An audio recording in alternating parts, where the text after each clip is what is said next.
The tale began with the protagonist immersed in a video game where a menacing skeleton addressed the knight, declaring him truly worthy of being his rival.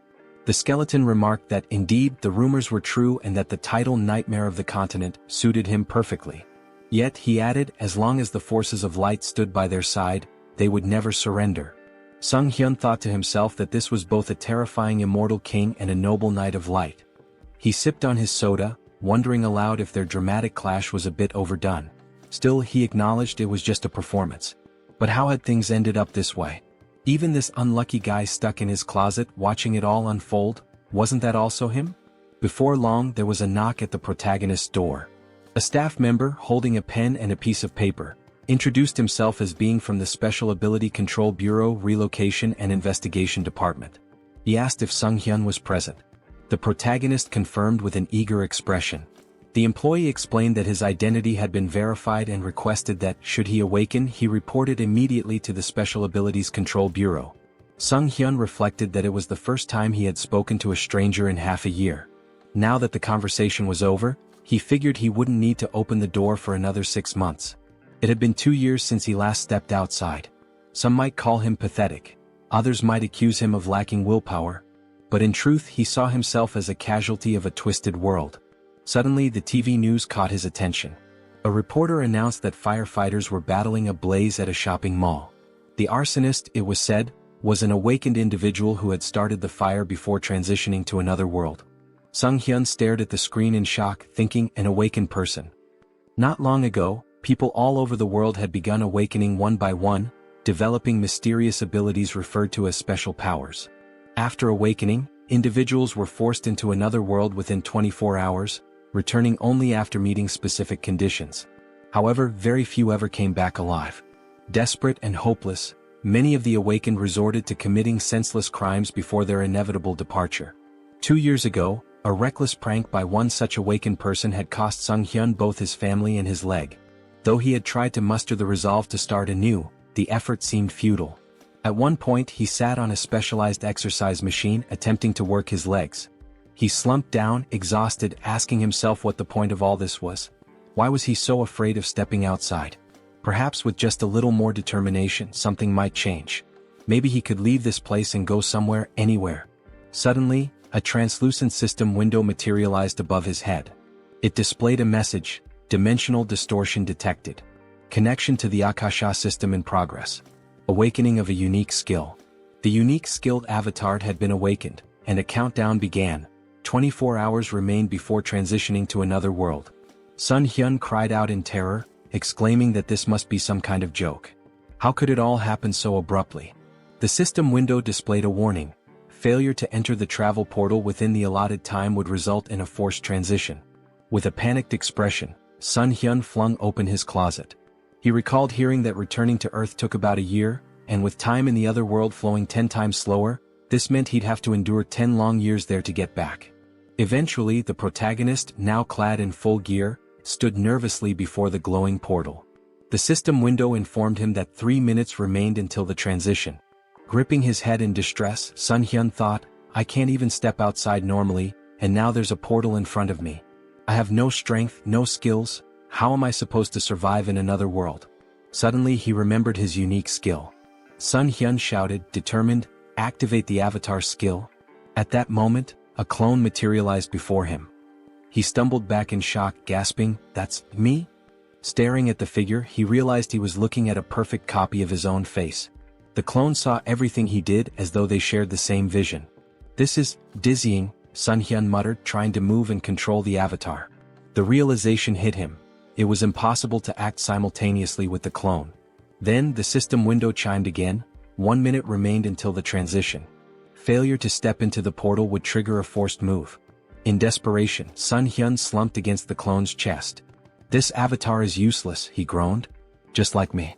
If only someone else could take my place. Acting on a sudden impulse, Sunghyun directed the avatar toward the portal. The system window acknowledged the identity of the awakened individual, confirming the start of the transition. Watching the avatar vanish into the portal, Sunghyun cried out in astonishment. It worked. The move portal had accepted the avatar instead of him. The system window updated. The transition to the Auterica dimension was complete. Moments later, Sunghyun found himself looking at a dense forest. His heart raced with fear. The avatar was supposed to go. Why am I here? But then the system clarified.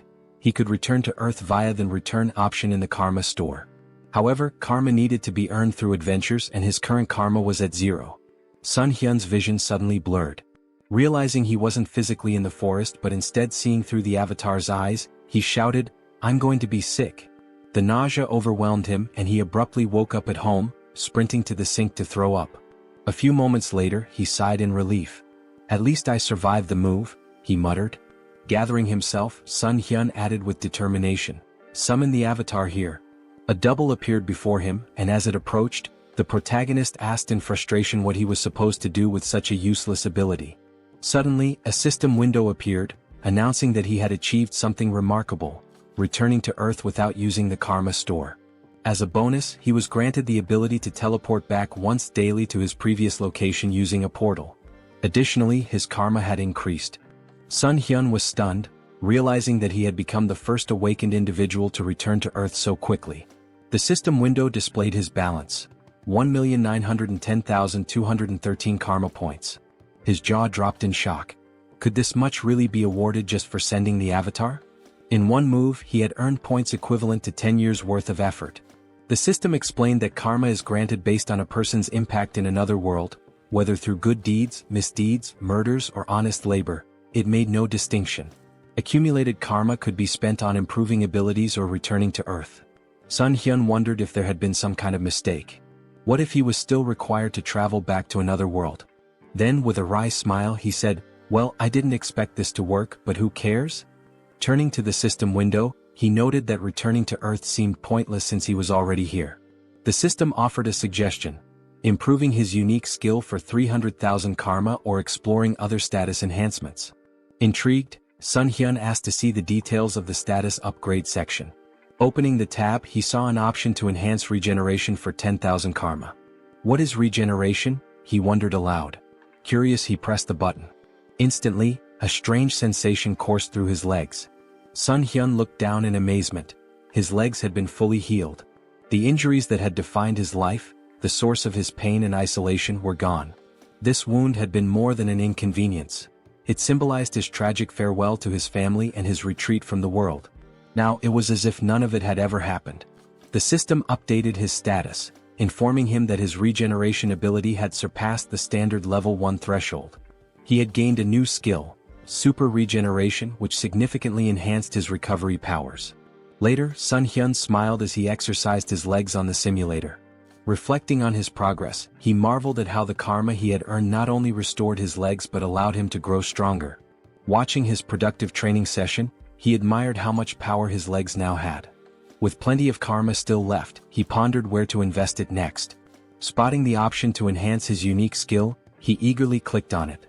As he activated the system window, he wondered aloud, what can I achieve by improving the avatar's skill? After some time, Sunghyun stood before his upgraded clone, grinning. "You're a real man," he said. The double, admiring its new physique, remarked, "You've put in some serious effort, haven't you?" Sunghyun chuckled, replying, "It's all thanks to hard training." After awakening the avatar skill, Sunghyun realized his consciousness had split in two, allowing him to move freely.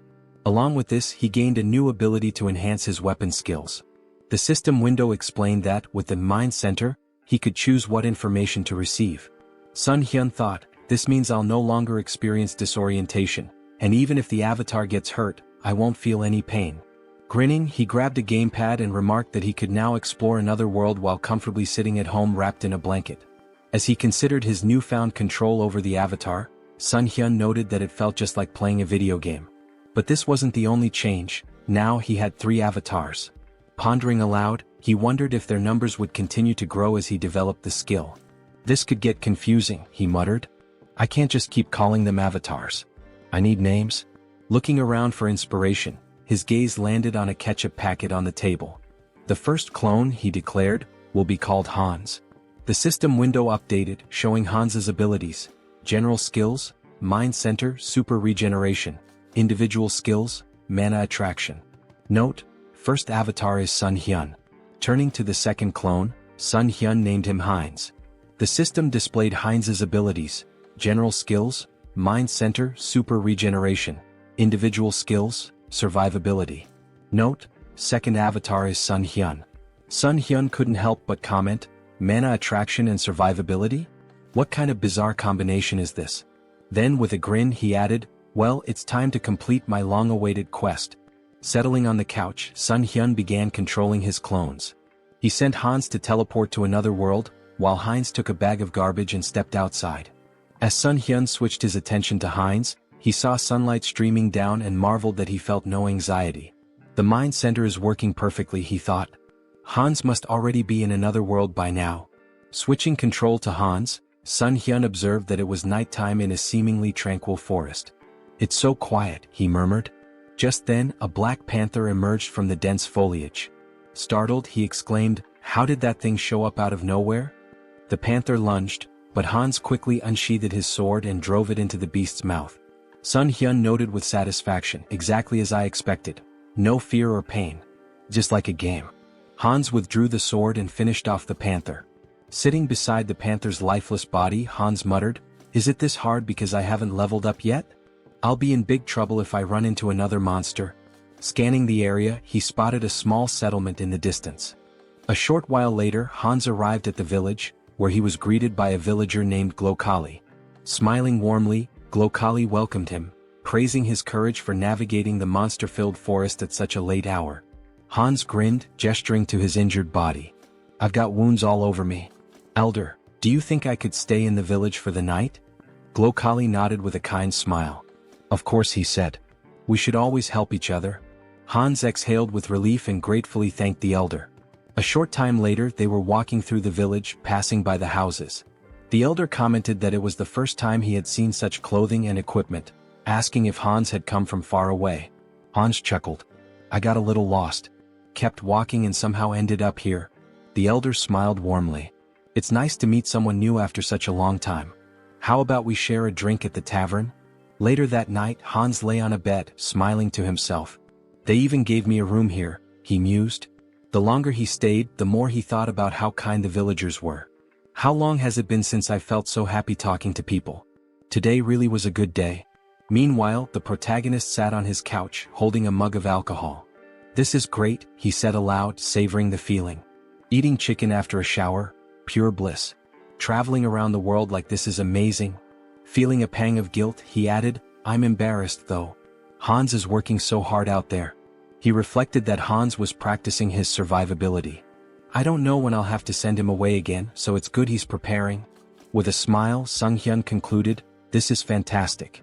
But no matter how much my clones accomplish, I need to learn more about the other world.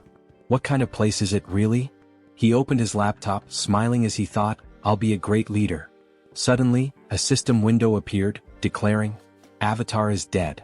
All skills and data acquired by the avatar will be reset. Sunghyun froze in horror. Hans died. He pointed at the system window, panicked. He died in that village. Could it have been that old man's doing? Did he slip something into the drink? He shook his head, frustrated. How careless of me. Then a thought struck him. Wait, am I reconnecting to the avatar? At the same time, back in the village, Glokali stood with another man near Hans's lifeless body. I thought he'd be useful, Glokali said, but he turned out to be just an empty shell. He managed to get through the forest alone, so I thought he had real potential. But in the end, he's just another elite skeleton. As Sunghyun began to control Hans's body again, he wondered in shock, what's happening here? The system window popped up, stating, race changed to undead. New skill acquired, decomposed heart. Hans's updated profile read, race, undead. General skills, mind center, super regeneration. Individual skills, mana attraction. Note, the mind center prevents mental damage. Sunghyun's thoughts raced in panic. What is going on? Glancing to the side, he spotted a large number of skeletons behind a glass wall. Fear gripped him as he realized, could it be that these lunatics turned all the villagers into undead? Just then, a living man entered the basement. Who is this? Sunghyun wondered. Wait, isn't that the guy from the tavern yesterday? The man, visibly annoyed, grumbled, how much longer do I have to stay in this dump? His gaze shifted to Hans's body on the floor and he stared at it intently. The protagonist anxiously wondered what the man was staring at. Did he really notice I've come to my senses? The man pointed at Hans's body with irritation and grumbled, "Why is this knucklehead still here? Why do I have to redo what everyone else has already done? Move the skeleton's body over there." Sunghyun felt a jolt of worry. "Even though my heart isn't beating, I think I almost had a heart attack." He could feel a strange force trying to move Hans's body against his will. By concentrating, he managed to resist the pull, but he decided it was wiser to obey for now. The man muttered with frustration, "Why does the old man always make me check on these weirdos? What a meticulous pain in the neck." Sunghyun reflected nervously. "This force, it feels so familiar. It's the same one that moved my dead body earlier. Could it be linked to the mana attraction skill?" His thoughts raced. "If that's the case, maybe I can figure out how to control it. And if I can control this force, I might be able to take command of all the other undead too."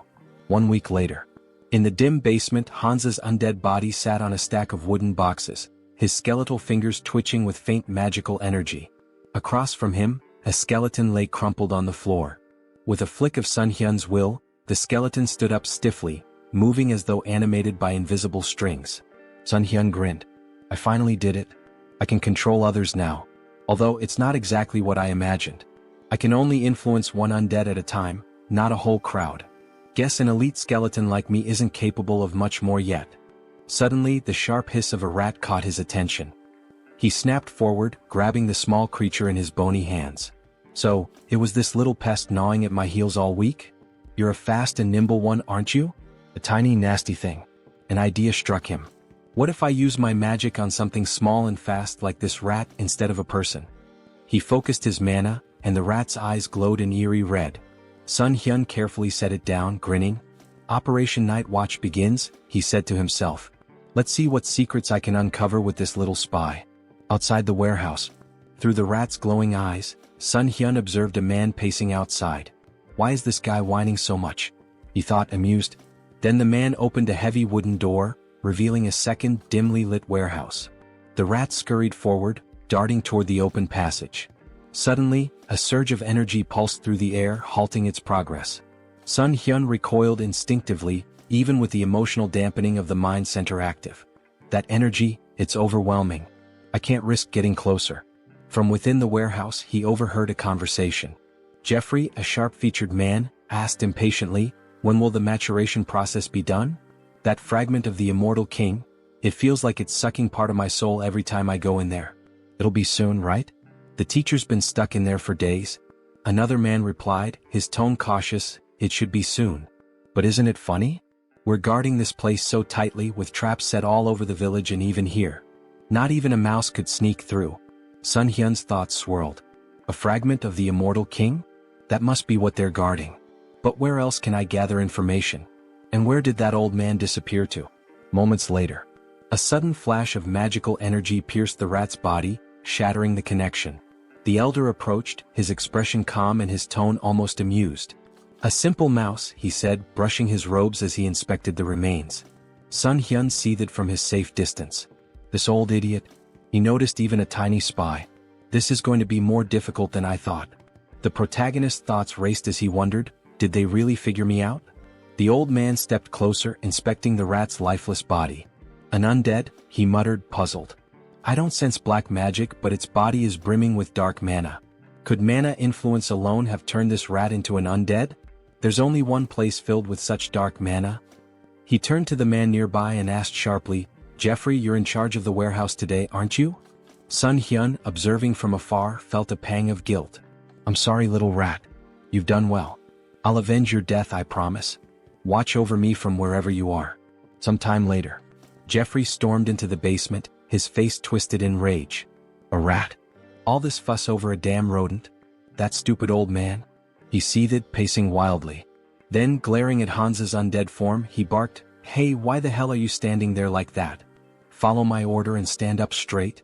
As Hans's undead body remained still, Jeffrey's irritation boiled over. He approached menacingly, raising a fist. "Didn't I tell you to stand up straight?" he spat. Grabbing Hans by the hair, he yanked him forward. "Aren't you the fool who dared to stand against me? Didn't you threaten to kill me if I touched your family? Go on, repeat it." His face twisted into a sadistic grin. "Oh, that's right. I ripped out your tongue." Jeffrey sneered, tossing Hans to the floor like a discarded doll. "You should be thankful I let you live, even after we hunted down every idiot in your pathetic village. And your wife, she's here too, isn't she? What about your children? Oh wait, maybe they're with other families now. The tables turn. Suddenly Hansa's undead body sprang to life, lunging at Jeffrey and sinking his teeth into the man's neck. Jeffrey let out a horrified scream as he collapsed to the ground. What's happening to me? Stop, he stammered, his voice trembling with fear. Reaching out desperately, he began casting magic, but before he could finish, another undead figure, the reanimated body of Hansa's wife, pounced on him from behind. Together, the two undead silenced Jeffrey forever. Sunghyun, controlling Hansa's body, felt a grim satisfaction. Their revenge has only just begun. A bold plan. Meanwhile, Sunghyun switched control to Heinz and approached the village guards. My brother lives in this village, he shouted. The guards frowned. Your brother? He left not long ago. What makes you think we'll just let a stranger in? Heinz grinned. If that's the case, then bring me to the village elder. He'll recognize me. Moments later, Glokali arrived, his expression calm but inquisitive. What seems to be the matter? Heinz greeted him warmly, bowing slightly. Elder, it's a pleasure to meet you. I believe my twin brother Hans is somewhere here. Sunghyun smirked inwardly. Having two avatars really comes in handy for moments like this. While Heinz kept Glokali distracted, Sunghyun, through Hansa's body, infiltrated the warehouse and approached the fragment of the immortal king. The fragment pulsed with a dark, otherworldly energy, resonating with the undead around it. Is it absorbing the energy from the undead? No, it's more like it's replenishing itself. This explains why the people here are so unnaturally strong. That warehouse I was stuck in before must have been a dumping ground. And yet these fools dare to act superior? They'll learn soon enough. Sunghyun activated his abilities, drawing the fragment toward him. A powerful surge of energy echoed throughout the village, shaking the very ground. The elder's realization. Back at the gates, Heinz maintained his ruse. Twins are connected, he said with a sly smile. We always know where the other is. Glokali frowned, his suspicion growing. Hard to believe, he muttered. Suddenly his eyes widened in panic.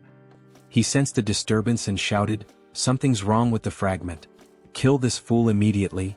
In a blur of movement, Glokali transformed into a monstrous, darkened form and hurtled toward the source of the disturbance, his face twisted with rage. The guards, startled by Heinz's sudden disappearance, raised their spears in confusion. Meanwhile, the protagonist reflected on the overwhelming surge of emotions emanating from the fragment. Such an irresistible flow of negative energy. Even with the mind center filtering the input, it's like a tidal wave. Could anyone endure this and remain sane? Suddenly, a deafening explosion of energy shook the area, and a system window materialized before him. System notification. Your essence meets the conditions. Information unlocked. Immortal magician Demolic. Rank increased due to the power of the fragment of the immortal king. Dark magic hidden in the fragment has assimilated with your essence. New skill acquired, demonic wisdom. This skill grants mastery of dark magic and an innate understanding of its mechanics. Sunghyun marveled at the new power. Demonic wisdom. Just by observing dark magic, I can wield it as if I've known it forever. This changes everything. In the basement, a man stood near the remnants of Jeffrey's last stand, muttering to himself. That idiot couldn't even handle a zombie rat. Now I have to clean up this mess. Before he could proceed, the elder's booming voice rang out. Check the fragment immediately. And find Jeffrey. Grumbling, the man approached the cage containing the fragment. Why is it so quiet? He asked, leaning closer. Suddenly, a mass of undead surged from the shadows, clawing at him. Panicked, the man shouted, This is impossible. How can they? His words faltered as Heinz's voice cut through the chaos, calm and sarcastic. Lovely weather today, isn't it? The man's eyes widened in horror. How is he talking? The undead latched onto him, but he managed to release a small burst of magic, pushing them back momentarily. However, the cage shattered, releasing a flood of monsters into the basement. Heinz smirked, his voice dripping with mock politeness. Ignoring someone's greeting? How rude. Sunghyun observed through Heinz's perspective, marveling at the newfound power demonic wisdom granted him. Dark magic feels as natural as breathing. This knowledge, it's like it was always there waiting for me to unlock it. Outside, a massive explosion rocked the village as the undead spilled into the streets. Heinz commanded them with unwavering authority. Don't let anyone escape. Kill them all. The confrontation with Glokali. A skeleton's body fell before Heinz and the elder, Glokali, emerged, his expression cold and furious. "You should have been an elite skeleton," he growled. "What did you do with the fragment of the immortal king?" Heinz greeted him with a grin. "Glokali, it's been too long. By the way, thanks to you I lost my heart. Fortunately, I found a new one in your warehouse." Glokali's face contorted with rage. "You dare to merge a fragment of the immortal king with such a pitiful body? You've gone too far." Raising his hand, he invoked a powerful spell. Finger of Death. A wave of dark energy surged forward, striking Heinz with enough force to sever his arm. Heinz glanced at his dismembered limb, more annoyed than pained. Attacking someone mid-conversation? Really, where are your manners? Silence. Glokali roared. "Do you have any idea how much effort and resources I've poured into this fragment? An entire year's worth of preparation, and you've ruined everything." Glokali's eyes blazed with fury. "I was so close," he growled, "to wielding a power greater than anything in existence. And now you've turned my masterpiece into this?" Heinz smirked, wrapped in the swirling energy of dark magic. "What's wrong, old man? Can't handle a rookie demolic? Dark thorn?" Glokali roared, sending tendrils of shadow magic spiraling toward Heinz. Heinz laughed. "Using high-ranking magic against a beginner? You must really be desperate." His voice turned cold as he countered effortlessly, "I'm the only one who can truly control the fragment, and you know it." Glokali sneered. "You may have survived the destruction of your body, but I'll dismantle it and use it for experiments. Let's see how you handle this destructive ectoplasm." Heinz scowled. "Stop reciting your skills like an amateur." His voice rose with disdain. "And just die already, Alfred." The elder froze for a moment. "Alfred?" His expression twisted into suspicion. "How do you know that name? Did you sneak into this village intentionally?" Before Heinz could reply, a surge of dark magic shot toward Glokali from behind. The elder reacted swiftly, deflecting the attack with ease. He narrowed his eyes. "You're adapting quickly to dark magic. Is it the fragment's doing? No matter. I have no time to waste." Raising his hand, Glokali activated another spell. Pact of Destruction. The battlefield dimmed as the souls of the fallen black magicians coalesced, swirling around Glokali like a maelstrom. A dark crown materialized on his head, amplifying his power. Heinz watched warily. "You're sacrificing the souls of your own allies for this? How fittingly vile of you." Glokali snarled, his voice thunderous. "With the full power of this fragment, I would have crushed you. But no matter." Now, flame of souls soaked in darkness. A massive surge of fiery dark energy erupted toward Heinz. The final blow. Before the spell could reach its mark, a streak of magic pierced Glokali's chest. The elder stumbled, his expression frozen in disbelief. Heinz stood unimpressed. "Took you long enough to tire yourself out. Honestly, I almost fell asleep while you were chanting all those fancy spells." He added with a smirk, "By the way, thanks for plunging me headlong into dark magic. I think I've finally mastered it."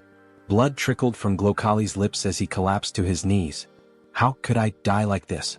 So senselessly?" Heinz watched him fall lifelessly to the ground. Raising his gaze to the sky, he muttered, "Alfred, I hope you saw all of this. Your revenge is complete. Rest in peace." Elsewhere. In a grand cathedral, Rista knelt before a massive statue, her hands clasped in prayer. The flickering light of candles illuminated her solemn face. A knock interrupted her meditation. Rising, she opened the door to find Martin, his face pale with urgency. "Are you finished praying?" he asked. "Yes," she replied calmly. "What's the matter?"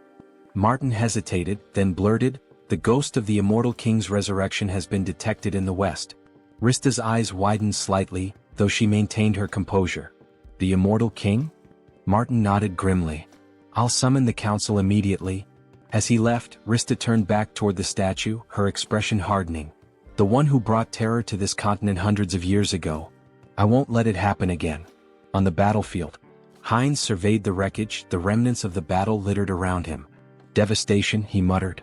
"Hundreds of undead destroyed." A grin crept across his face. "But losses can always be replenished. There's no need to mourn." He turned, the dark magic emanating from him pulsating with new strength. "After all, this is only the beginning." Heinz stood, surveying his work. The most wonderful thing about necromancy, he mused, was the ability to create soldiers from corpses. He glanced at his missing limb, irritated, and muttered to himself, First things first, we'll need to take care of the hand. He had already walked a lot today, moving through the battlefield and observing the aftermath. His thoughts turned to his own body and the need to fix it before going any further. Looking around, Heinz's eyes fell upon a lone skeleton, its bones still fresh from the battle. Without hesitation, he tore off its arm, examining the form. This will do. He attached the arm to his shoulder with practiced ease and placed his other hand over the spot, enveloping it with energy. Super regeneration activated, he muttered under his breath. Clenching his fist, he tested the new limb. Perfect, he said, pleased with the results. The regeneration took a moment, but soon the arm was securely attached, and Heinz's body was as whole as it could be in its current state. Where to start? He wondered. He stepped forward, hands extended as he focused his energy. The skeleton in front of him was about to become his first test. With a commanding tone, he spoke aloud, "You must become my subordinate." The voice of the evil wisdom, the fragment of the immortal king that had fused with his soul, whispered to him in the back of his mind. Its presence filled him with strength, guiding him toward his goal. Return the remaining magical power to your body, cleanse it of the fragments of thoughts. But as he focused, something went wrong. The skeleton suddenly fell apart, crumbling into dust. What? Heinz raised his hands in confusion. Didn't work? A moment of silence followed as Heinz stood before the pile of bones, arms folded, contemplating. He muttered to himself as realization dawned on him. I've been going about this wrong. After a few attempts, it clicked. He turned his gaze toward the village chief's body, still lying in the aftermath of the battle. A dark idea began to form. He pointed his hand toward the body and spoke slowly, "Should I turn you into an undead with a soul to extract information from you?" Grabbing the lifeless form of Makhem by the clothes, Heinz lifted him up for closer inspection. "What?" he exclaimed, his voice tinged with surprise. "The old man doesn't have a soul." Makhem's body had been stripped of any trace of life, except for the magical circle burned into his chest. Heinz examined the symbol and thought for a moment. So this is how they've been controlling things. Throwing Makhem's body aside, Heinz couldn't help but smirk at the oversight. It's strange they didn't think of this little thing, considering the scale of their operations, he muttered. But no matter. I can still use this. With renewed focus, Heinz concentrated energy into his hand. If the soul is gone, I'll have to make do with what's left. He directed the energy straight into Makhem's body, deciding that he would turn the old man into something more useful. A high-level undead with consciousness and combat skills. Heinz's magic spiraled through the corpse, desecrating the remnants of its magical power and cleansing it of any remaining fragment of thought. A few moments later, the body twitched and Makhem rose to his feet, now an obedient death mage. The undead mage stood before Heinz, waiting for orders. His voice was hollow but clear. "I await your command." Heinz looked at him with curiosity. "You're speaking." "I didn't even expect that result," he muttered, impressed. He turned to Makhem, his expression cold. "Your name is Makhem. From now on you will obey me." Without hesitation, Heinz slammed his hand against the undead mage's skull. Makhem flinched but immediately responded with desperation. I will obey." Heinz smirked, rubbing the bruise on Makhem's head. "Even if he lost his memories, his sins remain. I'll enjoy this." Turning his attention to Makhem's cane, Heinz casually remarked, "It looks pretty good." Makhem's bones trembled, his fear palpable. His new existence as a death mage was not one of autonomy, it was one of fear and servitude. The power of the immortal king's fragment coursed through Heinz, and with it, the ability to control life, death, and everything in between. Heinz's grin widened. "You're going to be a useful tool?" As the protagonist stood, looking over the gold he had gathered, his thoughts shifted to the mountain of corpses he had left behind. Among the undead, there was one particularly young zombie, a grim reminder of the recent battle. This young zombie, who killed Jeffy along with him, he thought. He placed his hand on the zombie's head in a strangely respectful gesture. Well, he should rest in peace with his family. With a flick of his wrist, he directed fire at the building nearby, setting it ablaze. The crackling of flames in the distance was the only sound that could be heard as the protagonist briefly considered the devastation he had wrought. No turning back now. Back in his hideout, the protagonist sat comfortably at a table, his belly full after a satisfying meal. He leaned back, smiling contentedly. I ate too much," he said to himself, his voice light. "God, that was delicious." He glanced at his phone, curiosity piquing. "What's the gold rate today?" he muttered aloud, tapping the screen. The village had been full of magicians, and given their affinity for treasure and arcane wealth, there was bound to be a lot of gold left behind. Just think, these people had accumulated a fortune. He began considering what he might do with the loot. Maybe I should take a closer look at what's left. With a deliberate motion he reached out, muttering, "Summon Hans." In an instant his avatar appeared before him, and an ominous aura filled the room. The feeling was intense, suffocating, his presence too strong for the quiet of the space. The protagonist's eyes widened in panic as he recoiled, covering his face. "Cancel the summoning," he shouted in fear. As quickly as the avatar had appeared, it vanished. He gasped for breath, his heart racing. "I thought I was going to die," he muttered to himself. "What should I do now?" He scratched the back of his head in frustration, trying to regain his composure. "I need to summon Hans, but maybe I should improve my unique skill first." The protagonist's thoughts turned inward, and he focused on accessing the Karma Shop, a place where he could enhance his abilities. Moments later, a system window appeared in front of him. He marveled at the results. "I earned more than I expected," he mused. The last time he had just over 400,000 karma. Now the amount had grown. He selected the item to improve his unique skill and spent a hefty 300,000 karma. A message popped up on the screen stating that his skill had improved. The number of avatars you can own has increased. His mental strength exceeded the norm, and as the information sunk in, he clenched his fist, enveloped in a surge of energy. Serenity. This skill would protect him from external stimuli and mental attacks. A welcome upgrade for the challenges ahead. Later he began filling a paper bag with gold, thinking about the potential. With my normal state of health, Hans can benefit from serenity, unlike the center of the mind. It was incredible how he always seemed to pick the right skills when needed. When the bag was full of gold, he smiled with satisfaction. Great. Time to sell the gold. He quickly moved the filled bags as well as a backpack full of gold to the table in front of the committee. As he laid the bags out, the workers couldn't hide their astonishment. They gasped, shielding their eyes from the precious glow radiating from the gold. The protagonist nodded, maintaining his calm demeanor. "Please deposit all the funds into my account." He then turned and walked outside, leaving the employees to complete their task. They bowed in gratitude, thanking him for his trust. Sunghyun offered a smile in return, wishing them well. As he walked away, he glanced at his shadow on the ground, remembering how Hans had hidden it with dark magic just in case. "Maybe I was worried for nothing," he mused. The shadow was well concealed, even masked to avoid detection. Just as he was about to leave the area, an explosion echoed from behind him. The building rocked, debris flying through the air. Wolf stood amidst the destruction, his grin wide as he surveyed the damage. "Looks like we hit the jackpot," he said, his voice dripping with satisfaction. Holding a bag of gold in his hand, the protagonist, Sunghyun, grinned, looking at the treasure he had gathered.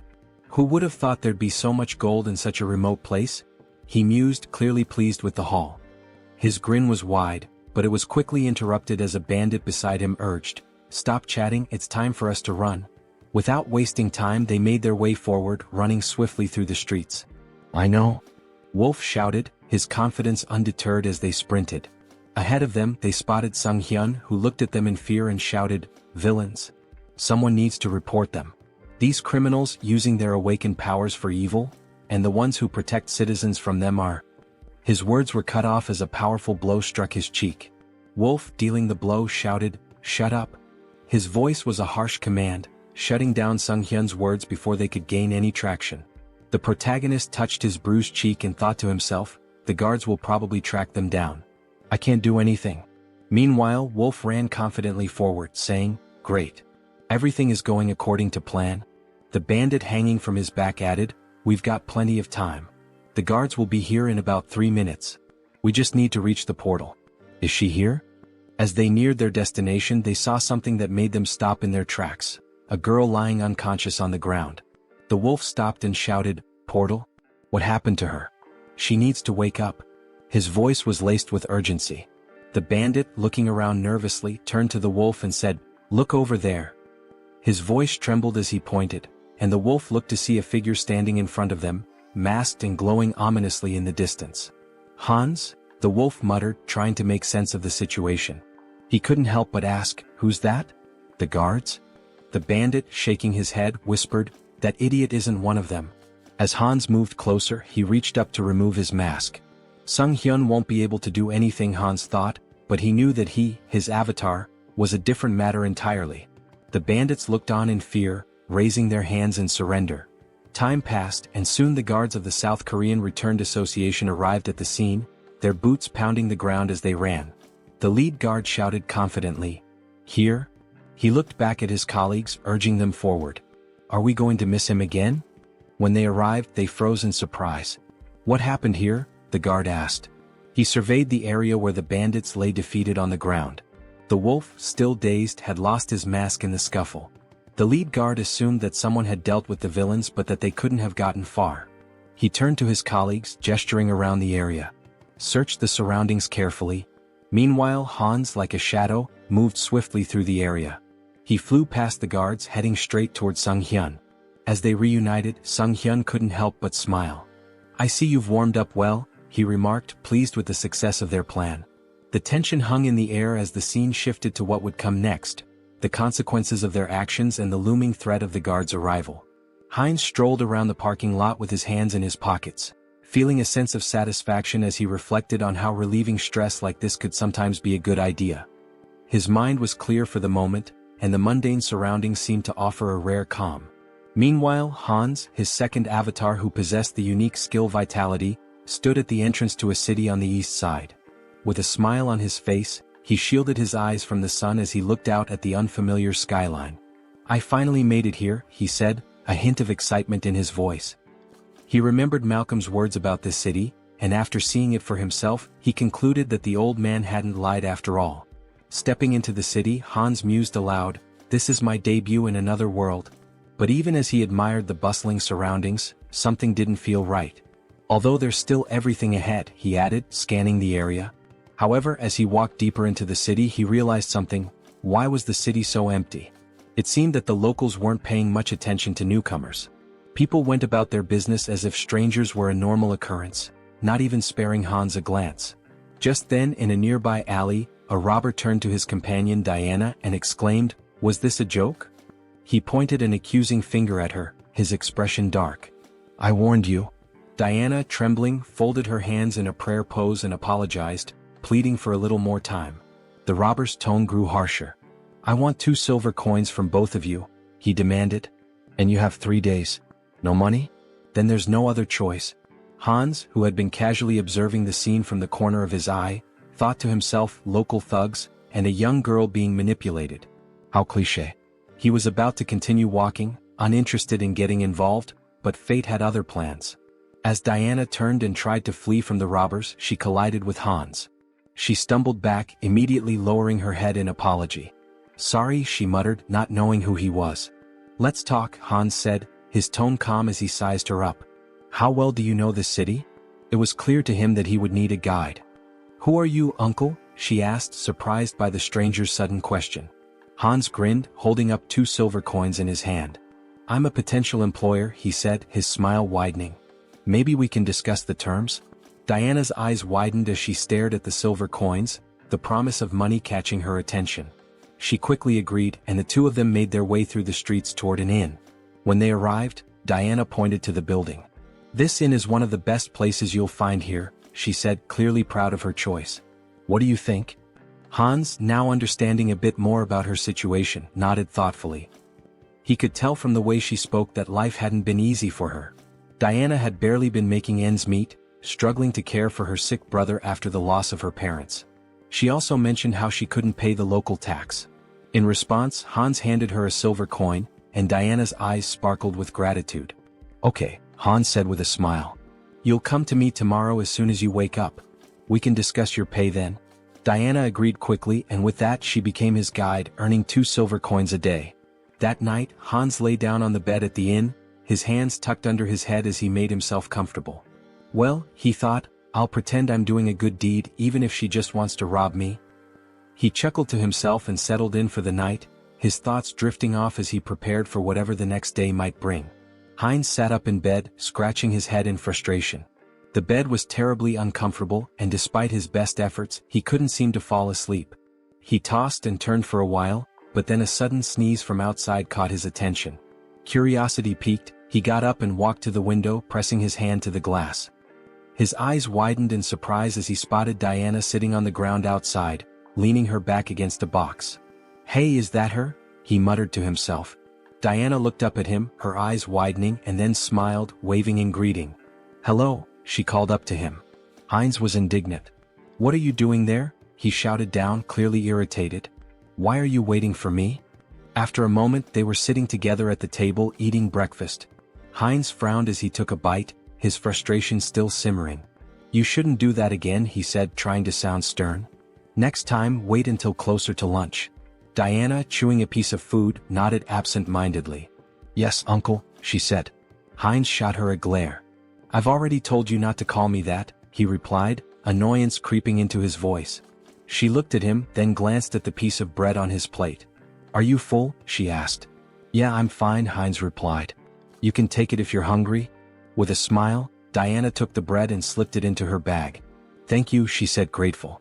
The town they were in was called Ozantu, a small village located on the western edge of the kingdom of Talia. As Heinz and Diana walked through the streets, Heinz noticed something odd. He ran his hand along a drawing on a wall, which reminded him of ordinary medieval towns, but something about the symbol that was repeated throughout the town felt off. "This symbol? It's strange," he murmured, his curiosity growing. Heinz examined it more closely and said, "It looks like paint, but something's not right." Diana leaned in to take a closer look, and her face darkened. "It's blood," she replied, her tone serious. Heinz blinked, not believing it at first. He sniffed the symbol and gave a skeptical look. "Is that true?" he asked. Diana, not missing a beat, quipped, "Didn't you eat venison soup yesterday?" Heinz turned to her in surprise, blinking in disbelief. "How did you know?" he asked. With a smile, Diana pointed to her nose and said, "I have a very good sense of smell." Heinz found it fascinating. A good sense of smell? He thought. Is that her special skill? They continued walking through the streets, Heinz still pondering the implications of her statement. He asked, "What does the symbol mean?" Diana hesitated for a moment, then answered, "It's the emblem of the Varkalak Guild, which controls this place." But before she could finish, she froze, her face paling in fear. She began to slowly back away, bumping into Heinz. "What's wrong?" Heinz asked, alarmed by her sudden change in demeanor. Diana's eyes darted around nervously. "That smell," she said, her voice tight. Heinz furrowed his brow. "What smell?" he asked, not sure what she was talking about. Diana inhaled deeply, her eyes closed as she focused on the scent. Then, with a sense of urgency, she turned around, her fists clenched. "Freshly baked bread," she exclaimed. "I have to try it?" Heinz, confused but amused, asked, "Didn't you just eat a minute ago?" Diana pointed ahead, her face lighting up with anticipation. "I'm hungry again," she said, clearly excited by the smell. They followed the scent down an alley which led them to a door. When they peeked inside, Heinz's stomach dropped. Behind the door was a corpse, its lifeless body sprawled on the ground. The smell of bread was still in the air, but the sight of the body made it clear that something sinister was at play. A few days later, Heinz stood against a wall, arms folded, waiting impatiently. "She's never been late before," he muttered. "Something must be wrong." Just then, a bandit approached him, a smirk on his face. "Hey buddy," the bandit called out, drawing Heinz's attention. Heinz looked at the bandit in surprise, unsure of what to make of the situation. The bandit, arms folded and wearing a smug expression, said, "We should talk." Heinz felt a moment of frustration, thinking to himself, has it really come to this? The next instant, he handed the bandits a handful of silver coins, offering them a smile. "Take this," he said, trying to remain calm. "There aren't many, but I hope they help maintain some sense of public order." The bandits exchanged looks, then one of them picked up a silver coin, a grin spreading across his face. "Seems we've quickly found a common language," he remarked, clearly amused. Heinz thought to himself, I brought money just for this kind of situation. But then, his eyes narrowed as he noticed something. The bandit had a symbol on his neck, one that looked strikingly similar to the emblem Heinz had seen on the walls of the city earlier. His thoughts turned grim. Diana had warned me to avoid the alleys. We need to leave this place as soon as possible. Heinz couldn't help but wonder just how terrified the girl must have been, given how deeply afraid she'd seemed of the thugs. The bandits moved away, but one of them turned to the other and asked, "Why did you grab this brat?" His comrade responded dismissively, "How should I know, idiot? We're just following orders." The word struck Heinz like a blow. "Brat?" he thought. "Don't tell me those two bastards grabbed Yen?" Without thinking, he shouted after them, "Wait a minute!" The bandits turned around in surprise, eyeing him curiously. Heinz clenched his fist. Damn it, timing is everything in situations like these. If things get dangerous, I can just cancel the call. He forced a smile, trying to stay calm. There's something I wanted to know. At that moment, Diana's voice suddenly called out to him, and he turned around in shock. "Huh? Diana?" The bandit, now flexing his fist with an irritated expression, remarked, "So, what's your friend interested in?" Heinz gave an awkward smile, trying to keep the conversation light. "Is the silver I gave enough?" A little while later, one of the bandits returned with a bag in his hands. "They took everything," he said nonchalantly, tossing the bag aside before turning toward Heinz. The bandit's expression hardened. "And where's the rest of it? You were supposed to meet us long ago." Heinz shot him a glare. "Did you even know how much I gave you?" In that moment, Diana's face fell and tears began to form in her eyes. "My little brother is missing," she sobbed, her voice trembling. "He was just starting to get better, he could eat again, but now I can't find him anywhere." Heinz's mind raced as he recalled the conversation he'd overheard between the bandits. Could they be talking about Diana's brother? He asked, his voice tinged with suspicion. Could it be Varkalak? Diana looked up at him, her face stricken with terror. "No," she whispered, shaking her head in despair. Heinz frowned and asked gently, "What do you mean?" Tears streamed down Diana's cheeks. "They really took him," she choked out. "Aaron will die if they hurt him." Heinz's heart sank as he watched her crumble in front of him, the weight of her words sinking in. He knelt down beside her, trying to comfort her the best he could. "Don't worry so much," he said softly. "If they want a ransom, I'll pay it. You won't be alone in this." But Diana, her voice barely above a whisper, whispered in disbelief, "They really took him. Aaron will die." Heinz's heart pounded in his chest as Diana's words hit him like a cold shock. "Blood," she had said. He repeated the word in disbelief. "Why blood?" he asked, struggling to understand. Diana, still shaking with fear, managed to sit up. "This city," she whispered, her voice trembling, "is a warehouse for live blood bags. For vampires." Heinz's mind reeled as the weight of her words sank in. Before he could process it further, a voice from above cut through the tension. A vampire stood on the roof, his figure silhouetted against the setting sun. "The smell of dark mana is strong," he said with a low, cruel smirk. "Did they kill each other over the fragment of the immortal king? How unfortunate. I wanted to destroy it once it fully matured." The vampire folded his arms, his smile widening as he continued. "I don't know who stole it, but I know exactly where it's going. So, finding the thief won't be difficult." Heinz, still processing the bizarre situation, looked at Diana, his expression confused. "A vampire?" Tears streaming down her face, Diana nodded. "Yes, vampires. The Varkalaks and all the other organizations in this city, they're all run by vampires. Even if you escape the city, none of us will survive. They're all connected and they'll hunt us down." She buried her face in her hands, sobbing. "We've been trying our best to hold on, but we're just getting picked off one by one. In the end, I know what will happen to us." Heinz reached out, gently grabbing her face and forcing her to meet his gaze. "Listen to me," he said, his voice firm. "If what you're saying is true, we don't have much time. Do you know where they've taken your brother?" Diana hesitated, looking down at the ground. She looked at him, uncertainty in her eyes, and then whispered, "I don't know. But, if you try to help me, it will be dangerous. You won't survive either." Heinz smiled, though the weight of the situation hung heavily in the air. "Don't worry about that," he said confidently. "I know how to fight back against these scoundrels. We'll make it through this." In his mind, the mission to save the girl, and to get to the bottom of the sinister operations in the city, had just begun. Sometime later, in a dimly lit tavern, a group of bandits sat around a table, laughing and playing cards. One of them tossed silver coins onto the table, calling, "All in." His companion looked at him with a grin. "Where did a debtor like you get such a big pile of money?" The first bandit leaned back and smirked. "I robbed some idiot this morning. Made a nice profit." At that moment, the tavern doors flew open with a loud crash. The bandits turned in surprise, just in time to see Heinz stride into the room, his expression determined. One of the bandits stood up with a sneer. "What's this then?" he said, striding toward Heinz. "Who's this idiot?" His comrade snickered. "Is he some new fool who thinks he can challenge us?"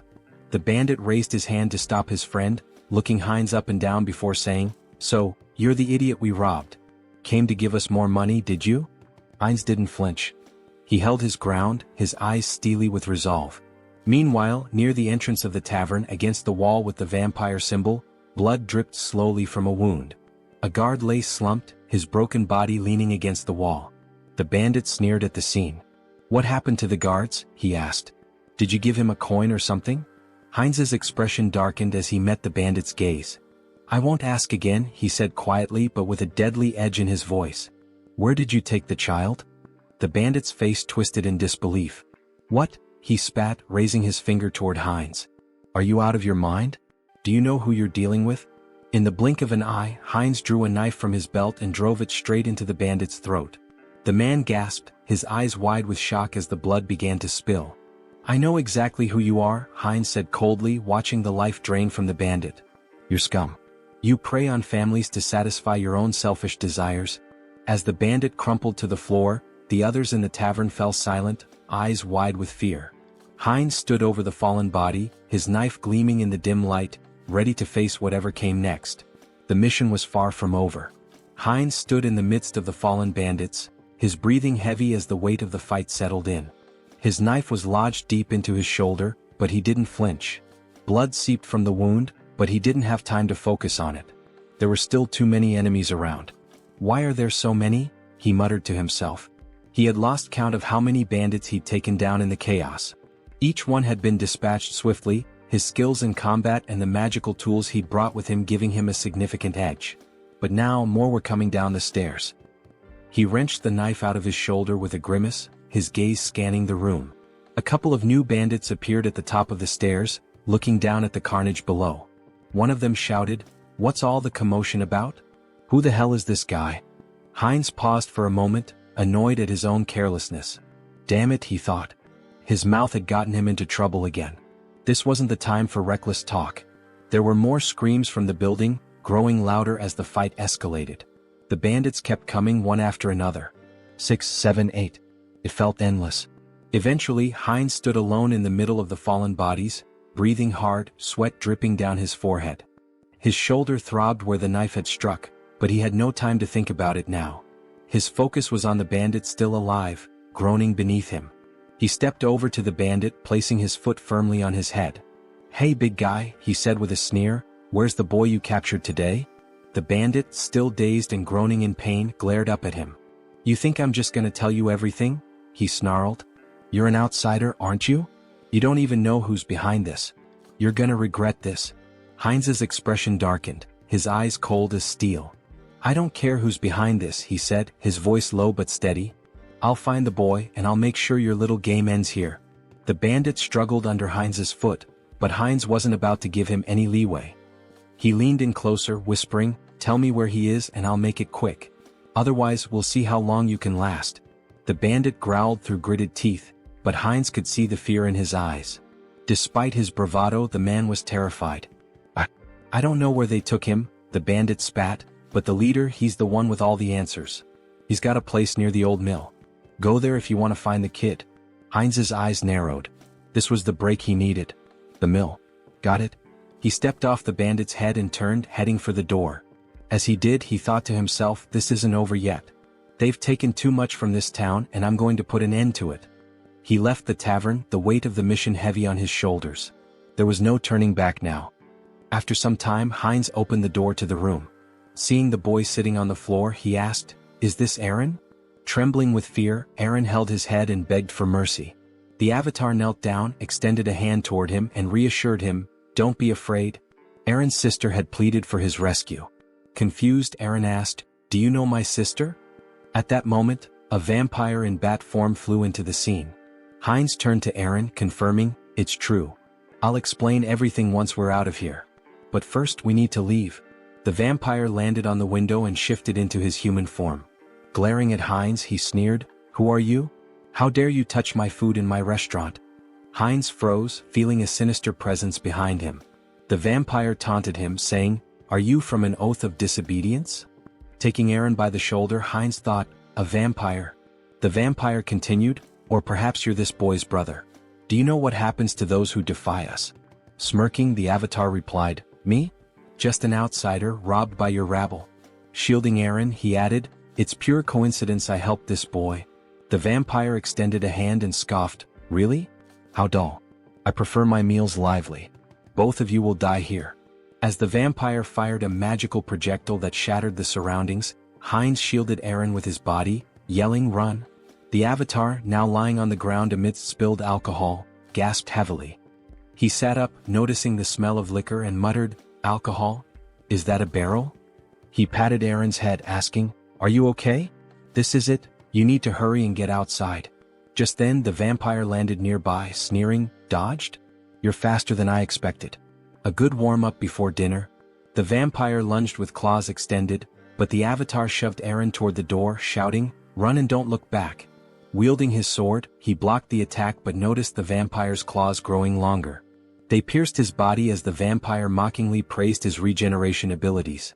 Heinz clenched his teeth, realizing the power gap was immense. The vampire, licking his lips, remarked, "Unexpected, but you'll make a fine delicacy." Despite the pain, Heinz thought, "If I hesitate, I'll die." He swung his hand, but the vampire severed it effortlessly, laughing, "Oh dear. I'll carve you up before I feast." Lifting Heinz into the air on his claws, the vampire declared, "This is where your resistance ends." As he leaned toward Heinz's neck, Heinz thought, "If strength isn't enough, then we'll both die." From his mouth, he unleashed a hidden fire spell, engulfing the area in flames. Shocked, the vampire shouted, "What is this? A fire magic tool? You were hiding this." Thrown to the ground, Heinz noticed the alcohol spilling across the floor. A plan formed in his mind. The vampire screamed in terror, "You're insane. Do you want to burn us both alive?" The vampire attacked, slashing Heinz's body. Laughing maniacally, he jeered, "Fragile flesh." But Heinz headbutted him with full force, sending him flying. "You said it yourself. I have a strong body and good regeneration. Tough enough for you?" he growled. The vampire screamed, "No. Stop." But Heinz advanced, and the next moment an explosion consumed the building.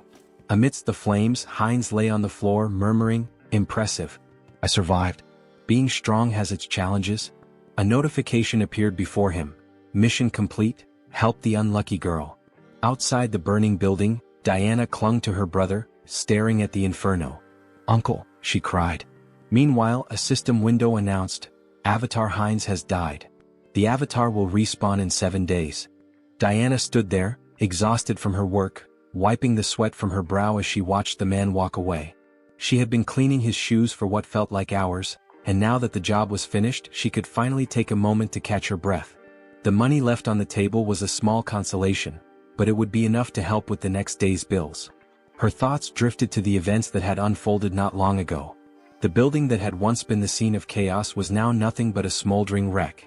She had heard that the avatar Heinz had been consumed by the flames, leaving her to wonder about the fate of the man who had helped her and her brother. The world around her flickered, and a new, familiar figure stood before her. It was Heinz, alive, standing in the middle of the street as if nothing had happened. His body was covered in bandages, but the intense aura he exuded made it clear he had come back, somehow. Diana stared at him, mouth agape. Her heart skipped a beat. "Uncle?" Heinz's eyes softened, and he smiled faintly despite the pain he was clearly in. "I told you I'd be back," he said, his voice hoarse. It was then that the system window appeared in front of him, announcing that Avatar Heinz had been reborn after 7 days. His rebirth had been completed, and with it came a sense of purpose, a new mission to carry out. The flames from the explosion, the chaos, the danger, they were all behind him now. But Heinz knew this was just the beginning. Whatever had happened, whatever lay ahead, he was ready. And this time he wouldn't fail. Diana slowly approached him, her eyes filled with disbelief and relief. "You're really here? You're alive?" Heinz nodded, offering her a reassuring smile. "I told you I'd keep my promise." He extended his hand, a gesture of both gratitude and solidarity. "Let's move forward together."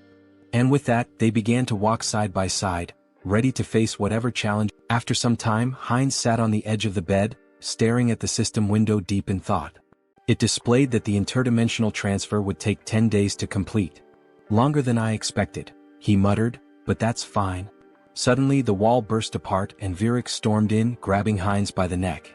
He slammed him against the wall and growled, "This was your doing, wasn't it? The tracks from the forest lead straight here." Heinz, gasping for air, thought, "Vampires. Have they figured it out already?" Virik sneered. The outsider was under the jurisdiction of my slain kin? He accused. Despite his struggle, Heinz couldn't muster the strength to fight back. What a monster, he thought, his teeth clenched in frustration. Leaning closer, Virik sniffed the air around Heinz's neck. I don't sense the aura of dark magic or the blood of my king, he mused aloud. Heinz, barely able to speak, croaked, What are you talking about? I don't understand. I was just sleeping. Virik grinned menacingly. Don't understand, huh? Let's see about that. Pulling Heinz closer, he sank his fangs into his neck. I'll ask again, slowly this time. Lies won't work. Heinz convulsed in pain, thinking this is insane. Why is this happening to me again? The system window flashed a notification. Entity appearance has changed, vampire. Virik released him, stepping back as another message appeared. Special skill acquired, legacy of lesser blood. Heinz's super regeneration had been replaced with regeneration. Still radiating an overwhelming aura, Virik asked, So, are you truly uninvolved in the vow of disobedience? Heinz felt the oppressive authority of the higher vampire, his blood screaming for submission. Swallowing hard, he replied, No, Lord Virik. I'm just a simple traveler. Despite the instinct to obey, Heinz knew his center of the mind ability blocked the compulsion. Virik turned away, muttering, Was I mistaken? Then he commanded, Follow me. We have important matters to attend to. Heinz smiled faintly. Fine. I'll go, and gather some intel while I'm at it. They soon arrived at the Azanta branch of the Vargalak clan. Inside, vampires greeted Virik with respect, though their eyes narrowed at Heinz. One sneered, What is this? New blood. A female vampire covered her mouth, disdainful. What were you thinking bringing scum like this? Before Heinz could react, Rosalicia appeared, a glass of red liquid in hand. Beaming, she grabbed his arm. Hello, little blood. Long time no see, she exclaimed. Her cheerful demeanor caught Heinz off guard. Who is this drunkard? He thought. She introduced herself with a bright smile. I'm Rosalicia. And you? He hesitated but answered, Heinz? Rosalicia handed him the glass. Don't be rude. We're both lesser bloods, aren't we? Here, freshly squeezed blood. Drink up. Heinz stared at the glass, debating. If I drink, I might avoid suspicion. Taking a small sip, he felt a surge of thirst, even through his mental filter. Alarmed, he thought, drinking this is dangerous. Blocking the taste and smell, he downed the rest in one gulp. Delicious, he said flatly. Rosalicia ran her finger along his cheek with a playful grin. I like you. If you were human, I'd drain you dry, she teased. He laughed awkwardly. You called me lesser blood? What does that mean? Rosalicia tilted her head, placing a finger on her chin. Huh. You don't know about vampire ranks? She asked incredulously. Lesser bloods are like knights to humans. Pure bloods, though, they're the aristocracy. For example, Lord Virik, Rosalicia explained. The clan leaders are known as the true blood. And above them is the sacred blood. She paused before adding, Well, it's like a god. The avatar raised an eyebrow. A god? He asked. She nodded. Our prophet. The one we must obey without question. At that moment, Virik, standing on the second floor, tapped his spoon against his glass to draw attention. It seems everyone is here, he announced. Let's get down to business. The room quieted as Virik continued. The fragments of the immortal king have disappeared. From across the room, Perita, a pure-blood vampire, casually adjusted a strand of her hair, observing the proceedings. Virik elaborated, We've determined that the fragments were last transported to the city. But at some point, they vanished without a trace. Teopal, another pure-blood, folded his arms and listened as Virik suggested. It's possible they've already been brought into the city. Heinz glanced up, his curiosity piqued. The fragments of the immortal king? He asked. Rosalicia sighed, giving him a knowing look. Don't you know? Dark mages from a certain village were cultivating the fragments of the immortal king. Heinz furrowed his brow. And the oath of defiance? Where are they in all this? Virik addressed the group. From today onward, each of you will thoroughly investigate your assigned areas. Report anything suspicious immediately. Later, as Rosalicia shielded herself from the sun with an umbrella, she grumbled, Walking around during the day ruins my skin. Heinz, standing beside her and adjusting the hood of his cloak, remarked, Sunlight weakens us. It's no surprise. Both their faces glistened with sweat. Rosalicia continued, Even Lady Perita, a pure blood, is out searching. We can't just sit around doing nothing. She sighed. Still, it's surprising the fragments vanished. Moving them has always been a hassle. Heinz turned to her, intrigued. You mean, you've had the fragments of the immortal king? She nodded casually. The black magicians once cultivated them. We thought we could combine them with ours. Heinz clenched his fists, his thoughts racing. What a break. He looked at her intently and grabbed her shoulders. Where are they? Do you know the location of the fragments? Rosalicia laughed. Me? How would someone like me know? A voice cut in from nearby. I think I might know, Diana said between bites of food. Heinz turned to her in shock. What? The fragments of the immortal king? You know where they are? Diana nodded hesitantly. I think so. But it's been a long time, she said, pausing to chew. About a year ago, I was responsible for keeping the tomb clean. Every Friday, members of the Vargalak Guild would visit the stone chamber inside. But every time there was a foul smell in there. Heinz's mind raced. I should investigate this. Aaron, sitting nearby, sighed in realization. So that's why you always told me to stay away from the tomb. Heinz stood from the table, nodding firmly. Thank you for the valuable information, Diana. I'll investigate this myself. It would be better for them to keep a low profile. Diana said, grabbing his hand and turning to him, that he seemed to smell different now. Could he tell her the reason? Sunghyun said, showing his fangs, that her nose was not deceiving her, but it just happened that. What? It would not affect her, so she should not worry. Diana looked at him in shock. She said, gloomily holding his hand and turning to him, that if he got sick.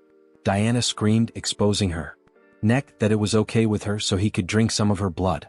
She said, stretching out her hand to him in fear that she just wouldn't drink too much blood. The protagonist stared at her in complete shock. He screamed, hitting her on the head, that she should calm down. Sunghyun said, angry that he already had enough, so she better answer where that place was. A while later, cries of pain echoed through the cemetery. Stand still, Tiapal commanded coldly, his voice full of menace. Do you really want to die? His lips curled into a cruel smile. I'll give you one chance, take your best shot at me. Afterward, I'll gently send you back home. The man, trembling with fear but clutching his weapon tightly, let out a defiant scream and charged at the vampire.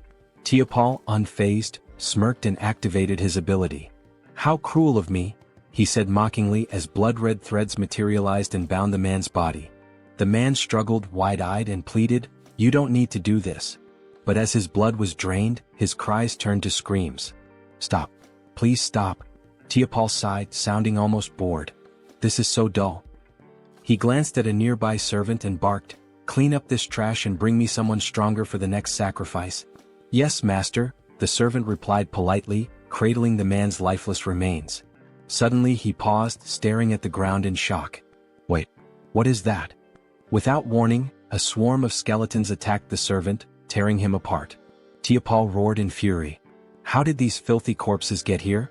His anger only grew as more skeletons surged forward. Servants, destroy these wretched creatures at once. A shadowy figure darted through the chaos, striking down enemies with precision. Who are you?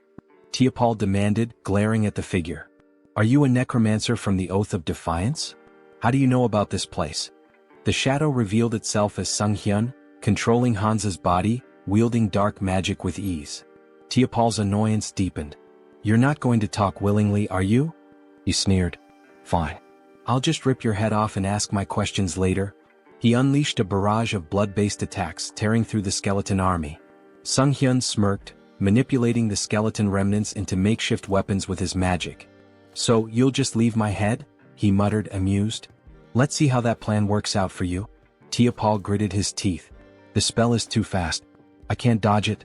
At that moment, Sunghyun intercepted one of Tiapal's attacks. Tiapal froze, startled. Reinforcements? He asked, his voice laced with surprise. Then, with a sinister grin, he added, You've arrived just in time. Have you already reported the ambush here? Heinz too shouted back, I've already done that.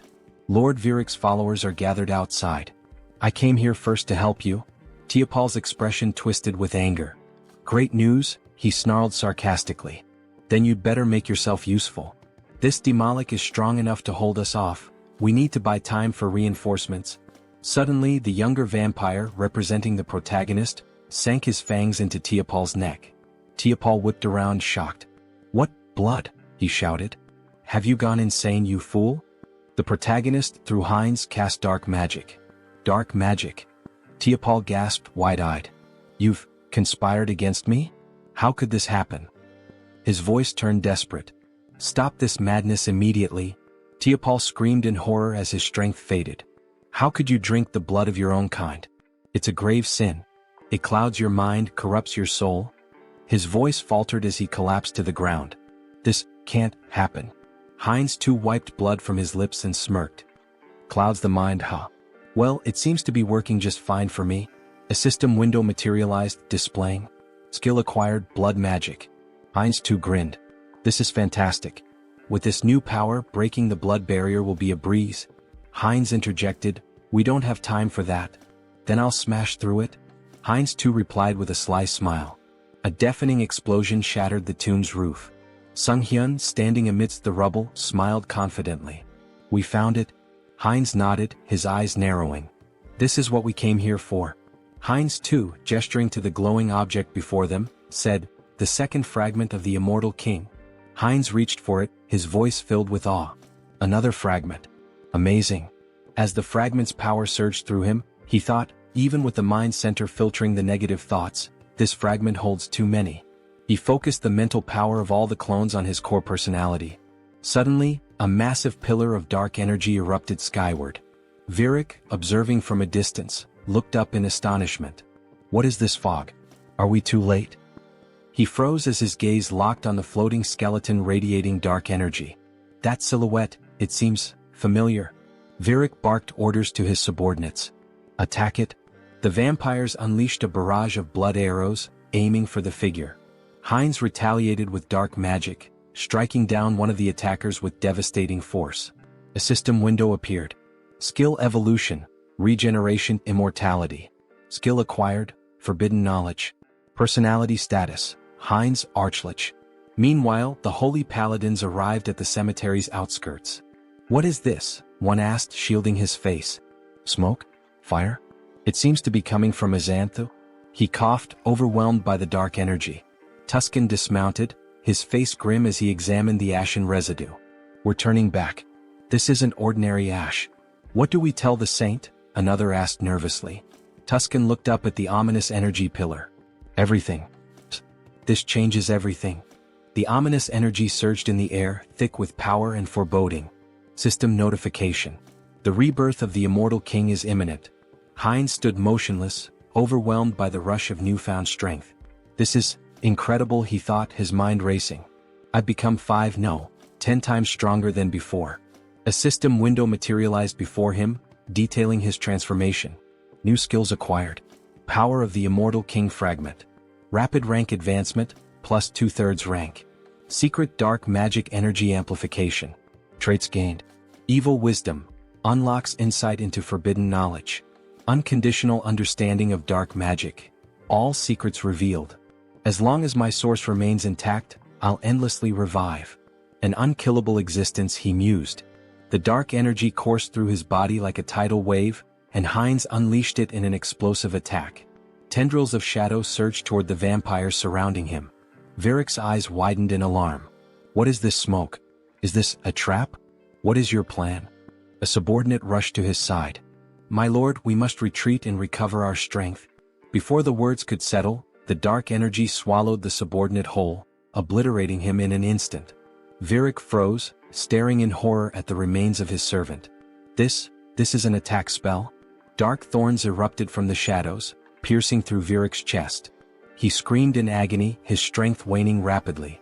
Heinz, through the avatar Hans, stepped forward, his cold gaze fixed on the pure-blooded vampire. You're stronger than the others, he said calmly, but right now you're nothing more than a blood bag to me. Virik gritted his teeth, his voice trembling with anger and disbelief. Where did you get such power? Did you truly absorb the fragment completely? How did you endure so much darkness alone? Heinz too smirked, stepping closer. Alone? He asked mockingly, leaning in. Who said I was alone? Before Virik could respond, Heinz too sank his fangs into the vampire's neck, drinking deeply. Virik's body convulsed, then went limp, crumpling to the ground. System notification. Conditions fulfilled, skill growth activated. Legacy, minor blood legacy, pure blood. Heinz too wiped the blood from his lips, his smile sharp and predatory. A pure-blooded vampire now? He murmured, savoring the moment. The realization struck him like a bolt of lightning. By devouring other vampires I can grow faster. He laughed darkly, his voice resonating with malevolent triumph. Let them wait for me. I'll devour them all, one by one. After some time in the forest, Rosalicia cried out that they needed Parita. Fearfully she asked what they should do now. With tears in her eyes, Rosalicia lamented that if Lady Parita had been there, they wouldn't have succumbed to the enemy so easily. Parita responded, stating that Virik had been defeated but warned against underestimating this adversary. She touched the lingering dark magic and noted that the fragments contained an overwhelming amount of power, indicating the enemy's formidable strength. As the sun began to rise, she urged them to return to the base quickly to request reinforcements. Elsewhere, a man sprinted through the city streets, shouting curses. Leaning against a wall, he demanded angrily, "They won't chase me to the very end, will they?" He blamed everything on the vampires, accusing them of arrogance before being destroyed in an instant. He cursed his own mistake of trusting them. From the shadows, Heinz too grabbed the man, dragging him away. A terrified scream echoed from the alley. Meanwhile, Sunghyun reflected on leaving Hans in the city to deal with the remnants of Varkalak. He had also arranged for Heinz too to be connected to a minor merchant guild so he could escort Diana and her brother out of the city. Later, in the forest, Heinz too, holding a frying pan, joked that with enough pepper, he could make a special steak. Diana and her brother gazed at the meal with admiration, thanking him for the delicious food. The protagonist smiled, assuring them it was healthy and safe to eat. Sunghyun thought about how their happiness stemmed from being free of danger. Smiling, the protagonist asked if they had an uncle who ran a store in eastern Lapillas. Diana nodded nervously, unsure if her uncle would be pleased to see them. He reassured her not to worry, and Sunghyun considered giving them money if things didn't work out. A wave of sadness hit him as he thought about their eventual parting. When was the last time he'd felt this way? Perhaps he'd changed since arriving in this world. Diana called his name, reaching out with concern. "Are you okay? Do you need blood?" she asked. Laughing, the protagonist replied that he'd had enough to drink, having drained the vampires left in the village. At the same time, Hans, embodying another side of the protagonist, was reanimating the corpses of vampires in the cemetery. He decided it was time to finish up and retreat to their secure space, marveling at how convenient and boundless it was. He wondered if forbidden knowledge could help him create a similar subspace on Earth. Suddenly, blood magic struck him. Varkalak, a purebred vampire, confronted him with fury. "Still lingering in our city?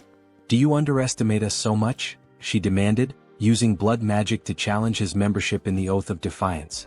Hans smirked, introducing himself as an honorary member of the Oath. She accused him of stealing the fragment of the immortal king and destroying their hideout. Holding a weapon forged from her blood, she declared it no longer mattered. He would die. Her attack was swift. Though he narrowly avoided a fatal blow, Hans felt the strength of a purebred vampire firsthand. Crashing into a barrier, he realized it was the work of her clan's blood mages. "Did you think escape would be so easy?" Over taunted. The protagonist analyzed the barrier, recognizing he could break it but would need more time to adapt to his new power. Over vowed to crush his skull and personally reclaim the fragment. Grinning, the protagonist declared she should remember his name and that he was from the Oath of Defiance. "I am your death," he added dramatically. Though retreating for now, he promised to return. In true villain fashion, he made a theatrical exit, summoning Hans to escape. Over was shocked to see him bypass the barrier, while her subordinate deemed his departure inappropriate. Suddenly, an arrow struck one of Over's servants from behind, a holy silver arrow from the paladins. Realizing they were surrounded, Over clenched her teeth in fury, cursing the Lich for delaying her. Wherever he had gone, she vowed to find him. She shouted furiously that she would find him and kill him no matter what. A while later, in the protagonist's room, Sunghyun sighed in relief. "I'm still alive," he muttered. Hans remarked that the recall ability was like a cheat code, reaffirming its power. Sunghyun cringed as he remembered the dramatic line he had uttered before using recall. Swinging his legs off the bed, he asked himself, "Why did I have to use such a typical villain line?" He groaned, clutching his face. "Am I crazy? What possessed me to say that?" Adopting Hans's persona, he tried to justify it. "You're proud of your strength, aren't you? You took down a group of evil vampires, saved a defenseless girl and her brother, and even protected an entire city. Sunghyun smiled at that thought. Now that I think about it, I feel like a hero. Stretching, he added, surely I've earned myself some karma points, right? Calling up the karma shop, he stared in disbelief at the system window. His balance was 731,002 points. How do I have over 700,000 points already? He exclaimed. Didn't I spend everything on upgrades? With a nervous laugh, he speculated that enraging the vampires and dark mages must have significantly boosted his karma. Dismissing the thought, he pressed the system window. I'll figure it out later. For now, should I upgrade my special skills again? A notification appeared. His limit on summoning avatars had increased.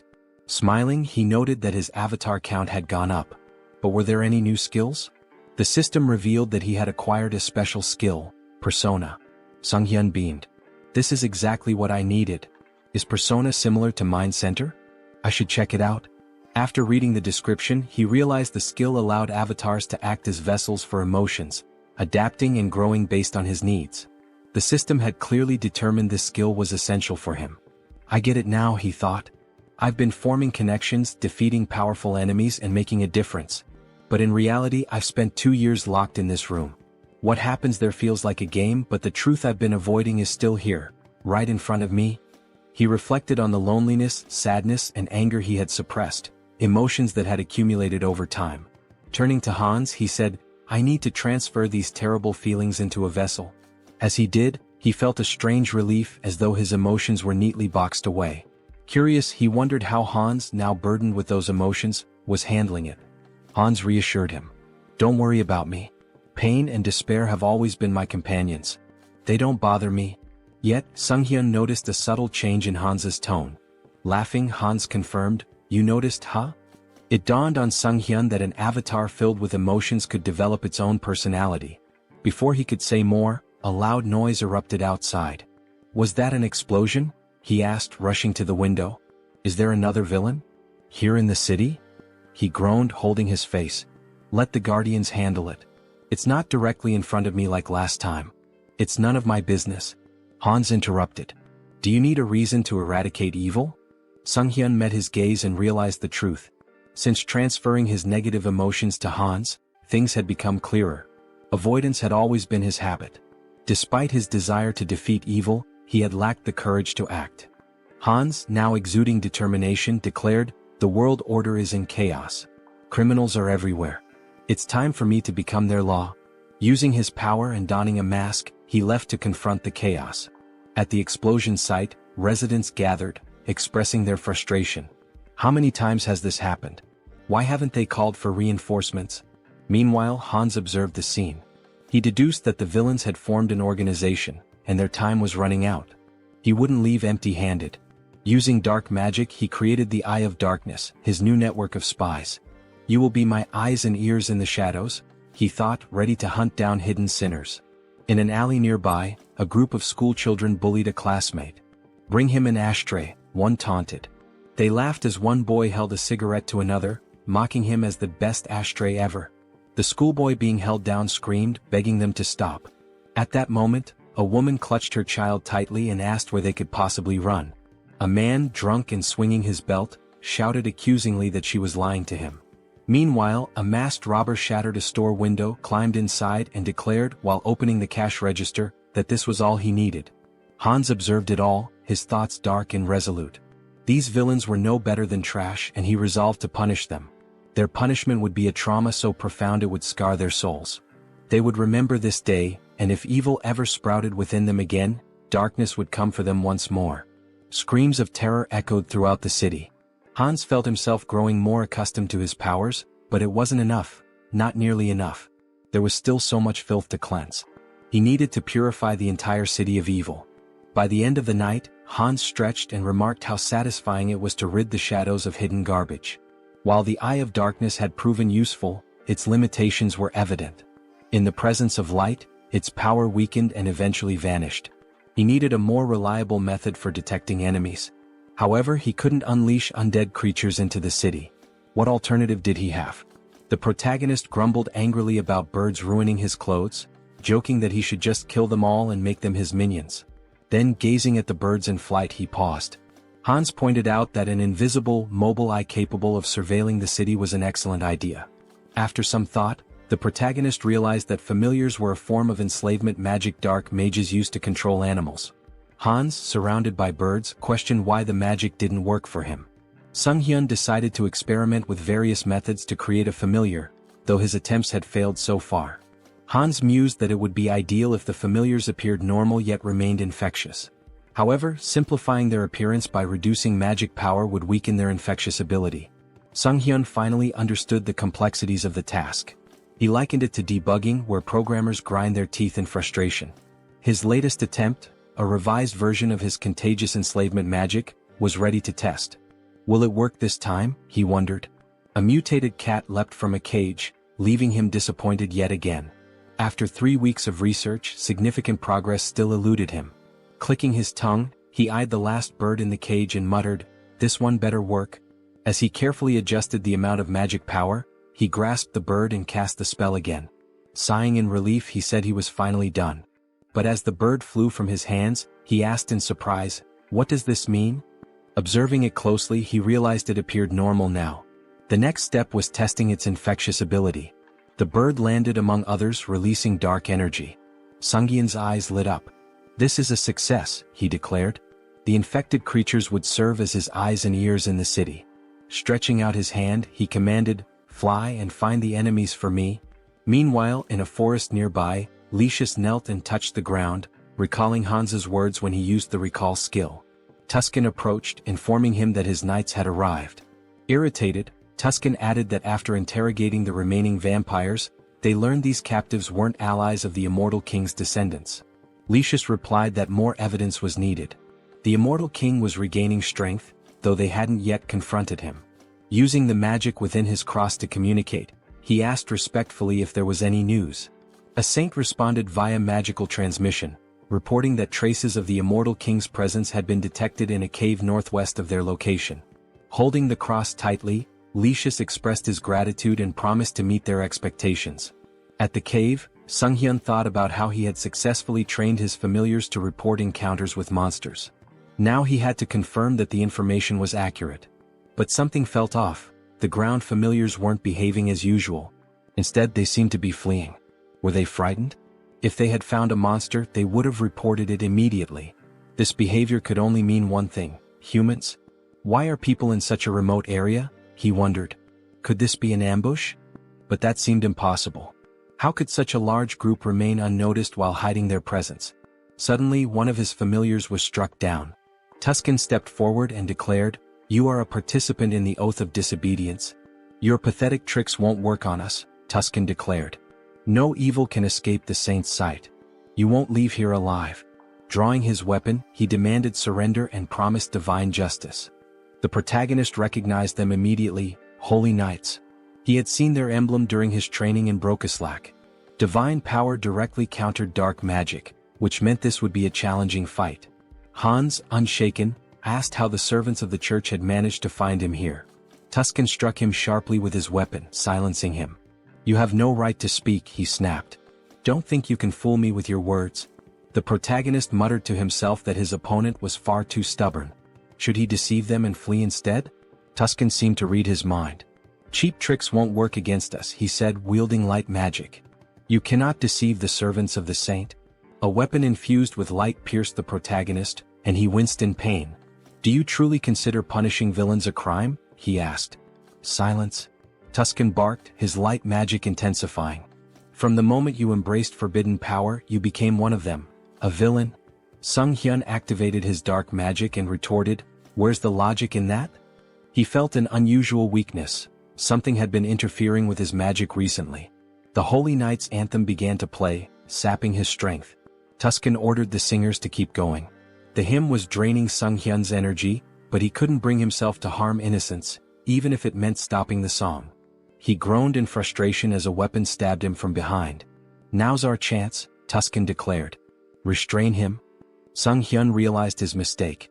He had been too careless, and now he was bound in chains. These restraints were not ordinary, they blocked both his movements and magic. "Impressive work catching me," the protagonist admitted. Tuscan smirked. "Exactly as expected. No evil has ever escaped these chains. Will you resist any longer? Grinning, the protagonist replied, as if I'd make it that easy for you. He knew there was no reasoning with them. It was time to part ways. Let them think they had won. Tuscan, now wary, activated his light magic. I don't know what you're planning, but don't think I'll just stand by and let you try anything. He launched another attack. But the protagonist only smirked. The strength of the chains didn't matter anymore, because Hans was already free. Tuscan's eyes widened in disbelief. He broke the chains? Impossible. Who is this man? Later, lying exhausted on his bed, Sunghyun sighed. Trouble seemed to follow him wherever he went. First, the Shadow faction and the Oath of Defiance. Then the Varkalak vampire clan. And now, the Paladin Order, one of the most powerful forces on the continent, had joined the list of his enemies. He called up the system window, his thoughts racing. There must be a reason for all this karma I've been accumulating.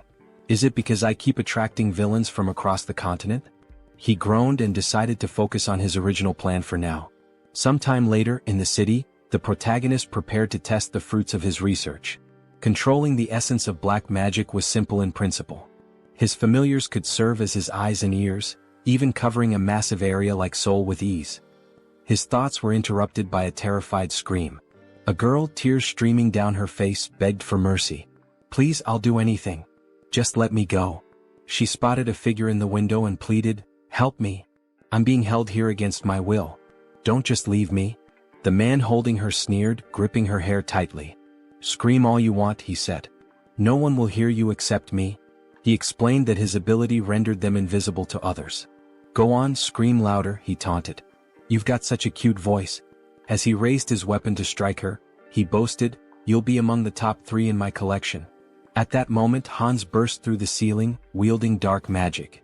The man with the knife asked, bewildered, how could this happen?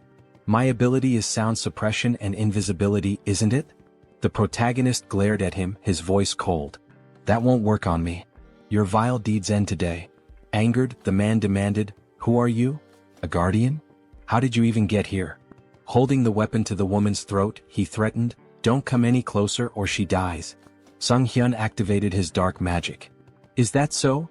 He said, snatching the woman away with a surge of power and holding her safely in his arms. Now what will you do? The man with the knife gasped in disbelief. A Ritterney? You dare to steal my prey? Then I'll kill her along with you. He lunged at the protagonist but was suddenly restrained by tendrils of dark energy. Judging by his words, Hans deduced, this isn't your first victim. Binding the man tightly with dark energy, he pressed his fingers to his forehead. You won't mind if I confirm that for myself? Using necromancy, Sunghyun activated the Cry of the Dead skill, peering into the man's memories. He saw vivid scenes of the man torturing and murdering his victims. You're a serial killer, Hans declared grimly. I don't need to look any further. His tone sharpened. I sentence you to death. The man screamed in agony as the dark magic overwhelmed him. Sunghyun muttered, even death is too merciful for someone like you. He considered for a moment. But I need an undead servant for my work. You'll do just fine. With a cruel smile, he activated a spell that drained the blood from the man's body. The system window appeared, announcing the creation of a new undead, Ghast. Satisfied, the protagonist said, I'll need to prepare the subspace portal. It'll come in handy later. Looking at the unconscious woman, Hans pondered. What should I do with her? Clean up the mess? Maybe just call emergency services. A short while later, the police arrived, cordoning off the crime scene. Park Han-cheol, leader of the Special Ops Bureau's criminal investigation team, stood outside, observing the scene through the window. A suited officer approached him. We've reviewed the footage. It's definitely the serial killer we've been after. Han-cheol, irritated, asked, and the person who stopped him? A Ritterney? The officer nodded. Confirmed. But the killer's body is missing. There's evidence of dark magic and blood at the scene. Someone definitely died here. It's a mess. This case is a nightmare, Han-cheol muttered. A rogue playing hero. Do they think the law doesn't exist? Meanwhile, the protagonist stood atop a roof, surveying the city. A passerby on the street pointed upward. Is that a sleepwalker? Who is he? Hans petted a cat perched beside him. I wonder what they'd say if they saw my face, he mused. Elsewhere, at the South Korean Citizens Repatriation Association, Seoul South Branch, a secretary entered Yoon Ji-yoon's office. Sorry to interrupt, but there's something urgent. Yoon, still recovering from a late night, groaned. What time is it? What's going on? The secretary handed her a file. A request from the Special Ops Bureau. They're investigating the serial killer case and... Yoon skimmed the file. So, the dark mage in the long coat and mask strikes again. Public security's already a mess. She sighed, placing a tablet over her head. We should hand this over to that guy. The secretary, shocked, exclaimed, That guy? The murderer? Yoon slammed her fists on the desk. Exactly. He's competent. If we tame him, he'll make a great asset. The secretary frowned. You want him as a guardian? Are you serious? Stop complaining and get back to work, Yoon retorted, gesturing at the towering stack of documents. Frustrated, she threw her hands in the air. I'm going to tear those villains apart myself. Later, Han stood by a window, stretching. With a satisfied smile, he muttered, Punishing villains feels good. His gaze swept the bustling streets. Soon I'll have to deal with a few more pests. The villains' organization was wreaking havoc, causing complete chaos. Having pieced together the situation to some extent, Heinz decided it might be time to shift his focus to the other world. When he arrived, Uncle Diana and Aaron were in tears, shouting his name. The children ran to him, embracing him tightly. You've been through so much, he said warmly. You've worked so hard.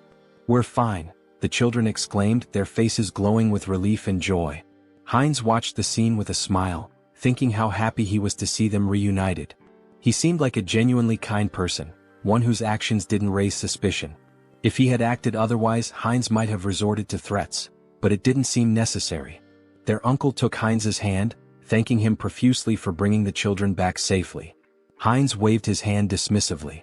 I didn't really do much, it simply had to happen. Diana approached him, gratitude shining in her eyes. Thank you for everything, she said, wrapping him in a hug. I'm so happy. He patted her head gently. This isn't goodbye. I'll visit often. Stay healthy and behave well. Still crying, Diana admitted, I'm a little worried. You seem to be changing a lot. But her faith in him as a good person reassured her. He hesitated. Am I really changing? He asked himself, uneasy. Perhaps it was the influence of his persona skill. Heinz was a blend of negative emotions, driven by a desire for recognition, an attempt to draw attention through intrigue and deception. Yet his character now seemed calm and stable. Diana, looking at him sadly, asked where he was headed next. I'll seize every opportunity, he replied, and embark on a pilgrimage. Sometime later, in the capital of the kingdom of Talia, Teleria, a city known as the heart of the Church of the Goddess and home to its grandest temple, Heinz wandered the streets, observing everything with keen interest. Stepping into a secluded alleyway, he ensured no one was following before activating his abilities to summon his fourth avatar, Heinlich. This avatar embodied key traits: a composed mind, persona, super regeneration, and calm demeanor. Its unique feature, the spirit of a warrior, granted additional bonuses to skills and experience acquired through combat and training. Handing a bag to Heinlich, Heinz instructed, walking through the holy city as a vampire isn't ideal. Take this and step into the light. Heinlich made his way to the elder, who sat on a chair surrounded by his subordinates. Next, believer, step forward, the elder called. In response, Heinlich emptied a bag of gold at the elder's feet, startling everyone. The elder began counting the coins, stacking them neatly. How much is this? He asked, astonished. This is everything I have, Heinlich declared, placing a hand over his heart. I wish to dedicate it all to the goddess and serve as a paladin to fulfill her will. Reflecting on his past avatars, an undead, a dark mage, and a vampire, Heinlich mused that this time his form would embody light. A paladin respected by all. The elder slammed his fist on the table, sending coins scattering. Instructor Marco stepped forward with a hearty laugh. A sincere young man like you will make an excellent paladin. The elder, still hesitant, said, Wait. No matter the sacrifice, we can't just accept an unknown person as a paladin. Marco reassured him. Don't worry. Training reveals a recruit's true nature. Are you prepared to show us yours? Heinlich nodded eagerly. I am. Weeks into the grueling training, Heinlich gasped for air, sweat pouring down his face. I need water, he cried moments before a massive iron ball flew toward him. What is this madness? He thought, summoning his strength to stop the ball. Exactly a month had passed since his training began. Initially, he thought the Paladin Order was noble and refined.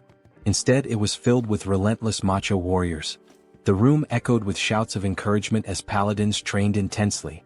A fellow paladin approached number 12, chastising him. "You're losing focus. Did you forget the rules? You can't stop praying during training." The paladin knelt in front of him, shouting, "Good. Now concentrate and recite the prayers again." Number 12 resumed, reciting fervently as he lifted the iron ball. The coach praised him. "Well done. Keep focusing. Let prayer restore your strength." From the sidelines, Heinrich observed.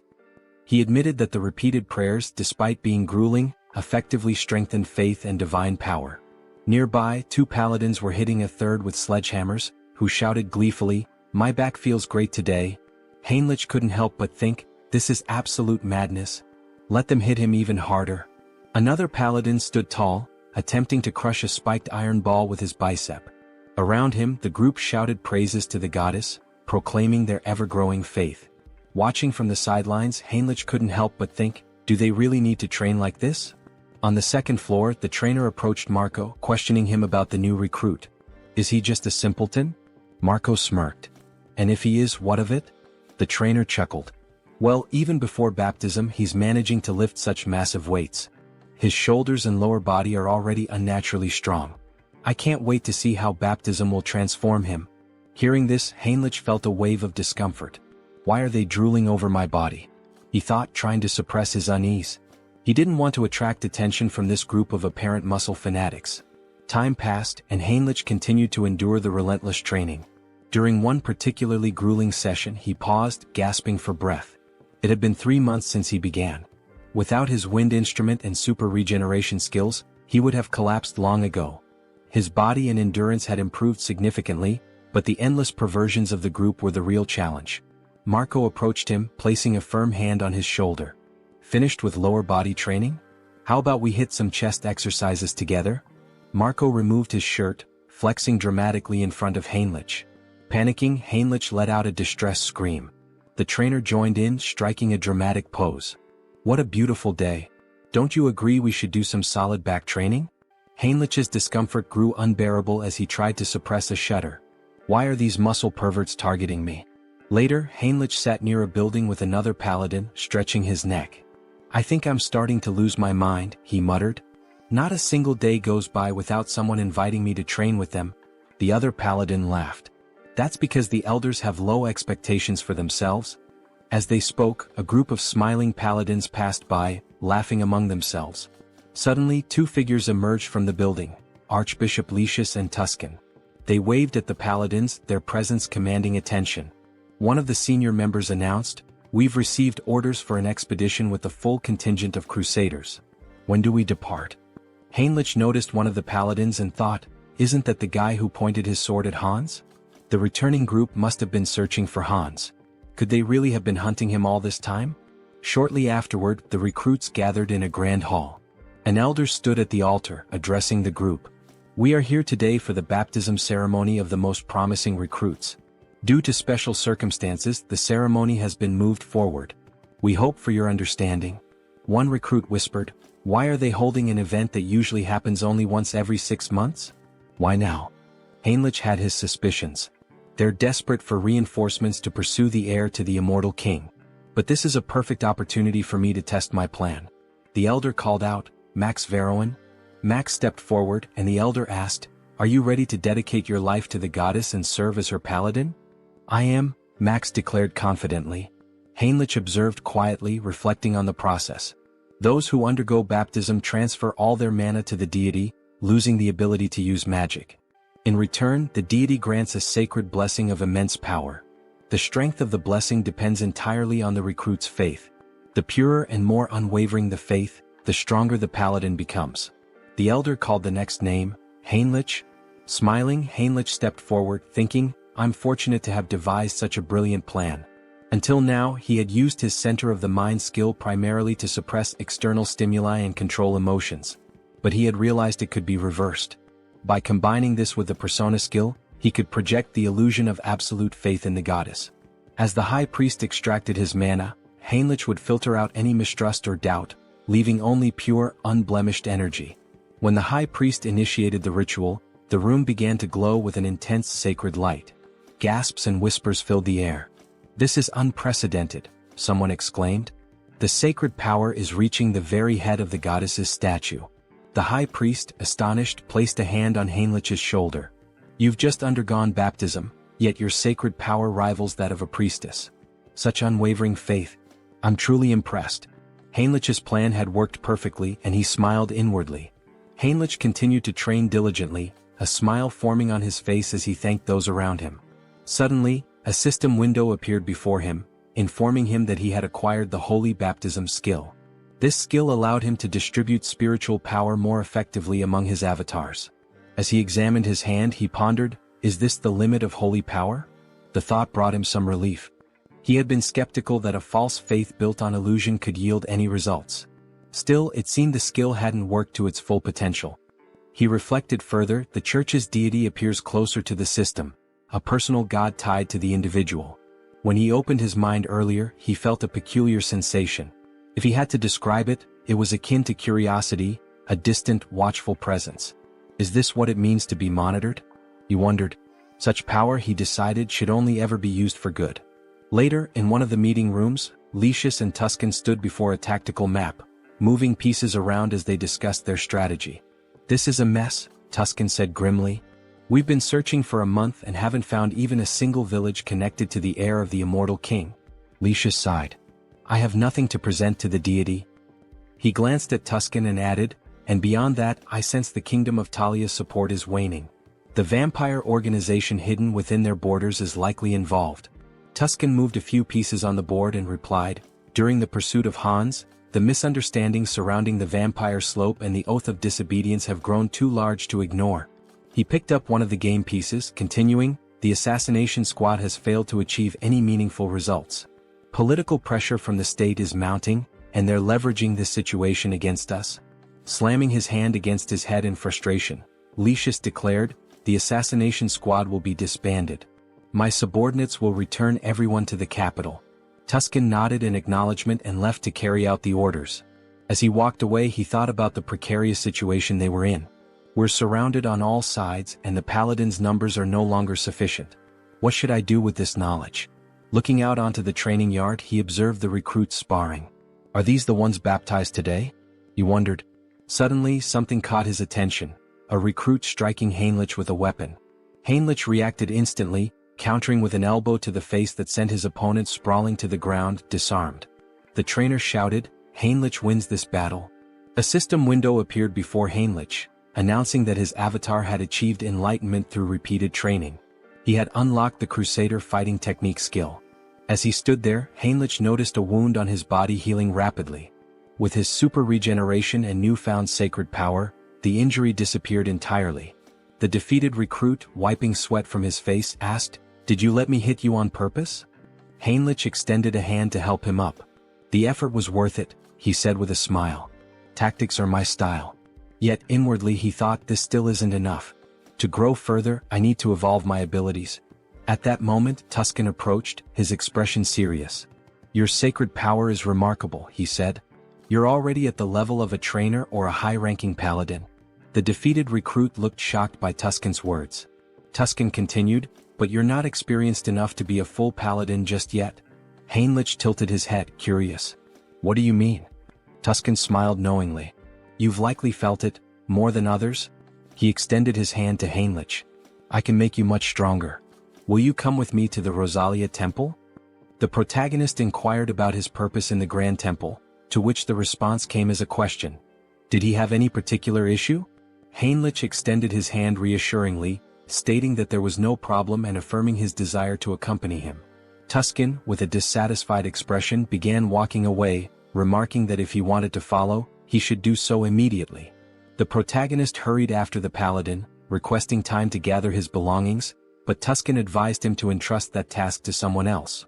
They entered a room and stood on glowing runes. Tuscan placed a hand on the protagonist's shoulder, acknowledging how sudden everything seemed. He assured him that everything would be explained in detail later.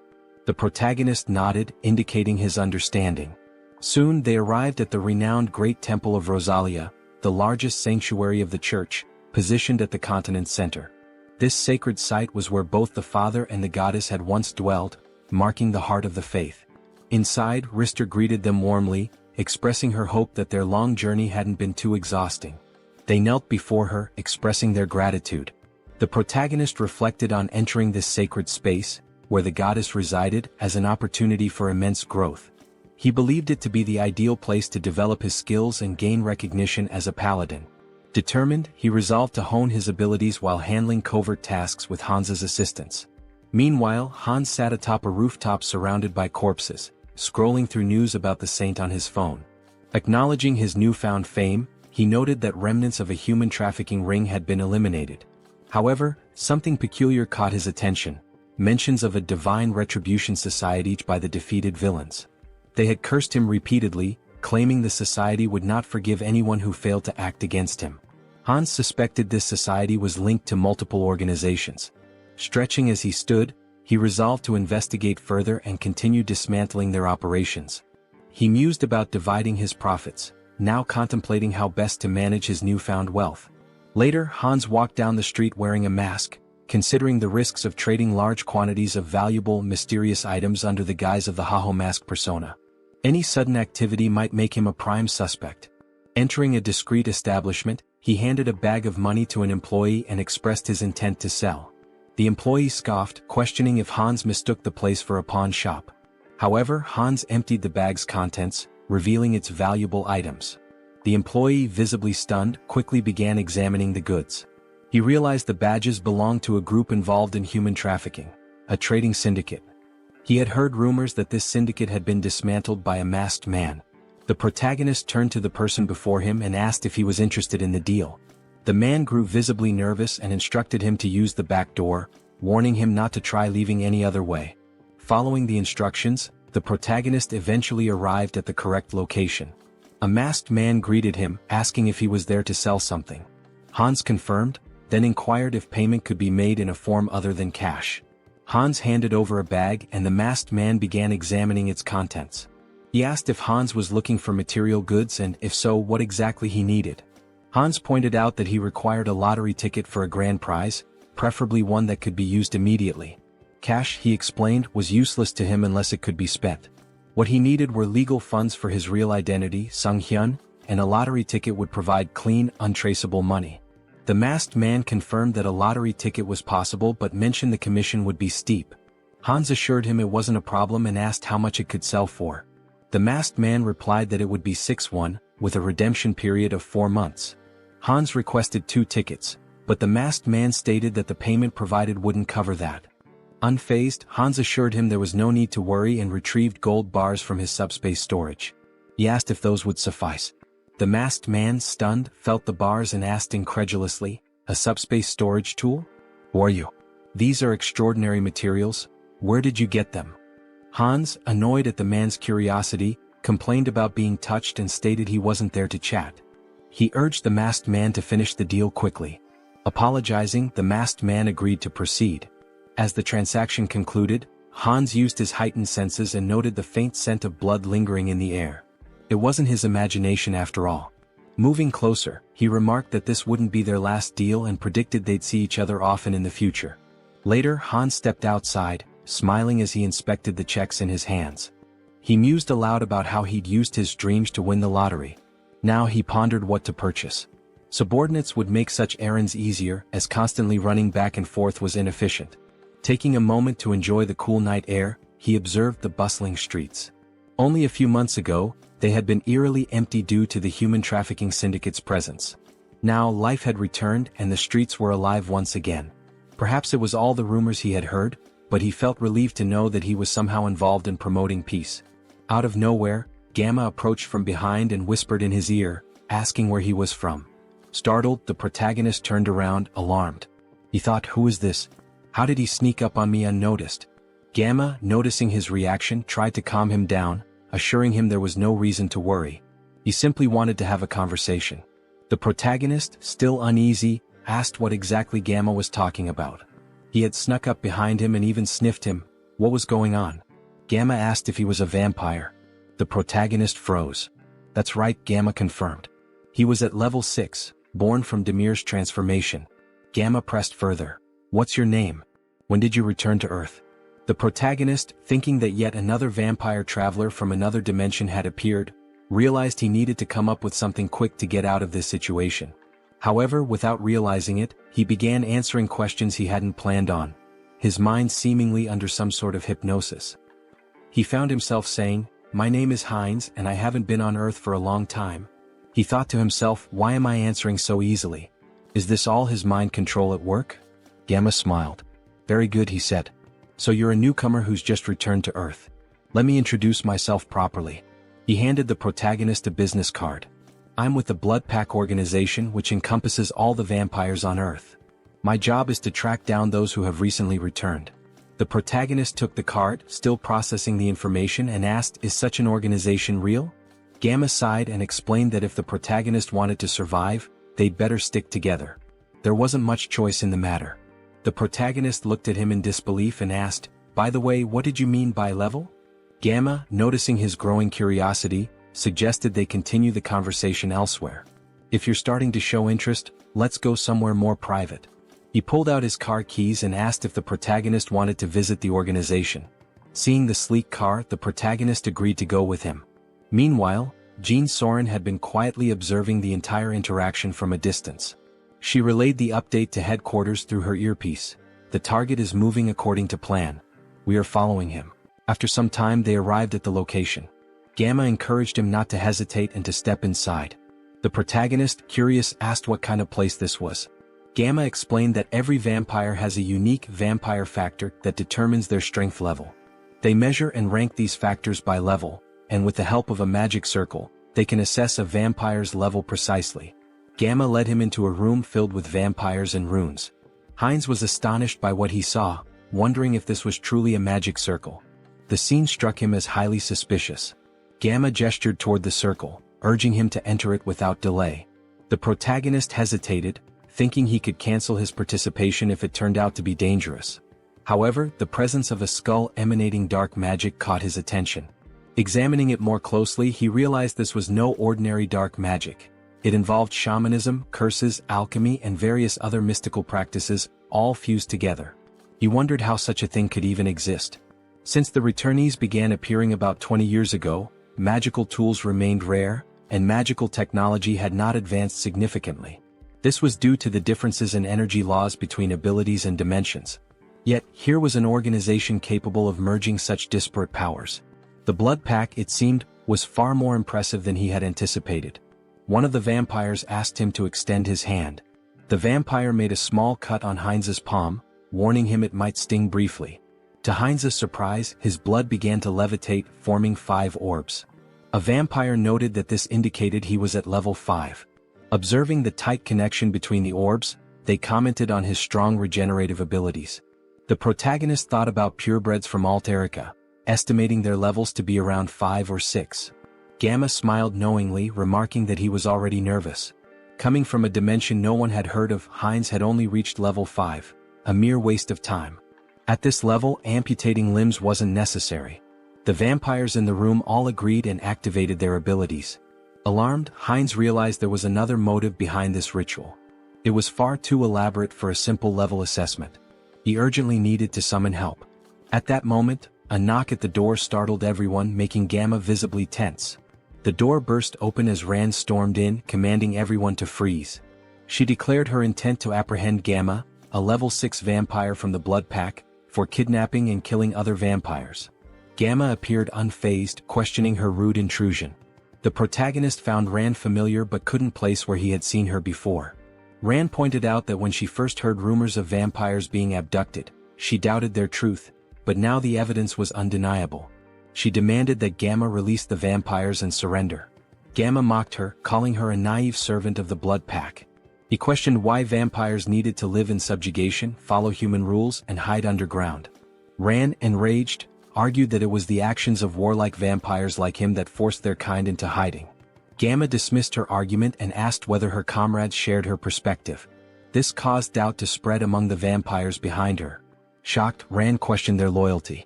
Just then one of her allies betrayed her, activating his ability and striking her down. As she collapsed, she demanded to know why he had turned against her.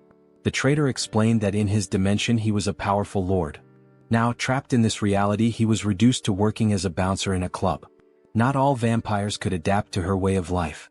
Gamma leaned in and Rand, struggling, asked about his ultimate plan. Was he kidnapping vampires to start a rebellion against the Blood Pack?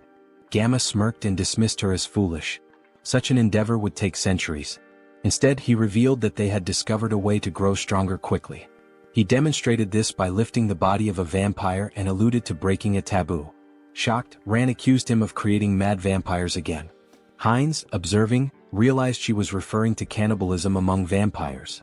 While it wasn't practiced on Earth, when vampires from different dimensions consumed one another, their vampire factors merged, increasing their strength but at a severe cost. This act often led to profound mental instability, a grim legacy from their ancestors. If someone fails to control themselves, they become mad vampires, driven insane by an unquenchable thirst. The first appearance of a mad vampire marked them as a global threat. Gamma, however, smiled confidently and assured everyone that this wasn't a concern. After extensive research, they had discovered a way to remove residual bloodlust. Suddenly, Gamma's victim began screaming in agony, exclaiming that they were being used as experimental material. The protagonist observed the situation closely, realizing that the magic circle wasn't merely for separating empirical factors. It was designed to transfer a drug to vampires without causing side effects. Minhyun reminded Gamma of his promise, pointing out the risks he took to follow him secretly. Gamma, keeping his word, tossed him a pill. Minhyun consumed it and his body began to transform, becoming larger and stronger. Smiling, he marveled at his newfound strength, unable to believe the change. Grabbing Rand by the throat, he demanded more pills immediately, threatening violence otherwise. Feigning panic, Gamma urged Minhyun to stop, assuring him that while he was pleased with his strength, he needed to be patient. After all, another guest had arrived before him and was still waiting. Surely it wasn't too much to ask to wait a little longer? The protagonist rose to his feet, calmly stating that there were 2 purebreds and 4 half-breeds, proof that cannibalism worked. Gamma looked at him, stunned. Filled with newfound strength, Hines expressed his eagerness to see just how powerful he could become.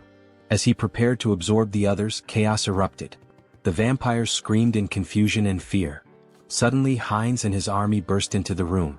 Addressing the group, he mocked their attempt to hide but scolded them for neglecting their safety. From now on, no one would leave this place without his permission. His army launched their attack, causing Minhyun to panic. He turned to Gamma, demanding answers about who their attackers were.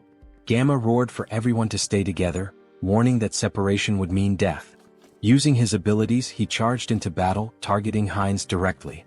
Hines observed Minhyun's unusual transformation, noting that vampires from different dimensions often had distinct appearances. Slamming his staff to the ground, Hines summoned magical spikes that pierced through Minhyun's body. Smirking, Hines declared that minimizing casualties was part of his plan. He leaped into the fray, mocking Minhyun's organic transformation, claiming it posed no threat. Biting into Minhyun, Hines thought to himself that there would be more prey ahead. Minhyun screamed in pain and confusion as Hines drank his blood and heard his thoughts. Minhyun lamented his betrayal and his determination to survive, refusing to accept his end. Wiping his face, Hines remarked that insanity was far worse, as he could hear every obsessive thought coursing through Minhyun's mind. To his surprise, his teeth began to fall out, a sign of his empirical factors evolving and merging. A system notification appeared, informing Hines that he had gained a special ability, hybrid evolution. This ability significantly enhanced his physical attributes whenever he absorbed new empirical factors, allowing him to steal traits from the target's bloodline. Turning to Gamma, Hines remarked that this power was quite impressive. If he were to lose control, he could become exceptionally dangerous. Now he needed an organization to enforce his will. The Blood Pack could serve his purpose, or they would face the alternative of joining his undead army. As the battle continued, Hines devoured the remaining vampires. Another system notification informed him that he had acquired a new vampire trait, Insight. This skill allowed him to assess the physical condition and stats of his enemies. Hines dismissed it as relatively useless but realized that vampires possessed a supernatural ability called heritage, tied to their origins. Using hybrid evolution, he could master this ability and steal all their powers. Gamma, now crucified, demanded to know how Hines had managed to remain sane while devouring his own kind. Approaching him with a grin, Hines taunted Gamma, asking if he was curious about how to resist corruption. The secret, he teased, was to ignore the whispers that accompanied the act. Gamma, panicked and disbelieving, screamed in protest. His cries turned into agony as another system notification revealed that Heinz had gained a new skill, camouflage, which allowed him to conceal his presence. Observing Gamma's transformed state, Heinz smiled slyly, commenting that Gamma must have been using camouflage all along. Not bad, he remarked, relishing his growing power. There were many ways he could use this ability. Should he dive into this bastard's thoughts? Gamma reflected on research, collaboration, support, and the public retribution technology. He also recalled a promise he had made to Mr. Beta. The protagonist panicked, wondering who the hell is this? Was this person Gamma's patron? And once again the Public Retribution Society was mentioned. It seemed like this intricate ritual was also their doing. What were these people planning, aiding the blood pack like this? Later that night, Heinz and So-Ran were driving through the city together. Heinz glanced at her and asked if she was finally coming to her senses. Startled, she yelled at him, calling him trash for selling his life and demanding to know where he was taking her. Grabbing him by the throat, she shouted furiously. Heinz gasped, pleading for her to stop and look around. They had captured him too, and if she didn't let go, they'd crash. Reluctantly, So-Ran released him and apologized, asking for an explanation of what had happened. Heinz asked if she had heard of Ho-Ho's mask. He mentioned that the masked figure had escaped during the chaos when a group of vigilantes burst in. Placing her hand over her heart, So-Ran expressed her gratitude, saying that even amidst the chaos, Heinz had gone out of his way to save her. As Heinz observed her closely, her face and voice felt oddly familiar. Yet no matter how much he tried to place her, he couldn't shake the feeling that he'd seen her somewhere before. He asked why members of the Blood Pack were fighting one another. So-Ran explained that the group was divided between radicals and moderates. She and her team had discovered evidence that the radicals had kidnapped one of their own, so they infiltrated the radicals' territory. She expressed relief that they had escaped in one piece and even managed to learn the radicals' plans. She intended to inform the higher-ups and put an end to it. Heinz, skeptical, thought to himself that resolving this wouldn't be so simple. It was likely that even the highest-ranking members of the radicals were involved. So-Ran cheerfully asked about Heinz's identity. Who was he as her savior? He seemed incredibly strong. Heinz replied that she could call him whatever she wanted, as she felt comfortable. She asked if she could call him up for convenience, to which he nodded, mentioning he'd recently returned to Earth and hadn't formed any bonds yet. Heinz explained he had followed Gamma out of curiosity about the Blood Pack. So-Ran smiled and suggested that he join the group, mentioning that most vampires were part of it. She assured him that moderate vampires didn't engage in shady activities and had steady blood supplies through partnerships with blood banks. Heinz expressed interest and So-Ran promised to show him more. After some time they arrived at their destination. Inside, a little girl named Nahi ran to the door when she heard them. So-Ran greeted her warmly and Nahi hugged her, asking if she was okay. Smiling, So-Ran reassured her, introducing Heinz as their friend and a new member of the Blood Pack. Nahi, looking nervous, greeted Heinz. He waved back with a friendly smile. So-Ran patted Nahi's head, asking her to stay and play while she showed Heinz the room. Nahi agreed but asked her to return soon. On the way up, Heinz commented that Nahi seemed very small. So-Ran clarified that it wasn't just her appearance. Nahi wasn't a returner. Confused, Heinz asked if all vampires weren't returners. So-Ran explained that wasn't true. Nahi had been born and raised on Earth, but her father, a returner, had turned her into a vampire to save her from a chronic illness. This revelation made Heinz reflect on why the government wanted strict control over vampires. In many ways they were like an infectious disease. So-Ran continued, explaining that turning someone on Earth took significantly more power than usual. Nahi's father had reached his limit but wanted her to live confidently, even under the sun. Eventually they reached a room. So-Ran let Heinz in, telling him to call her if he needed anything. Since it was late, she suggested he rest. She said goodbye with a distinct gesture. Heinz froze, startled. That gesture, her voice, it all seemed so familiar. Pointing at her, he asked, "Is she the streamer Orchid?" So-Ran's eyes widened in shock and she screamed in embarrassment, covering her face. She stammered, asking if he'd just mentioned her stream. She blushed, saying that moment from her stream was stuck in her head, then nervously asked if he was one of her subscribers. Heinz awkwardly waved, denying it, explaining that her videos had simply popped up in his recommendations a couple of times. She sighed in relief and said it was a good thing because she had nearly died of embarrassment. She explained that she had been a trainee, and after quitting she felt lost and decided to try streaming. Heinz asked how old she was back then. She replied that she was 22 now and had awakened at 19. Then she asked his age and when he had awakened. Feeling awkward, Heinz quickly shut the door behind him, calling out that he'd tell her later. She blinked in surprise, wondering aloud if she had said something wrong. Inside, Heinz exhaled deeply, realizing she was much younger than he had assumed, which explained his casual tone earlier. At 20 years old himself, he found it surprising that she was older than him. Lying on the bed, he muttered to himself that regardless, she still looked familiar. As a streamer, she was quite famous. Maybe he should look her up online? Opening her streaming page, he found a notification about her recent hiatus. In the post, she mentioned taking a break from streaming for about a week due to work obligations. She assured her audience she'd return as soon as possible and hoped to see them again soon. Heinz swiped through the updates, thinking to himself. After she posted this, she went straight to the crime scene? If he hadn't intervened, that post might have been her last. The thought unsettled him. The situation had been far too close and dangerous. The next morning, Heinz woke to the sound of So-Ran yelling into her phone. She was shouting, demanding to know why there was no evidence. How could they find nothing? Groaning from his headache, Heinz got out of bed, wondering what the commotion was about so early in the morning. Heading downstairs, he heard her shouting again. He says there's no proof of this. How is that even possible? Noticing Heinz, So-Ran paused her argument and asked if he was awake. Holding the phone away, she explained that her colleagues had gone to the crime scene yesterday, but everything had been burned.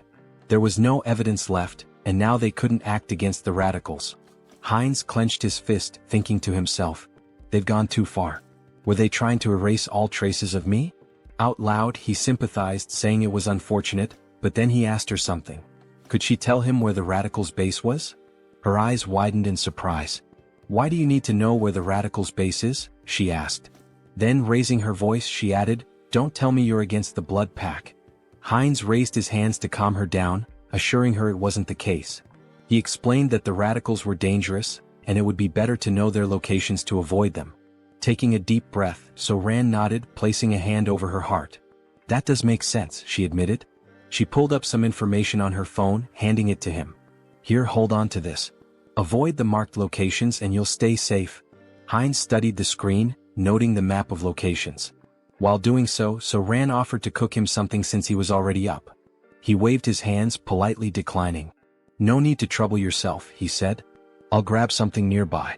There are plenty of good restaurants around. Looking at the map's marked spots again, Heinz licked his lips and muttered, that's why I'm thinking of going for a walk and finding something good to eat. Moments later, he appears indulging in the blood of vampires, as if feasting at a banquet in a restaurant. Suddenly, a still-living vampire calls him a bastard, warning that he cannot leave peacefully because the clan leader will hunt him down, leaving not a single bone marrow behind. The protagonist asks if they know who he is and thanks them, mentioning that after stealing the concealment skill from these vampires, they are now worse than blind fools. So, he won't have any trouble for now. He then demands they reveal where their other friends are. By touching the vampire's head, he accesses their memories and discovers that the next day, there will be a gathering in a secret location, and their leader will also be present. The protagonist sees this as a perfect opportunity to eliminate all of them and feed. After finishing off the last living vampire, he says it's time to clean up. Using the Blood Bloom skill, he spreads blood to create a burning flower that won't extinguish unless the caster wishes and burns only the target. This new technique, which he acquired after stealing from the vampires, is perfect for erasing his traces. As for magical traces, he'll use his concealment skill to hide them. With these two skills, no one will be able to track him. Suddenly, the protagonist's heart starts pounding. This feeling, his body was beginning to evolve again. While spitting blood and groaning in pain, he acquired new abilities. The special skill, Bloodline, Pure Blood, evolves into Bloodline, True Blood. Due to the effects of hybrid evolution, he gains enlightenment and acquires the skill, Blood Flow Amplification. His recovery ability has transcended its limits, and the skilled regeneration has evolved into hyper-regeneration. Finally, he has become a True Blood and gained some new abilities. Let's test what they do. He makes a deep cut on himself and within seconds his artery heals. Now he can control blood and has absurd regeneration. During a fight, he can absorb the blood of enemies to recover, making him practically invincible. If a True Blood is this strong, imagine how powerful a Holy Blood might be. In the next scene, we see Jean Soren thanking someone for donating 1 million cheeses. The donor earned 1,000,000 points in her heart. She thinks this donation will allow her to buy many blood packs without worrying. Suddenly, the protagonist enters the room. They look at each other and blush. He apologizes for interrupting and tells her to continue her work. Soren, embarrassed, shouts at him to knock before entering and punches him. Soren then asks what happened. He tells her they received a letter in her name. The letter contains images and information about a group of criminal vampires. Someone mysterious sent this dossier with such valuable information. She has no idea who it could be. Perhaps the famous masked figure people keep talking about? But the only person she had discussed this with was Mr. Hines. These details came after she gave the location to Mr. Hines. Could these two be working together, or is it just a coincidence? The next day, Hines observes a house from a rooftop where a secret meeting will take place to discuss measures against the masked figure and the recent attacks. Hines uses a skill to peer inside the house but notices a blood magic barrier. On the first floor, he sees several high-level vampires emanating intense energy. Alright, let's go in. Hans will use the shadows and I'll go from above. Let's enter together and wipe them all out. Hines enters through the window like a scene from an action movie. Prepare yourselves, you criminal bastards. But when he looks, there are no vampires on the first floor. Suddenly, the wall begins to crack and a voice claims, I would have loved to capture the masked one, but only some random vampire appeared. No problem, we'll hunt down this mosquito. Beta 1 Beta Shin, do you recognize this vampire? We don't know him. He seems to be level 7 but he's entirely unfamiliar. It looks like this vampire came from somewhere unknown. Hines recalls the name Beta from the vampire memories he absorbed. Their leader is called Alpha, while the others are Betas and Gammas. Both Betas are here today. The big problem is the masked members. Perhaps they belong to the secret divine society I've been searching for. I can't sense their energy, they're using a strong skill to conceal it.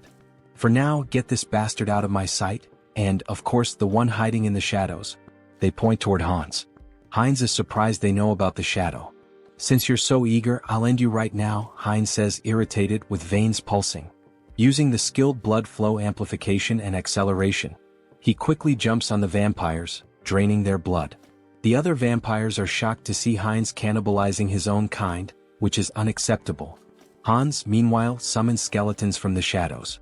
One vampire tries to flee, begging for his life, but Hans appears in front of him, saying, You're not the only ones who can create barriers. From now on we'll perform the dance of death, where there's no place to run. And so, the dance of death begins. Vampires lose their lives one after another. Beta 1 is stunned by the strength of this unknown vampire. This power doesn't make sense, he's only level 6 or 7. There must be some trick. One charges at Hines, but Hines uses his extended claws to stab one. One, however, hardens his skin like crystal to block the attack. Realizing the enemy blocked him, Hines decides to increase his strength and lands a heavy punch on one's chest. One is shocked to see his crystal armor shatter, something that had never happened in combat before. Recognizing Hines's superior strength and speed, one orders the other vampires to assist him. Hines taunts, Do you think these small fries will stop me? With open hands, Hines releases jets of blood, piercing one's subordinates. Enraged, one seizes the moment while Hines's hands are occupied, slicing off one of Hines's arms with a sharp strike. But it's useless. Hines absorbs blood from the fallen vampires and regenerates his arm instantly. Gaining a new skill, invisibility, Hines disappears in front of one, reappearing behind him and driving his hand into one's body, humorously described as into the vampire's butt. Checkmate, Hines declares as he begins to absorb one's blood. New vampiric factor collected. The skilled blood magic evolves into the special skill Mystery of Blood. Mystery of Blood absorbs subordinate skills, Blood Bloom, and Blood Flow Amplification. Hines feels the surge of power, now able to control all abilities with sheer will and manipulate them rapidly. Beta Shin curses Hines for devouring his own race, calling him a corrupted bloodline, and blaming his strange abilities on it. Hines responds, So what? Are you just going to keep yelling nonsense all day? Why don't you come at me like your brother did? Or are you too scared for that? Beta Shin charges at him, shouting, Bastard. Hines uses Mystery of Blood and traps Shin with blood chains. Shin continues cursing, saying, These tricks are unfair. Unfair tricks? That stings a little, Hines replies sarcastically. Let me tell you something too. Checkmate. He slices the vampire's neck. As Hines absorbs Shin's blood, the other vampires are terrified, muttering, This vampire is insane. Who would have thought the masked one would have such a strong helper? Prepare the orb, we need to deal with him now, says one assistant. One of them casts a spell and launches it at Hans. At that moment Hans appears saying, "That's an interesting spell," and reflects it back at the vampire who cast it. The other assistant, now terrified, says, "The enemies are too strong. There's no hope, we need to flee." The leader, hearing this, declares, "We're not running," and uses a skill on the subordinate, saying, "You've been useful until now, but you'll be even more useful by dying for the Society of Divine Retribution. Go and die for freedom." The leader then uses a spatial manipulation skill to escape. Hans notices something strange about the vampire left behind. Auto-destruction mechanisms? And abandoning your subordinates on your own? What an irresponsible leader. He thought this spell would force me to leave the battlefield. What a pity, it's nothing, Hans says. Inspecting the vampire's body, he observes, there are 2 energy orbs attached to him. If they are removed? Hans continues, I control the rules of death here. Do you think you can escape death in my presence? Meanwhile, the leader is teleported to an unknown location. It was tough escaping such a strong barrier, and the magic didn't work properly. But it was enough to survive, he says. Suddenly Hans appears behind him. So, you were here, leader? Hans contemplates playing with the leader for a while but decides it's better to act decisively to prevent another escape. Hans places his thumb on the leader's forehead to access his memories about the Society of Divine Retribution. However, a defense mechanism activates, an unknown memory technology from the society. Hans is transported to the mental realm. A mysterious voice echoes, saying it didn't expect Hans to reach the realm. Hans questions, so you've been watching this whole show from inside your own mind? He realizes this is the leader of the Society of Divine Retribution. That's correct, Haho Mask. Why don't you join us? The entity asks. Hans considers and asks, what's the society's goal? The mysterious entity replies, it's simple. Freedom for the returned and creating a world led by them. Hans questions, an organization formed so recently already has such ambitious goals? Recently, the entity retorts. We've existed for a long time. We've been fighting for our freedom endlessly. Hans presses further, so you've been committing acts of terror for ages, haven't you? Answer me. A system alert activates. Warning, Mind Hub is regulating emotions. Repeatedly it states, Mind Hub is regulating emotions. Hans' heartbeat quickens. The entity asks, does that even matter? I hope you make the sensible choice, Masked One. Hans tries to punch the entity but hits an invisible wall. So that's your choice? The entity responds. Here, in the mental realm, mental strength surpasses magical power. You'll never defeat me here. Hans laughs, saying, is mental strength really the deciding factor here? In that case, combining all of our consciousnesses, you're the one who can't defeat us here. Meanwhile, Heinrich trains intensely. 1,021. 1,022, he mutters while lifting a gargoyle statue. Finally, a system message appears. The entity has achieved the conditions and acquired the special skill, Blessing, Sturdy Body. The entity gains the skill, Out Erica Sacred Art, through repeated training, achieving a power level equivalent to a high priest. Heinrich reflects that he didn't expect to surpass his limits with mere physical training. With these new abilities, I've earned the qualifications to be a holy knight. Maybe it's time to discuss the next step. Suddenly he hears a feminine voice, it's the saint in the flower garden. Despite being the saint with the greatest divine power, she appears like an ordinary girl. Hello, Sir Heinrich, she says with a smile. Her radiant aura of divine power betrays her otherwise ordinary appearance. Heinrich greets her and asks, why are you alone in a place like this? The saint replies, I was just watching a ladybug in this field of flowers. The little creature was so cute I lost track of time. Heinrich had thought she was admiring the flowers, only to find out it was the ladybug. The saint notices something different. Sir Heinrich, you've finally received the blessing. Congratulations. The saint's perceptiveness amazes him. Blessing, Sturdy Body is not something achieved with outside help, she remarks, praising his accomplishment. Thank you, saint, he replies. Well, it's time to work. Shall we go to the chapel together, Sir Heinrich? Of course, saint, he answers. Through his studies of history, Heinrich learned why the saint is so obsessed with Hans. In the distant past, the first immortal king turned half the continent into a land of death. Multiple nations united to defeat him. However, his heart was stolen by an ally, a black mage. He reincarnated as the second immortal king, causing the fall of the Great Western Empire.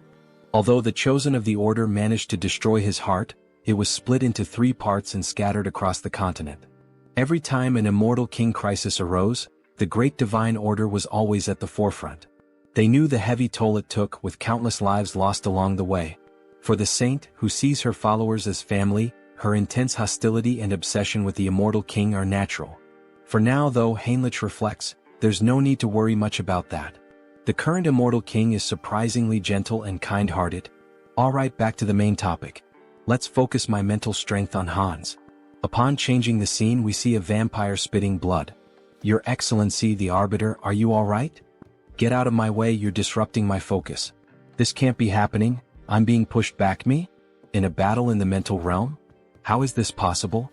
Hans begins punching the mysterious entity. At first, Hans had complete control of the battle, but now the entity is growing exponentially stronger to an uncontrollable degree, as if it were channeling the strength of multiple individuals. How did I lose? This isn't just a difference in the mental realm, it's a difference in skill? There's no way my mental abilities are inferior. This is no time to waste on this. An urgent directive is issued to the Soul Branch. Immediately cease all operations, erase all information and go into hiding. Especially for the Korean branch, this is the top priority right now. Inform the commander, a monster is in Korea. Even with Mind Hub and Serenity, Hans wasn't a weak opponent. His resilience would require further study. However, it was regrettable to lose sight of him. The system emits a new notification. The entity absorbs someone else's karma, transforming the skill Black Magic into the special skill path of sorcery. Thus, this fragment is the remnant of something scattered across the mental realm. Absorbing its karma means my growth comes at the cost of its reduction in power. That's fine. By reading the memories left behind in this fragment, I'll track the hidden members of the Society of Divine Retribution. So this is the Korean branch of the Divine Society, hidden deep in the forest. I won't give them any chance to escape, says Hans, blending into the shadows. I'll uncover all your secrets now. Suddenly, a scientist appears. They told me to evacuate as quickly as possible, but they didn't mention that a monster like this was coming. So the evacuation order had already been issued? At least my effort wasn't completely wasted. Look at you, trying to save a piece of paper with some data, only to hand everything over to me. Let's see what you've been up to for so long. Wait, this incident. I will never forgive you, Society of Divine Retribution. You're the ones who stole my life. I'll hunt down and kill every one of you without exception. Heinz refines excess blood stored in his body into blood crystals, which he plans to use to enhance other vampires' vampiric factors. This refined blood connects these vampires to Heinz, creating a hybrid clan loyal to him. Those who resist will be crushed. The next day, Jean Soren is stunned to learn that Heinz has eliminated all vampires in the region and intends to meet with the leader of the moderate faction. Wait a minute, this is a lot to process. I need to verify these facts, Soren says. Verify? What do you think of this as proof? Heinz interrupts, demonstrating his overwhelming power. Soren is terrified by such a display of power. She knew he was strong, but not at this level. He must be at least level 7 or higher. I can't even gauge his strength. Very well, I will contact them now.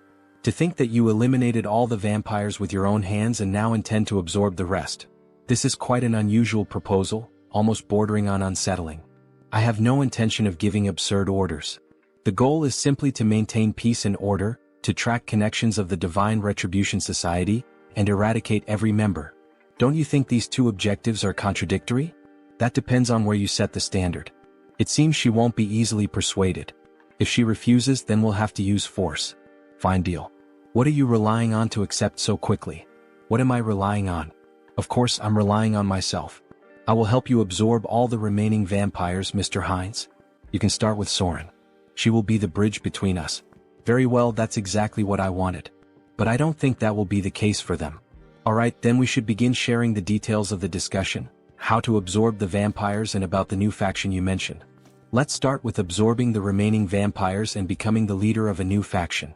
That will be the first step toward taking control of the Blood Pact. Stay still. If you move, you might get hurt. Now let's begin. Heinz inserts a blood crystal into Soren. She feels the refined blood entering her body, healing it, making her blood pulse faster. Her muscles and bones are expanding. This feeling, it's as if she's been reborn. She doesn't feel like she's in her old body anymore. The refined blood crystal reaches a maximum of 30% enhancement. That's not a small number, but it continues. Soren then asks what they should do next. Lord? Heinz asks. Yes, Lord. You're creating a new clan now. Now that a lineage has been stabilized on this land, we'll need to find a new name for our clan. Do you have something in mind, Lord? A name? I'd like something that stands out, something different. Vampires who accept the blood crystals are renamed Heterosis, embodying the hybrid vigor of Heinz's blood. He declares, beware remaining vampires. I will hunt you down and make you the strongest within the blood pact. Returning to the original avatar, Heinz's issues are being addressed, but it's still not enough to bring down the Divine Retribution Society. They've vanished from Korea, but they are a global organization. More preparation will be necessary, enough to eliminate them all at once when they reveal themselves. For now, it will be necessary to expand influence in the other world as well and accumulate karma. For example, events like wars and terrorism. Wait, what the hell am I thinking? If I do that, I'll be killing innocent people. Is there any way to create accidents without anyone getting hurt? Maybe I should give up. As the protagonist glances at a book, an idea emerges. The Demon King Hans wants to destroy humanity, and the hero Heinrich will defend it. Hans will use corrupt nobles to expand his forces of evil, while Heinrich defends against malevolent organizations and becomes a hero. This is a perfect story, gaining karma points from both bad people and good people. It's a win-win game. Alright, let's take this one step at a time. Harley, it's time to act. A system message appears. Harley is the fifth avatar of Han Seong-gyeon's adaptation. He can adapt quickly and efficiently to extreme conditions. I intended to strengthen him appropriately after creating him as a new avatar with an extended limit. In the meantime, I'd like to further develop his adaptation. There might be a way. Yes, this is the right path. After exterminating the remaining members of the Divine Retribution Society, experiments were being conducted underground. They were transplanting demon bodies into humans, something akin to chimeras. Among the samples, the item I was searching for was this. Something that would contribute to stronger absorption, more powerful traits, and evolution. Dragon blood. If Harley can adapt to this process and I manipulate some discoveries I've made, he will become a living weapon, a biological creature. Days later, under rainy skies, the saint is seen gazing at the overcast heavens as though troubled by something. What is worrying the saint? Ah, Sir Heinrich. Why do you wear such a worried expression even in the rain? I'm not entirely sure, Sir Heinrich. Perhaps it's because of this somber rainy weather. I just feel suffocated, as though my instincts are trying to warn me of something, as if there's a weight pressing on my chest. Even so, Saint, if you catch a cold, it would be a major problem. Please come inside the temple. Alright, the saint said. In the next scene, as expected of the saint, how impressive. Even in the middle of these remote mountains, surrounded by double barriers reinforced with dark magic, she can still sense that something is amiss in this hidden refuge. Fortunately, it doesn't seem she has uncovered what is truly happening. With this dose, we can continue to the maximum scale of the experiment. The dragon's blood evolves continuously, acquiring traits from its consumed prey. Combined with the research data from those bastards in the Divine Retribution Society, my forbidden knowledge, and finally, the perfect test subject. Let's begin, shouts Harley, exhilarated by the idea. Sir Heinrich, you are the sword and shield that will protect the righteous. Do you swear to be a holy warrior of the great divine order and defend the innocent? Yes, your grace. Then, from this day forth, I hereby name Heinrich Landguard a holy warrior of the great divine order. The system emits a notification. The Blessed One has fulfilled the conditions and attained enlightenment, acquiring the special ability Blessing Leap. Meanwhile, Sir Heinrich's necklace radiates a brilliant light. Oh, such grace, exclaimed the bishop, astonished by the strong glow. To receive a divine blessing during the ceremony, this is proof that God, our deity, is watching over us and praying for us. May God protect us. Once again it happened. For just an instant, something touched Heinrich's shoulder. A divine sensation resonated within his body, akin to what he felt during his first baptism, as if the divine were watching him directly. Why is this happening? Could it be because I came from another world? It doesn't feel like a human emotion, like curiosity. Well, anyway, let's focus on what's important. What is this new ability the divine has granted me? Blessing Leap, it allows me to transcend space? What? Transcend space? Isn't that basically a teleportation skill? It doesn't mention any limits on usage or distance traveled. This ability is top tier. As expected of a god, they are so generous, casually granting such a powerful skill. Thank you, God, for your generosity to this sinner. I am moved by your grace and offer you my prayers. Thank you for continuing to watch over me. Meanwhile, the other devotees wept with joy at seeing Heinrich's devotion to God. A young man like this, he's truly devout. That's true. I couldn't agree more, said another man. From now on, it would be necessary to decide which knighthood order Heinrich would join. Congratulations on being officially recognized as a holy knight, Heinrich. For now, you will be temporarily assigned to various holy knight orders. Here are the representatives of each order, here to invite you to join them. Each order specializes in different weapons and techniques, so choose carefully which one appeals to you most. Nice to meet you. I'm from the Order of the Sky Shield. We specialize in defending the outer perimeters of fortresses using long-range spear techniques. I'm from the Order of the Sun Wolf. We take the front lines in battle and wield highly destructive greatsword techniques. I am a veteran of the Order of the Thunder Claw. Here, we handle the internal security of the fortress and master balanced combat techniques using sword and shield. So, which of these orders would you like to apprentice under? I don't think there's a need to choose. I'll train with all the knight orders. What? With my warrior spirit and growth acceleration abilities, there are no limits to my body. I will absorb all the sacred warrior's combat techniques. However, that person in the corner, isn't he also part of a knight order? Why hasn't he introduced himself or said anything yet? Over there, well, obviously. Suddenly the man was interrupted. Our order only selects the best of the best to join us. But looking closer, you're not too bad. With that level of divine power, perhaps you're qualified to take the test. Heinrich's divine power was among the greatest, even compared to high priests. What are the criteria for this knight order? Just follow me. Our knight order has a singular purpose: to protect the most important thing within the fortress of the Great Temple. The most important thing? What exactly are you referring to? That. I'll tell you if you pass the test. Suddenly they entered a room, a library in the castle dungeon. Inside, a man wearing a strange mask sat beside a shadowy statue holding a parchment. That hood and mask, he's a heretic inquisitor. All you need to do is read the text on the table. Make sure you read it clearly so the divine can hear your prayer. Strange, is this some kind of device to weed out spies? This is bad. Could Heinrich's identity be exposed? What is this? I'm offended that my faith is being questioned in this way. It's just a procedure. Is there any reason you can't read it? Damn it. I am the messenger and sword of the divine. Thus, I swear to remain silent under any circumstance to protect this secret. I would throw myself into the fire and carve the mark of faith upon my own body. Suddenly, Heinrich's tongue began to burn, and a sacred symbol appeared. It burns? You are now permitted to enter. What did you just do to me? A prohibition against revealing secrets? A prohibition? No, this is a blessing. The blessing of silence protects you from being forced or willing to reveal the secrets of this place. That's literally a prohibition. Let me explain. We are the Order of Radiant Knights. Our mission is to guard and protect the underground of the Great Temple with our lives. This will be the first and last time you see this place in person. Remember well with your eyes what we are protecting here. Suddenly, two soldiers drew their swords and inserted them into the door, activating a defense mechanism. As the door slowly opened, Heinrich saw what lay beyond. He had suspected something was wrong, but he never imagined such a massive secret. The reason this order stationed its greatest forces at this temple, the reason for all these security measures, prohibitions and blessings. At the deepest part of this great temple lay the last fragment of the Immortal King. Heinrich was shocked to see the final fragment of the Immortal King. Well, the Grand Divine Order was one of the greatest powers on the entire continent. There was no way they hadn't found at least one fragment of the Immortal King after centuries of searching. Clenching his fist, Heinrich wished he could seize that fragment immediately. However, the four strongest sacred knights were guarding the entrance to the temple.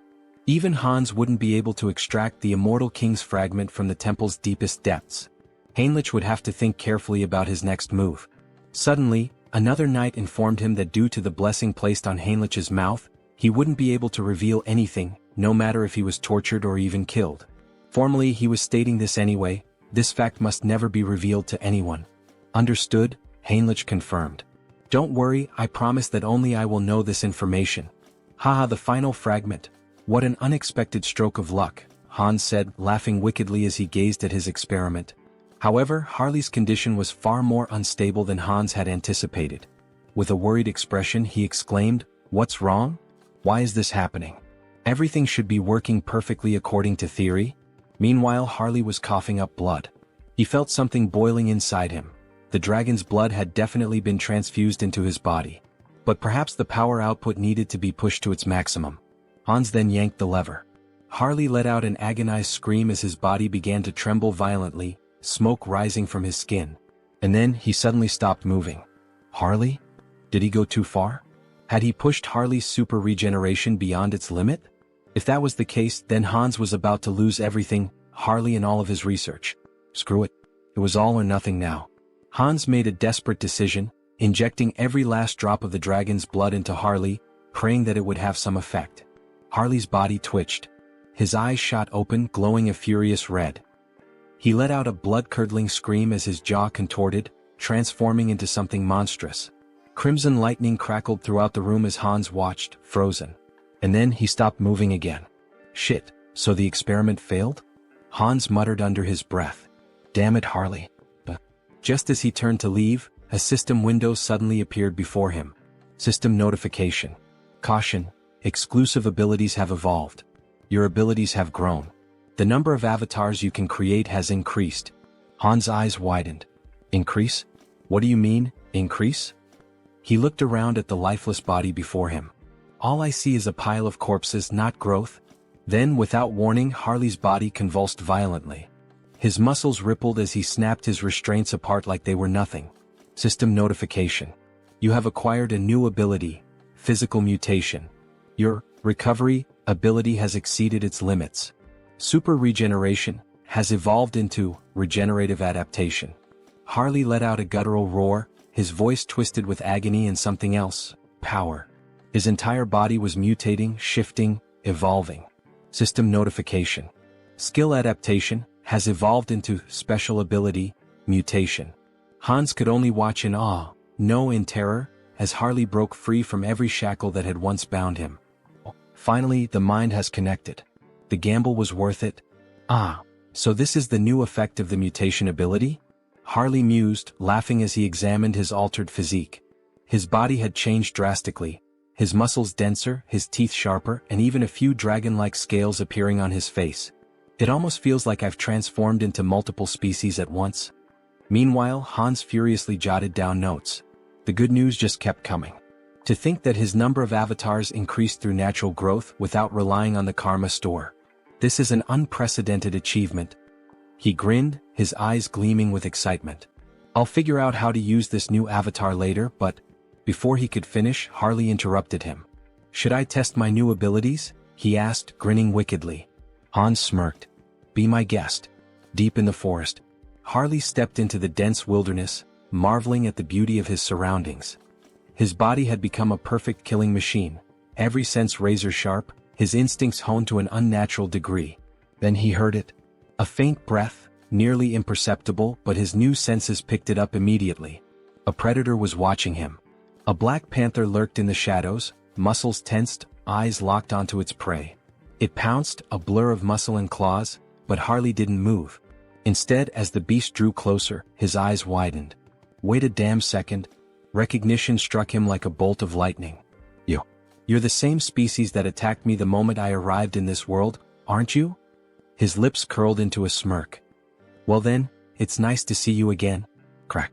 Before the panther could react, Harley's hand shot out, clamping around its throat with a terrifying grip.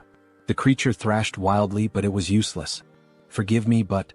With a single motion, he slammed the beast into the ground with monstrous force, shaking the earth beneath them.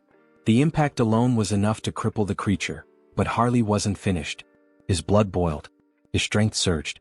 With nothing but his bare hands, he drove his fingers straight into the panther's belly, tearing through flesh with horrifying brutality. The beast let out a final, pitiful gasp, before everything went silent. To enhance the efficiency of the mutation ability, he needed to find monster crystals. More specifically, he had to consume their cores, commonly known as magic stones. It was the fastest and most efficient way to evolve. As he bit into the monster core, his body immediately began to undergo minor transformations again. A system window appeared before him. The entity has achieved enlightenment through repeated actions. Let us further solidify its concept with physical mutation. At that moment, his body visibly evolved. His muscle mass expanded, his height surged, and within moments he stood close to 2 meters tall, his physique now overwhelming and powerful. Having a large and muscular body is undeniably an advantage in battle, isn't it? Another system alert followed. You have acquired the ability, Gluttonous Feast, a new skill that allowed him to consume and digest anything with ease, ensuring that he could always eat more. But using his mutation ability had drained him, leaving him starving. Without hesitation, he tore a chunk of flesh from the dead beast with his bare hands. With this new Gluttonous Feast ability, there shouldn't be any issues if I eat this meat, right? Harley thought, drooling at the sight of it. The moment he took a bite, his body shivered. The meat was incredibly tender, and the blood coating his lips sent a strange, refreshing sensation through him. Is this because of the mutation? He couldn't suppress his laughter, or his growing urges. At this point, anyone watching would think he had lost his mind.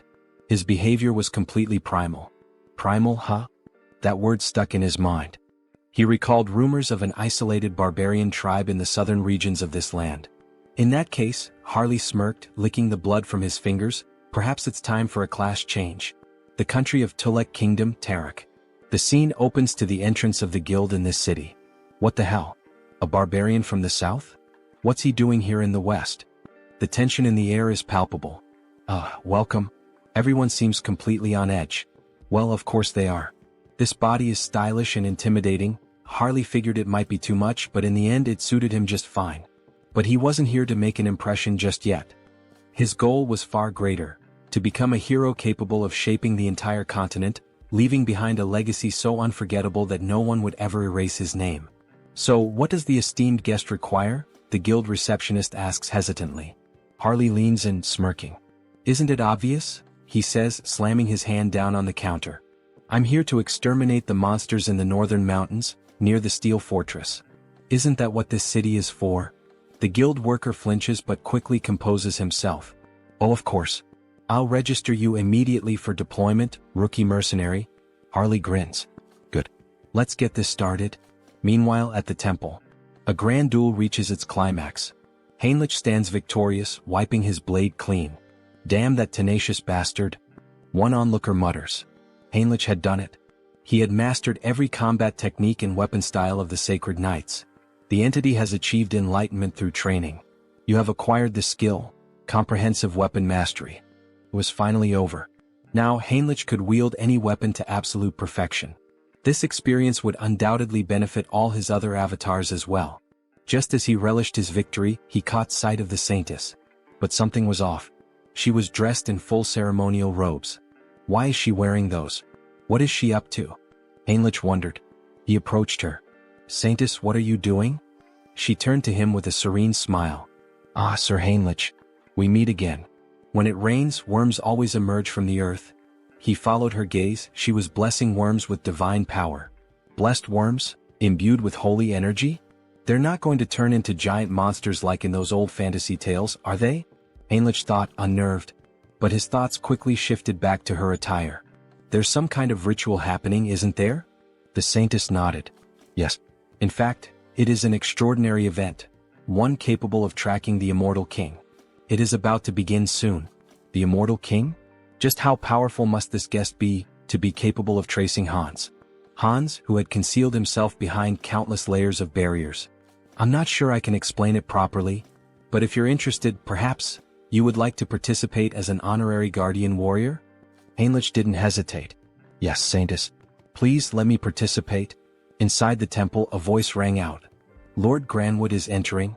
A noble figure strode inside, surrounded by an entourage. Heinrich's sharp eyes scanned the unfamiliar formation. Someone powerful enough to track Hans? I need to confirm this myself. Then more guests arrived and the room fell silent. A formal greeting echoed through the hall. Salutations to the Saintess. But then Heinrich noticed something. Those ears. A high elf. His heart pounded. The guest they had all been waiting for was none other than Rayfury Granwood, a high elf from the Elven Kingdom. In the next scene, we see a luxurious shop filled with magical items, trinkets, and jewelry. Oh, so this is made of bronze? The texture is quite interesting, an old man muses. A shopkeeper approaches, his tone polite but firm. Sir, it's perfectly fine to browse and admire our goods, but it's been 2 hours. Are you planning to buy something, or will you just keep looking? My sincerest apologies, shopkeeper. My knowledge is still lacking, the old man replies. At this moment we are introduced to the protagonist's sixth avatar, Hubert. Hubert, the sixth avatar obtained thanks to Harley's progress in previous scenes, possesses the initial ability of appraisal. This skill grants him the power to see detailed information about items. Material, ruby. Weight, 12 grams. Material, bronze. Weight, 480 grams. However, his proficiency is still low. For now, he can only view basic details about objects. But if he continues to hone this ability, he could become the merchant who dominates the entire continent's market. Of course, before that can happen, he must navigate the opposition of existing merchants. To ensure his success, Harley's heroic influence must continue to grow, so that in the future they can support each other. Shifting scenes, we now find ourselves in a vast landscape of towering ice-covered mountains. Harley has finally reached his destination. So, it's you? The biggest threat lurking in this mountain? Before he can react further, a massive bear lunges at him, wasting no time in launching a ferocious attack. Harley grips his axe tightly, bracing himself as he counters with powerful swings, wounding the beast and forcing it to retreat. Seeing an opening, he leaps above the bear, ready to deliver a devastating strike to its head. However, just as his attack lands, his axe shatters in two. Before he can even curse the bear, a massive paw strikes him with full force, sending him flying several meters through the trees. Damn it! The axe didn't work. As the bear charges at him once more, Harley quickly decides to activate his body mutation ability. His arm becomes covered in dragon scales, reinforcing his strength. He clenches his fist and, as if standing in a boxing ring, delivers a full-force punch straight into the bear's mouth. The impact is immense. The bear is sent flying. Tisk, fighting barehanded is more effective than using weapons. But with power like this, I'll never be recognized as a hero. He begins to wonder, could he harness the vitality of monsters without physically altering his body? If so, it might be the key to controlling his own evolution. Determined to test his theory, he focuses on extracting only the energy from the beast, not its physical traits. At that moment, a system notification appears. The entity has met the conditions and achieved enlightenment. A special ability has been acquired, Aura. It worked. A fiery orange aura begins radiating from Harley's arm. Finally, an ability that lets him grow stronger while remaining human. But before he can fully grasp his newfound power, something approaches. A colossal monster emerges from the icy mist. Without hesitation, the creature kicks Harley, sending him skidding across the frozen ground. As expected from the northern mountains. First a bear and now an ogre? Harley smirks, cracking his knuckles. Well then, maybe this is the perfect time to test my new ability, he says, letting out a wicked laugh.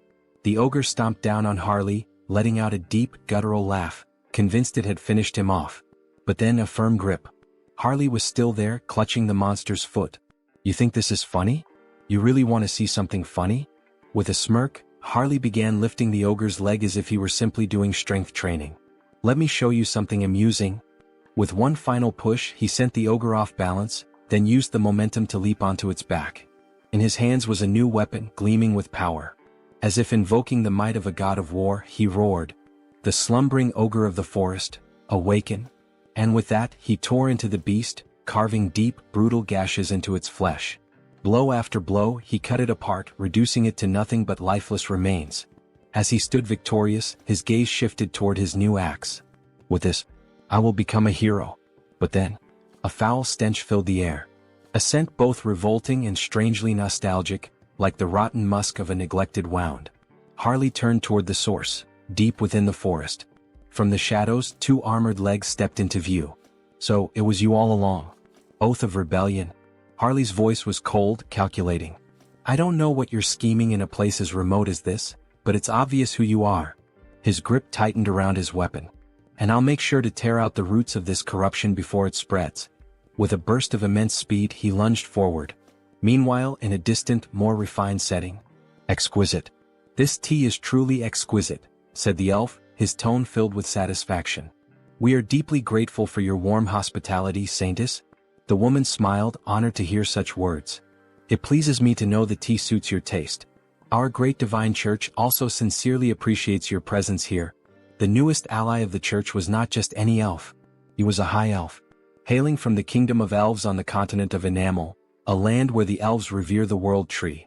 Though their faiths differed, the great church of the supreme god and the elven kingdom had long recognized one another, maintaining a steady exchange of knowledge and culture. For in the grand scheme of existence, acknowledging another's presence and choosing an object of worship were two entirely different things. The High Elves stand at the pinnacle of elven society, the highest class within their kingdom. If one has come all this way, could it mean they intend to use the World Tree's power to find Hans? Regardless, this is incredible. Their pupils, shaped like stars. Ah, so my eyes have caught your attention? The High Elf remarks with a knowing smile. The Saintess, flustered, quickly averts her gaze. Oh, was I staring that much? My apologies, I didn't realize. It's quite all right. In the end, it's an interesting topic to discuss. These eyes are the mark of a High Elf. Elves born with these celestial eyes serve as priests, bridging the connection between the World Tree and their people. However, such a birth is exceedingly rare. Only 2 or 3 are born per generation at most. And even then, most of them have been elderly in recent times. That is why the birth of a new High Elf is an event of great urgency and hope. So, this urgent request for aid, is it related to that situation? Correct, the High Elf affirms. A divine revelation was received not long ago. A child of great potential was born on the continent of Ion. However, before she could be protected, she was captured by slave hunters and sold as a sacrifice to a dark sorcerer. That is why we sought the aid of the great church of the supreme god. We need assistance in locating her before it's too late. This is terrible. Do you have any clues about her whereabouts? She was last tracked to the northern mountains. We've pinpointed them somewhere deep within that treacherous region. The northern mountains? That's a remote and perilous place. Do you have a description of the child? Meanwhile, in the heart of those very mountains, Harley had arrived. As he surveyed the desolate landscape, his eyes locked onto a girl. Pointed ears. Shackled in chains. Back at the church, the High Elf continued their description. She has yet to awaken her celestial eyes, so for now, she appears to be a normal elf. By human standards, she would look like a teenager. Her hair is a light green, and her eyes, a shade of orange. A sharp breath. A sudden realization. Wait a minute, that's not possible. Heinrich thought, his expression shifting. At that same moment, deep in the mountains, Harley took a step forward, looking at the girl before him. Kit, what's your name? He asked. The girl hesitated, then spoke softly. Cecily. My name is Cecily. In the next scene, screams echo through the frozen forest. Harley is running with the girl tied to his back, while lifeless bodies are scattered across the ground. 2 desperate men shout. Damn it. Keep them away from the storage room. I know, but how are we supposed to defeat a monster like him? Harley keeps running, plowing through the men in black hoods. So, this is the storage room you mentioned? Yes, the girl responds, her eyes trembling, possibly dizzy. Hey, snap out of it. You said there was something we absolutely had to find before escaping. Yes, sir, she nods. There it is, the branch from the World Tree. Ah, that branch? That's right. Hold on to it with all your strength. Things are going to get tough from here on out. Understood. Thank you. All right then. Here we go. Okay, but before that, I have a request. Please slow down. Before the elf can even finish her sentence, Harley takes off at full speed, nearly losing his grip on the girl as she clings to him, tears streaming down her face. Slow down. Please. Meanwhile, back at the church, Heinrich has a suggestion. The High Elf decides to listen. This is about that child, Cecily. I think I know where she is. What? The elf shouts. Is that true? Do you know some kind of blessing that allows you to track specific individuals? No, not exactly like that, but I can sense her presence. Sir Heinrich, another guard exclaims. In such a critical situation, relying on something so uncertain. Before he can finish, the saint raises a hand, signaling for a moment of silence. Please explain in more detail, Sir Heinrich, she asks, her gaze serious. Back to Harley. I found it. We finally found the exit. That bastard is escaping with it. Call it, now? Yes, sir. One of the men blows into a flute. Suddenly, Harley and the girl feel the ground tremble beneath them. And then, bursting from the earth, a massive worm emerges, just like the one Heinrich feared, one that could grow stronger through the saint's divine power. Well, no choice then. We'll have to break through by force. Harley plants his feet firmly. Don't block our path. Get out of the way. With a violent kick, he slams into the monster, but the creature endures the blow and lunges, trying to swallow them whole. That's when Harley notices something. Inside the worm's mouth, a strange symbol. What the hell is that? So they're controlling the worm with this? No wonder he found it suspicious. A creature that only lives in the desert showing up here? It all made sense now. Alright then, Harley smirks. I'll save you like a true hero. He grips the worm's fangs. Fly far away from this place, back to where you belong. With a mighty heave, he hurls the worm several kilometers into the distance. From now on, don't get caught. Live a long life. He grins while the girl, still on his back, struggles with nausea. Suddenly, wolves appear, surrounding them. The number of monsters is insane. These bastards keep throwing challenges his way. What the hell are they plotting now? Whatever it is, doesn't matter. I'll just kill them all. As Harley prepares for battle, a group watches from above, whispering among themselves. Who the hell is that man? Tomorrow I was supposed to offer that half-elf as a candidate and the World Tree's branch as a sacrifice. Even though I used a sealing artifact to hide their location, how did he find them and make it here? But this is the end. At that moment we are introduced to Vow of Defiance, the Elder Newrabe. There's no way he can defeat that many monsters. That bastard is finished now. Just as a wolf lunges at Harley, he transforms his arm. Scales erupt along his skin, shattering the wolf's teeth upon impact. Their numbers are overwhelming, sure, but Harley crushes one of the wolves with his bare hands, extracting its magic stone. As he consumes the crystal, his stamina becomes limitless. Then his body begins to change. Fascinating. Even though he has perfect control over his body, it still feels as if he's moving on instinct. His form shifts, he transforms into a werewolf-like beast. Fighting alone. Feasting alone. And with a deafening roar, he asserts his dominance.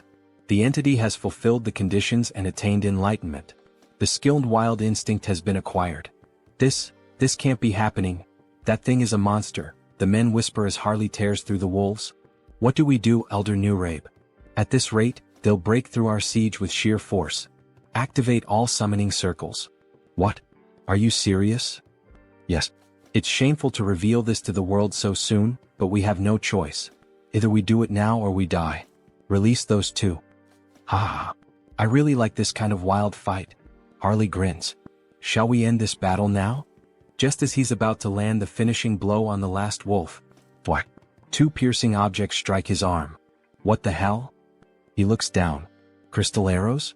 Then the arrows dislodge themselves from his body and return, floating back into the hands of a figure gripping them tightly. The hell is that? Harley narrows his eyes. A precious individual? He can feel an immense telekinetic power emanating from the gemstone embedded in the figure's body. Before he can react, another monster descends from the sky. Sir. Above us, be careful, the girl shouts. The beast crashes into the ground with immense force. You won't take another step, you filthy half-breed? It grips a sword engulfed in flames. Harley scoffs. So now we even have demons in the mix? But brute strength alone won't be enough to defeat me. As Harley roars and prepares to strike back, another crystal arrow is fired. This time it pierces his ribcage. And before he can react, bam! The demon lands a brutal punch to his face. Give up, half-breed. You can't win. The girl cries out, Sir, are you alright? The demon raises his flaming sword. You're dead now. The blade comes down. Yeah, this really is over, Harley mutters. Even a demon is capable of speaking the truth. Then, a blinding light bursts forth from the heavens. It shines intensely between Harley and the demon. What? Where is this overwhelming holy power coming from? Harley smirks through the pain. You got here just in time, Heinrich. Going back to the past, my lady. Are you really going to believe in a theory and an uncertain feeling in such an important situation? How can you say something like that? Sir Heinrich is someone the church can trust wholeheartedly, but he has never been blessed with divine favor for exploration. Since the divine has shown interest in him multiple times, he must have received some kind of revelation from our own God. The elf becomes irritated, standing up abruptly and slamming the table. It doesn't matter whether this is a revelation or just another guess. That's irrelevant. If it leads us to the child, I will follow any decision. Show the way, Sir Heinrich. Returning to the present, a great battle is taking place in the mountains. Sir Heinrich is facing the demon of the flaming sword. They clash blades, but when Heinrich imbues his sword with divine power, he delivers a clean and flawless strike, slicing the demon in two. Before dying, the demon himself mutters, so strong, both this divine power and his swordsmanship. This paladin is not normal. The gem-covered creature sees its fallen companion on the ground. However, before it can react, Harley suddenly appears, ready to land a punch on the monster. "Where do you think you're looking?" he taunts. Yet, before Harley can strike, the monster covers its entire body with crystal arrows, striking multiple points on Harley's body at once, including his eye. "Not a bad attack," Harley remarks, gripping the monster's head. He then smirks. "I'll be taking your eyeball as payment, for the one I just lost." Then he begins pressing the monster's head with all his strength. Cracks start forming, spreading slowly until, finally, the gem-like head shatters completely. Gritting his teeth and groaning in pain, he carefully and quickly removes the arrow still lodged in his eye. "Since you were the one who took and destroyed one of my eyes," he mutters, "I'll replace it with yours." With that, he implants the gem into his empty socket. A system notification suddenly appears. A new body part has been transplanted. Ability acquired, Jewel Eye, Psychokinesis unlocked. Ha. Ha ha ha ha. He bursts into laughter. Now he can attack from a distance. As the gem fully assimilates into his eye socket, it gleams with power. "I can't believe it. Those two were actually defeated? But who the hell is that paladin who suddenly showed up?" "Don't act recklessly," a voice warns. "They are just one man and a child, nothing more. Begin the ritual, prepare the other monsters, and get ready to withdraw." But then, a noise. "Elder Nurabe?" A sickening thud echoes through the air. One of the cultists is suddenly struck by an iron club, his body crumpling to the ground. "I'll crush your skulls, you bastard heretics." Paladins charge in on horseback, roaring their battle cries. "The Holy Knight Order." "Damn it," one of the cultists panics. "Elder Nurabe, what should we do? Should we start preparing the teleportation spell to escape?" "Screw that," Nurabe growls. "There's no turning back now." Gripping the arm of one of his devoted followers, he begins the ritual. One by one, their souls are drained, their lifeless bodies collapsing to the ground. With a wicked smile, Elder Nurabe offers up every last soul as a sacrifice. "Descend upon us. Incarnation of greed." Then, a massive pentagram begins to form. "Burn them all," the elder commands as he completes the ritual, his voice laced with eerie finality. Slowly, something monstrous begins to emerge. "Reduce them to ashes." But before the creature can be fully summoned, a radiant light pierces through the darkness. A divine force, so overwhelming, so absolute, strikes directly at the demon, annihilating it before it can even materialize completely. "Forgive me, but the only thing burning today will be you, heretic." With those words, the paladin invokes the light once more, this time beneath the elder's feet. A massive explosion erupts at the mountain's peak, so powerful that even those far below hear its devastating impact. "Looks like things are just about wrapped up here," a voice calls out. "Hey kid, you can stop hiding now. Come on out." Shaky footsteps. A hesitant voice. "That was terrifying. Suffocating. I feel like I'm about to throw up." "Haha. That just means you're healthy," Harley chuckles. "As long as you're not hurt, that's all that matters." The girl lets out a small, relieved laugh. "Sir Heinrich, it seems we arrived at just the right time, all thanks to you." "Thank you." Sir Paladin Tuscan, Heinrich greets in return. But the high elf standing nearby seems troubled. "You were absolutely right about the location, Heinrich. But, how did you know the girl would be here?" "I'm not sure," Heinrich admits. "I just knew." Then, suddenly the elf calls out. "Lady Cecily." For the first time he lays eyes on her, his voice filled with emotion. "It is an honor to meet you at last, Lady Cecily." He kneels before her, his expression solemn. "I am Rayfury of the Elven Kingdom." Cecily looks at him, confused by the formal greeting. Harley watches closely, analyzing the situation. So this is the gaze of a high elf. "Ah. I'm truly glad you were able to reunite safely with your kin," Harley says. "It was an honor to help you as a warrior, Cecily." Cecily smiles warmly. "All right. Thank you so much, warrior." The elf then turns to Harley. "How could I possibly repay you for protecting Cecily?" "Ah no," Harley waves him off. "I didn't do this for a reward." "You are truly an admirable person," Rayfury acknowledges. "However, since I have received your aid, I must express my gratitude properly. That is the way of my people." Harley grins. "Well then, if that's how it is, I'd be honored to accept." "All right, Sir Harley, could you lower yourself a little for a moment?" The elf looked clearly uncomfortable with the situation. Cecily then leaned forward and placed a soft kiss on Harley's forehead. "May nature's blessings be with you." A glowing symbol appeared on Harley's forehead, and an overwhelming energy surged through him. It felt like the very presence of the world tree itself.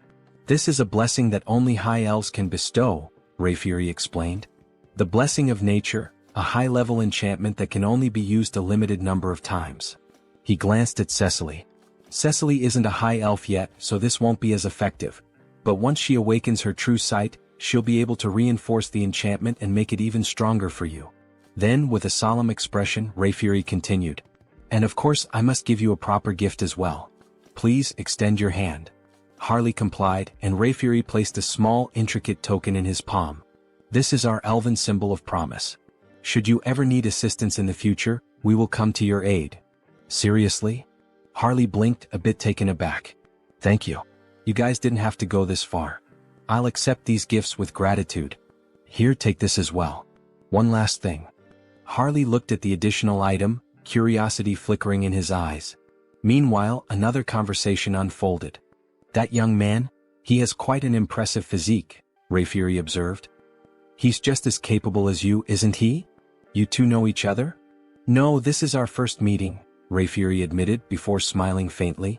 "But I have a feeling this will be a good connection." "If it's your intuition, then I trust it completely," Heinrich said. "The order must also express its gratitude properly."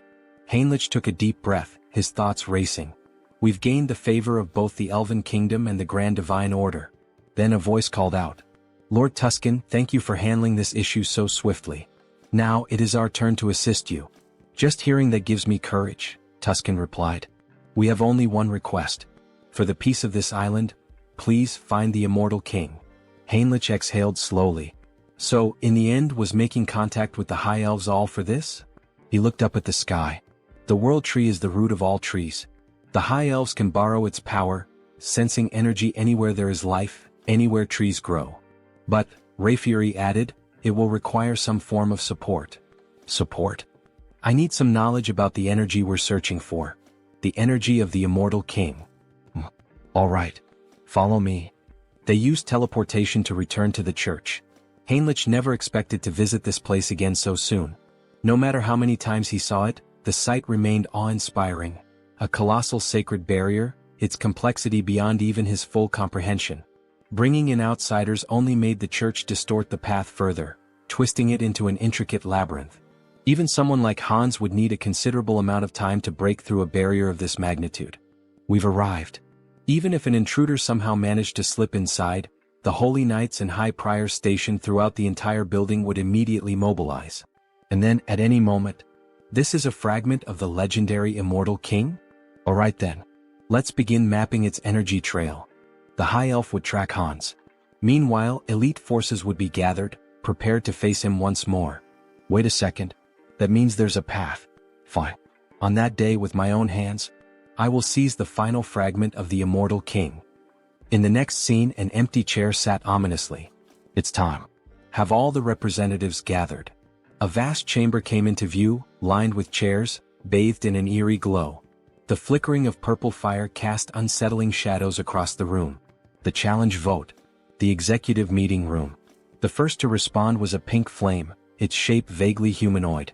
The representative of the Empire is present. Next, a dark violet silhouette flickered. The representative of the East, also in attendance. And finally, as for Nurabe, he is dead. He will not be joining us. A heavy silence hung in the air.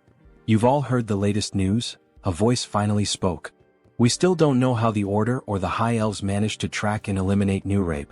First, Marcos, who was cultivating a fragment, and now Nurabe, who had gone into hiding, yet was still found and killed.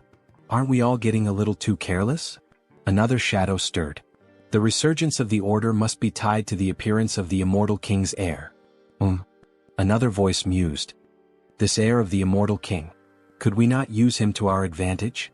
You're suggesting we ally ourselves with the very fraud that's been backing us into a corner? A pause, then a low chuckle. Now that is an interesting idea. No matter how many layers of barriers I erected, no matter how deep into the mountains I hid, they still managed to track my location. It seems the Saint used my fragment to trace me. In that case, all I need to do is hide the fragment in the subspace I created. But the moment I tried to send it in, it was repelled back. Damn it. Did I fail? It seems this fragment won't enter a normal subspace. But if that's the case, then what if I store it inside Han's body instead? Would that be enough to contain it? Would that allow me to transport it without being detected? Then Hans himself would become one with the fragment. As he absorbed the fragment into his own body, it worked. Now he could draw upon its full power while perfectly concealing any trace of its energy. Perfect. With that problem solved, I've eliminated my greatest headache. Now the only thing left to do is erase the crime scene. Let's burn everything in this room to ash. With a mere snap of his fingers, flames erupted all around, consuming the space as if he had just opened the gates of hell. Now, everything is ready for the show. I'll release all the barriers. My scent will spread across the land. Come find me. I'm right here. Great divine order, come to me now. Hans exhaled a massive surge of dark energy into the sky. I will seize the last fragment of the immortal king with my own hands. As his overwhelming power spread, the sacred tree finally located him. The high elf had followed the trail. The immortal king is in the monster forest, west of the continent. Summon all available paladins immediately. We begin the hunt now. Bring every archbishop we have at our disposal. Suddenly, a mysterious paladin stepped forward. Well, I must say I feel a bit offended. You didn't even think to invite me to such an important event? I've already heard the essentials. Paladin Pyrii from the Great Temple of Geron will be joining you. Cardinal Pyrii, one of the most powerful figures of the Great Temple of Geron. His presence was reassuring. This expedition was composed only of the strongest. Archbishop. This time, I will go. The saint declared firmly. That won't be necessary, saint. But even the cardinal is going. Saint, you are the pillar of the great divine order. You must remain here. Sir Landguard. Yes, Archbishop? This time, you will stay behind and protect the great temple alongside the saint. Understood. If anything happens to me during this mission, the saint will be in your care. Understood. Don't worry. While you're all away, I'll take good care of everything here. I'll make sure the saint remains safe. However, only the saint will be safe. Soon we will once again face the nightmare of our continent. But in the end, a nightmare is nothing more than a dream. For the divine watches over us and protects us. For the peace and salvation of all. For the peace and salvation of all. The troops began to march toward the church's teleportation gate. As they departed, the protagonist and the saint stood in silence, watching them go. Don't worry so much, saint. I'm sure everyone will return home safely. Really? Did the divine grant you some great revelation? Not exactly. But for some reason, I just feel that's how it will be. Meanwhile, Hans appears. His dark mana was on high alert, sensing everything around him. Standing in front of the church, he could not see through the divine barriers, but he could feel them, woven into the very walls like chains binding the structure. Even if he used a skill to bypass them, the internal barriers would still remain. In that case, I'll force them out of my location. And buy some time. Raising both hands, Hans unleashed several spells into the night sky. They burst into the air like fireworks, a midnight display of destruction. The hell is that in the sky? A guard shouted. Another turned eyes wide. Look down there. We're under attack. Sound the alarm. Call everyone. From the shadows, an undead legion began to swarm toward the church. Meanwhile, deep in the forest, under the cover of night, this is getting complicated. We've searched every inch of where his presence was detected, but there's nothing here. The high elf refused to believe it. He was certain this was the place. If Hans had moved, the world tree would have warned him. But wait, could he have realized he was being tracked? Did he set this up to mislead us? Everyone return to the great temple immediately. That's an order. This is his trap. It was all a distraction. By the time they returned to the church, it was in ruins. Bodies of soldiers, skeletons, and undead littered the ground. And standing there, waiting for them, Hans. Finally we meet. The last fragment of the immortal king. The time for the immortal king's resurrection begins now. With those words, Hans began to absorb the final fragment into himself. Move quickly. The bell is ringing, signaling that they are under attack. The undead are advancing. Move fast. They seem to be in serious trouble now. Well, good luck to them. Heinrich has been assigned to guard the garden, so all he has to do is wait and then slip in unnoticed while Hans takes care of the rest. Everyone move in this direction, a soldier shouts. Don't stop, hurry. However, Heinrich is starting to feel uneasy. There are more of them than he expected. He sees several paladins, warriors, and other people he has never encountered before. Well, in any case, they still don't know that Hans has already reached the depths of the dungeon. They will be too preoccupied with the undead both outside and inside the castle. But then, someone appears above Heinrich, something almost angelic. The figure begins to speak. Everyone listen. The undead outside the castle are merely a diversion. The heir of the immortal king has already reached the depths. Head to the sealing chamber, all of you. Heinrich is stunned. Who the hell is this person? Wait, that's an inquisitor. How the hell did they figure out our plan so fast? Damn it. Heinrich dashes toward the soldiers. He must intervene before this turns into a complete disaster. If they get there quickly, Hans won't be able to retrieve the last fragment of the immortal king. The ceiling begins to crumble bit by bit. The saint looks on in shock. She cannot believe it. How did an intruder manage to reach the sealing chamber without anyone noticing? Are you telling me that they, the enemy, teleported into our temple? She questions. That part, we don't know yet, someone replies. The saint begins to panic. The immortal king was this close all this time and we didn't notice? All because I wasn't good enough to sense his presence or track him. Oh my god, this is all my fault.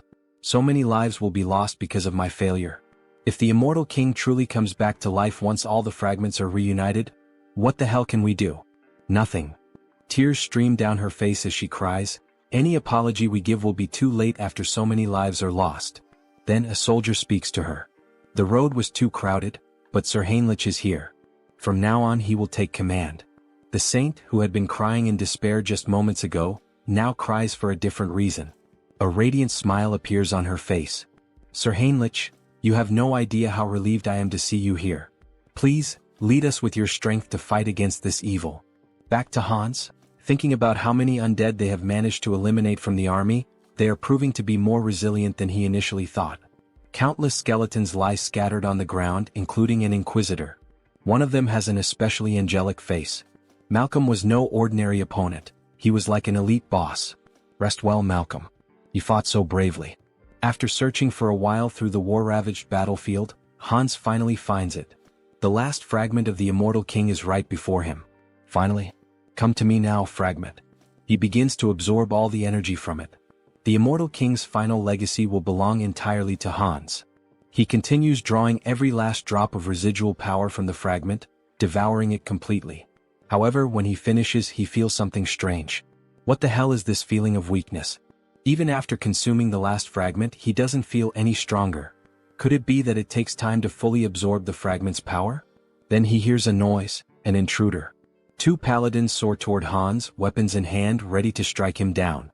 Hans quickly casts a spell, sending them flying backward with a powerful blast. They crash to the ground and everyone looks on in shock. A nun rushes to their side, immediately using healing magic to purge the remnants of dark energy with divine power. Heinrich decides that it's time for him to join the fight. He cannot just stand by and watch them battle like this. However, the saint grabs his hand, telling him that he cannot. It is necessary to first analyze the immortal king's power. They cannot be reckless. Do not charge in alone, Sir Heinrich. Hold your position a little longer. Understood, my saint, he replies. Inside, Heinrich is in turmoil. His entire plan was to buy time by pretending to fight Hans. Give up, lackeys of the order. The fragment is already mine, fully and completely absorbed. Behold my power. Hans declares as dark energy surges through the entire chamber. Do not listen to him. Keep attacking, attack with all your might, someone shouts. Hans knows this battle would be much easier if he simply unleashed his full power on them. However, he cannot take the lives of the innocent. Suddenly, radiant swords rain down from the sky, striking him directly in the chest and left shoulder. This attack, could it be the saint's enchantment? It is incredibly fast and powerful. The saint's expression is deadly serious. If Hans had not instantly boosted his regeneration, he would have been in real danger. If he wants to avoid casualties, he cannot afford to prolong this battle. He decides his next move, he will bring down the command tower first. Without hesitation, he unleashes a barrage of spells, aiming to strike the saint and everyone else at once. How dare you attack our saint? Is he reacting at this speed? Not only did he block my attack instantly, but he is also counterattacking without hesitation. They are moving with absolute confidence, as if certain that he won't bring them down. Is someone among them reading my strategy and relaying it? Maybe he should take a look inside their minds. Then one of them questions, "Where do you think you're looking?" Hans is affected mentally. That means he still hasn't fully absorbed the power of the fragment, the saint observes. Everyone stay alert. This is our chance, we can do this. She conjures several beams of light against Hans while, at the same time, the warriors charge at him with full force. They are trying to overwhelm him with enchantments and sword strikes simultaneously, preventing him from regenerating. Such an obvious maneuver. Hans quickly casts a barrier, sending one of the warriors flying backward. "Go ahead, let's see if you can block this next attack as easily," another warrior shouts. "Are you seriously trying to provoke me with such a slow strike?" Hans sneers. He then summons a spectral hand, binding magic, trapping the soldier as if inside a cage. Damn it! How the hell did this happen? How is he reading every single one of our movements now? He shouldn't be able to block psychic intrusion. "Forgive me, senior?" One of them speaks hesitantly. Since Heinrich couldn't help, he must have read the plan from his mind so that Hans would know what was coming. If it's come to this, then the soldier is. However, he is cut off by Hans's laughter. "It's too late, you poor fools. You were too slow." Inside him, the fragment of the immortal king, finally, has completely fused into one. A vision appears as if a heart is pulsating violently. Hans begins to laugh uncontrollably as the atmosphere grows heavier and denser, thick with the overwhelming energy surging from within him. No, this energy. The saint stands in shock, unable to comprehend what is unfolding before her. Sir Heinrich, however, cannot hide the joy on his face. This can't be happening. The saint stands frozen, unable to react, before tears begin streaming down her face. We were too late. The immortal king is truly coming back. We see Hans slowly beginning to transform. You dogs of the order, tremble in fear. System notifications start to appear. You have experienced death, overcome it and conquered it. You have now transcended. Achievement unlocked. He has returned. The immortal king. The calamity of the sidereal dimension. The immortal king. Quickly. We're almost at the sealing chamber. We need to support her holiness immediately. However, as soon as the guards rush into the room, they are struck speechless by what they see. That figure. Could it really be the immortal king? Is it truly him? Are we already too late? Hans stands before them in a new form. He appears more human now, his body no longer just bones but covered in flesh, yet undeniably more powerful than before. We still have time. This is a sacred space that suppresses the immortal king's power. We will sacrifice our lives to stop that demon right here. Sir Pion. Everyone get ready. We attack together. You truly believe you can stop me? Hans scoffs.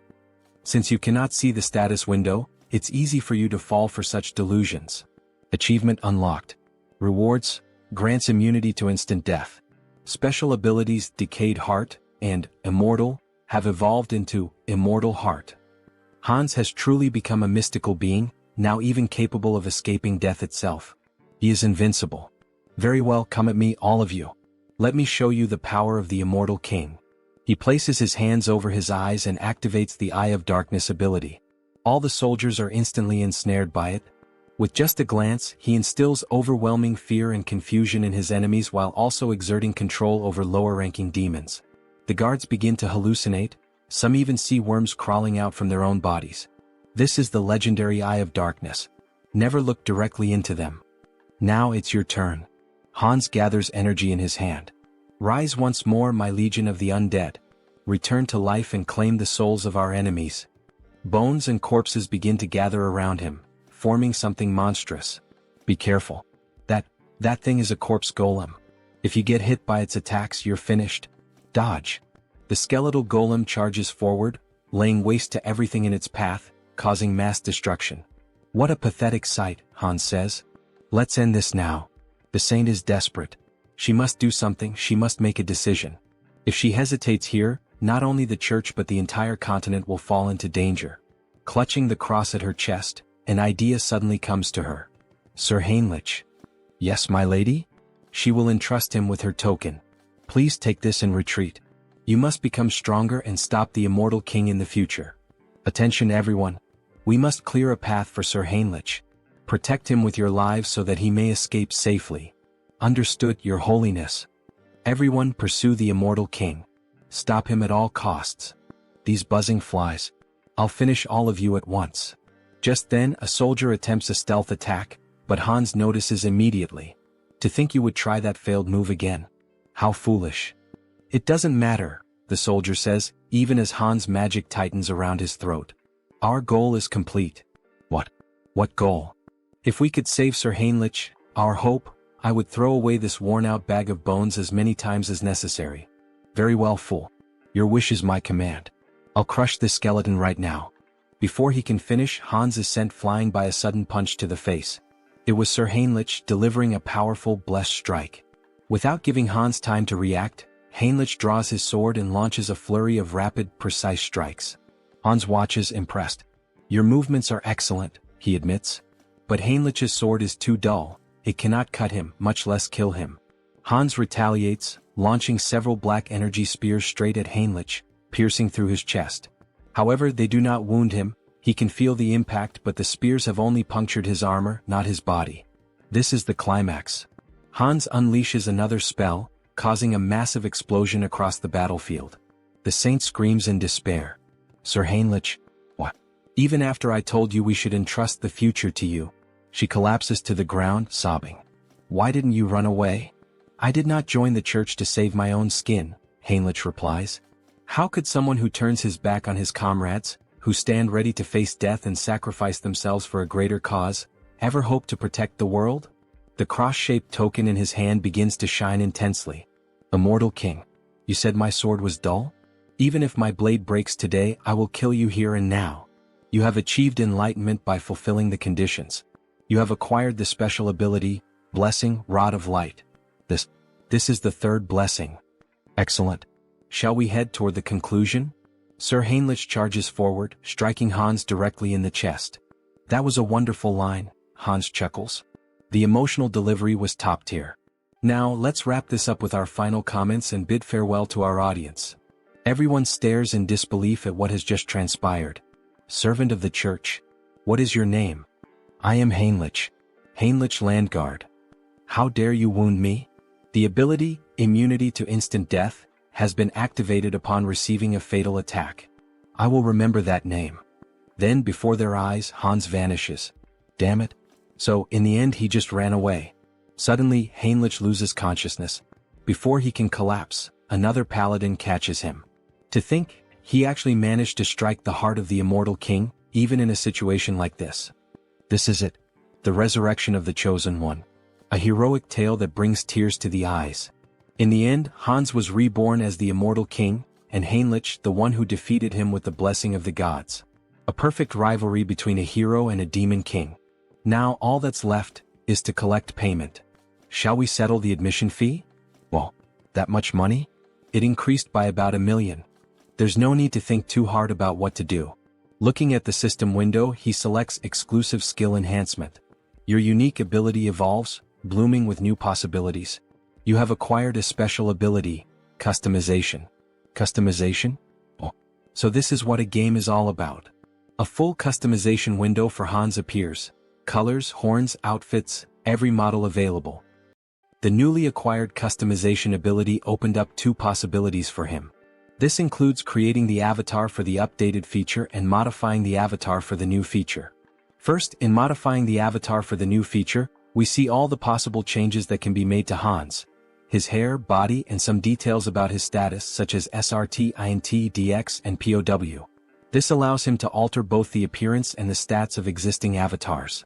On the other hand, the avatar creation ability lets him define the appearance and stats during the initial creation, including features like hair and eyes. Above all, the biggest difference in this category is the gender selection option, which allows him to choose between being a man or a woman. Feeling excited, he reassures himself that he isn't thinking anything inappropriate or strange. He's just pressing the button out of curiosity. After all, he needs to find out what the difference is. So he presses the button to become a woman. However, it is not possible. The system notifies him that the selection is currently locked, leaving him with only the option to choose a man. However, a new option appears.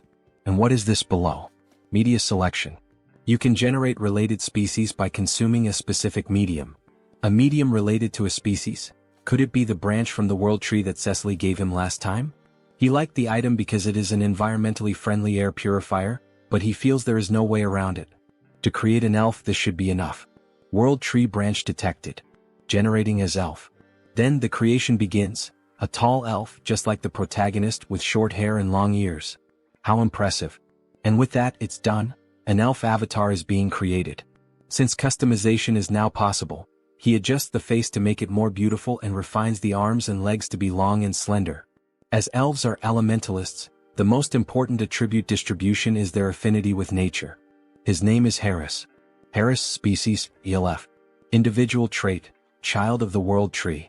Then we see a beautiful elf with long golden hair, tall and with the posture of royalty. Special notes. Born as an elf using the branch of the world tree as a medium. The growth rate of nature affinity is significantly increased due to the child of the world tree effect. That well-toned body and that beautiful face, haha, just as expected from an elf. But then the new avatar reacts. How unpleasant, he says before making a face as if he's about to vomit. But what's happening? Hansa's dark magic makes him feel as if Harris is being completely destroyed, as though the dark magic is killing a delicate young plant. Oh shit, why didn't he think of that? He had already gotten used to Hans, so it never even crossed his mind to worry about it. Hans, cancel your summoning. Since the mental center isn't functioning, could it be due to the elf's affinity with nature? He nearly lost the new avatar without even realizing it. For now, he decides to save Harris for later. Then he walks over to the shelf and picks up a book titled Conan the Baba. Maybe it was time for him to start writing the story of the mercenary king this time. Meanwhile, back to Harley, we see him looking quite excited. He really enjoyed that ear-floating feature. The young woman laughs, saying that it's a relief and that it suits him well. Thanks for your support. Hubert had found just the right item for him. Turok truly is the city of artisans. On the streets, we see a few people going about their day, making it feel like an ordinary town. Speaking of which, he had heard that some guys had been causing trouble at Hubert's shop. Maybe he should head over there and teach them a little lesson. Then, a group of 3 people starts making comments. What's with those tattered clothes and tattoos? No wonder the South is mocked as a den of savages, it's the Southerners' fault. Harley tries to ignore the spiteful remarks, but he just can't. Hey, what the hell are you guys even talking about? Which bastards just insulted the Southerners? Was it you? Or maybe you? You bastards better watch yourselves. I'll knock some sense into you. But when one of them swings at Harley, the wooden club shatters the moment it makes contact with his arm. That idiot, he just broke his own weapon against nothing but Harley's body in bare hands? Harley starts thinking. He would say that's pretty rare for this avatar. Ha. All these guys must be true Southern warriors. Tattoos, strong bodies, fierce gazes. That just means he needs to live among them and start building relationships. The great hero of the South and his closest companions who support him. In other words, he might actually become a true Southern warrior. Anyway, hurry up and dress properly. That kind of outfit should only be worn during traditional festivals. People don't wear things like that nowadays, do they? Harley asks. The other man becomes extremely irritated. That bastard, he can't stand hearing another word from him. He then challenges Harley to a traditional Southern duel, striking a culturally significant stance. Oh, a duel in the Southern style. Their tradition is to fight with bare hands, right? Sounds good, but there's one condition. All 3 of you come at me at once. They don't seem to believe what they just heard. You want all 3 of us to attack you? Are you insulting our honor? Fine, then 2 of you can come at me. The third should help the 2 who'll end up on the ground. As he makes this threat, his eyes take on a psychotic gleam, as if he's about to beat the 2 of them half to death. Alright, come at me now, you cowards. Try to take me down. Then the sounds of impact echo through the city, leaving a trail of destruction. 2 of them are lying unconscious on the ground while the last one, still standing, mutters, "That bastard is insane, unbelievably strong. He's not a Southerner. With that level of skill, how is it possible that you don't have a single warrior's mark?" Right, those marks were a thing among Southern warriors, weren't they? How should he make this up? Brothers, I am a Southern warrior. But there's a story behind why I have no marks. What do you mean? It all started 20 years ago. A duel was held to determine the next chief of their tribe. The scene shifts to an arena, where 2 warriors battle while the rest watch from the sidelines. Harley's father, the strongest warrior in the tribe, won the championship, earning the admiration and praise of every member present. "Congratulations," said the king. "As per tribal tradition, you will be granted one wish. Speak, what is your desire?" His wish had already been decided from the very beginning of the tournament. I will not marry the chief's daughter. What? Everyone was stunned. Outrageous. How dare you make such an absurd request? Explain yourself. Well, he had a good reason for making that request. The reason was, she and he were bound by blood as siblings. What? She is left speechless. Father, are you really going to let someone who speaks such nonsense go unpunished? My deepest apologies, my dear daughter. However, everything he said is true. You are not my biological daughter. I adopted you a long time ago. Guards, kill this insolent fraud. Dear, he will buy us time, so run away quickly. At that time, his mother was pregnant with him, which is why she couldn't help his father fight. His father bravely fought alone to protect his wife and unborn child. But he fell heroically, holding back the tribe's warriors. His mother managed to escape her pursuers and hide in a secluded cave, where she raised him. However, even his mother passed away recently due to illness, and that is why he has no warrior's marks. All three men begin to weep. How could such a tragic past exist? They apologize for misunderstanding him. He is a true Southern warrior. He never expected such a sorrowful backstory. Of course, it was obvious that everything Harley had just said was a complete lie, but his performance was insane. Alright then, to our new brother, cheers. Everyone raises a large mug of beer in celebration. By the way, Hyungnim, this place is pretty far from the south, isn't it? What brought you all the way here? Well, there's a story behind that too. After his mother passed away from illness, he was left all alone in this cruel world. It was just him and his own body. He was completely lost, unsure of what to do, how to survive, or what path to take. And then, the only person who didn't just walk past him but actually stopped and spoke to him said, "Excuse me, do you need help?" That person was a young merchant named Hubert, who ended up becoming very close to him. Today they are best friends. Hubert was the only one who truly made an effort, who worked hard to help him get settled. A benefactor and a true friend. But later he found out that Hubert was in serious trouble. Apparently he was being threatened by some bandits. There's no way he could ignore the struggles of someone who once saved him. That's why he came all the way here, to help. One of them slams the table. That's awful. An enemy of our brother is an enemy to all of us. We'll do everything we can to help our brother's brother as well, everyone. Thank you all so much for your help. Harley embraces them all. Alright then, as soon as I use these bastards to silence the fools threatening Hubert, it'll be time to kickstart my real creative economy project.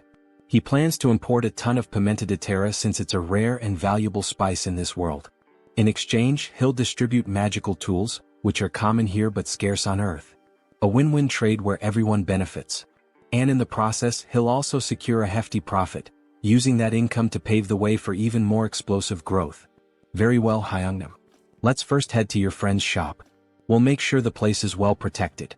You can count on us. Alright, then I'm counting on you all, guys. Having reliable subordinates really makes life much easier.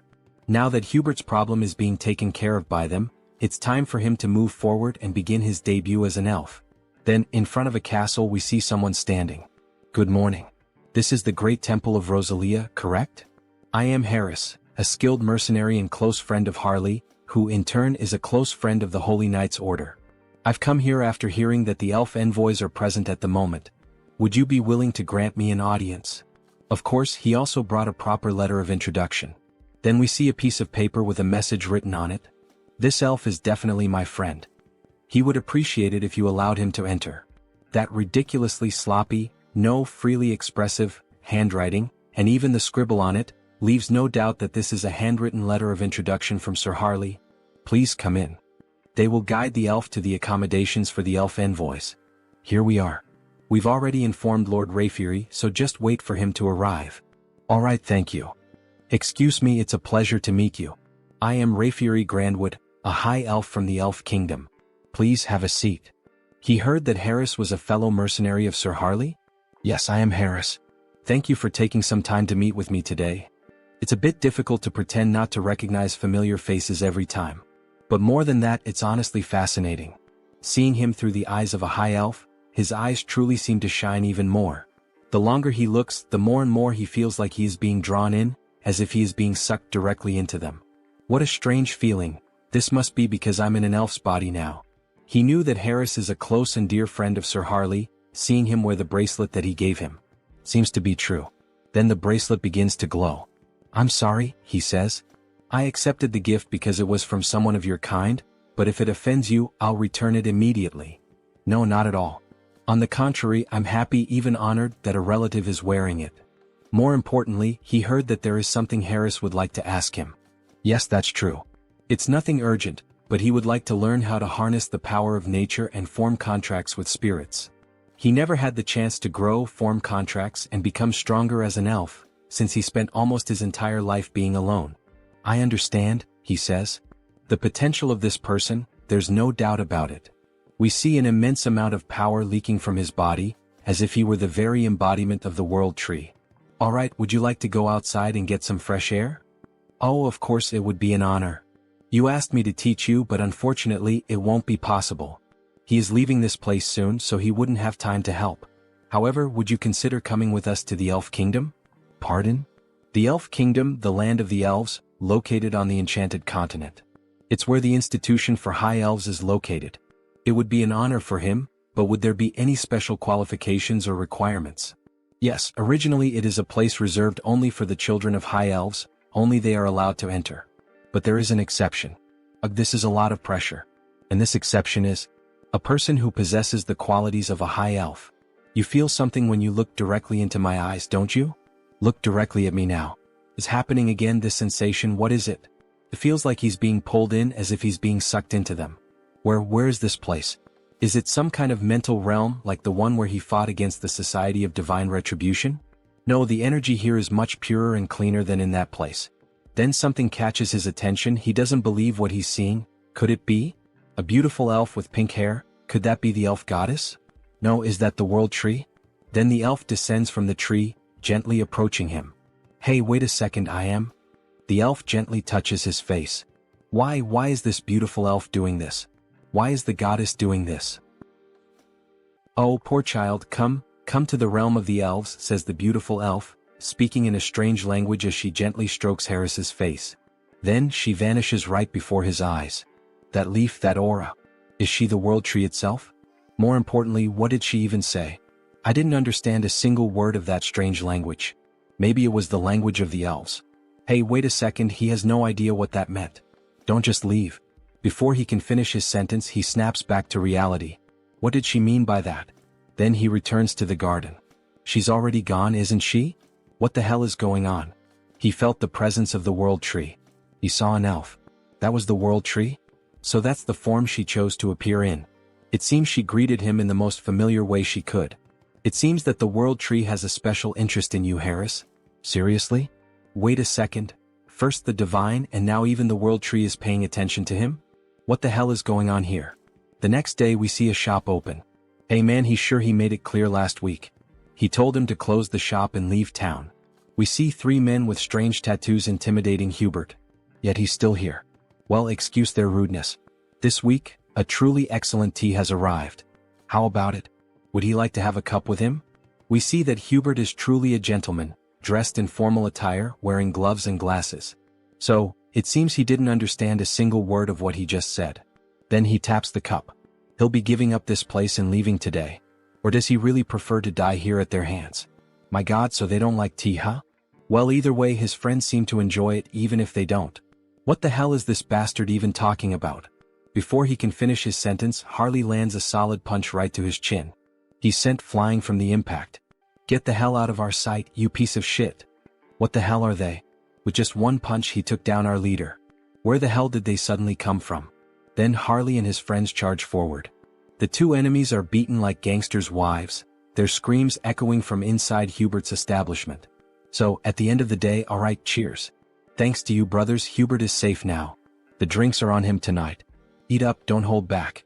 We see a feast laid out on the table, meat, barbecue, beer, bread. That was way too easy, don't you think? And more importantly, after watching him fight today, he's convinced. He really needs a crest.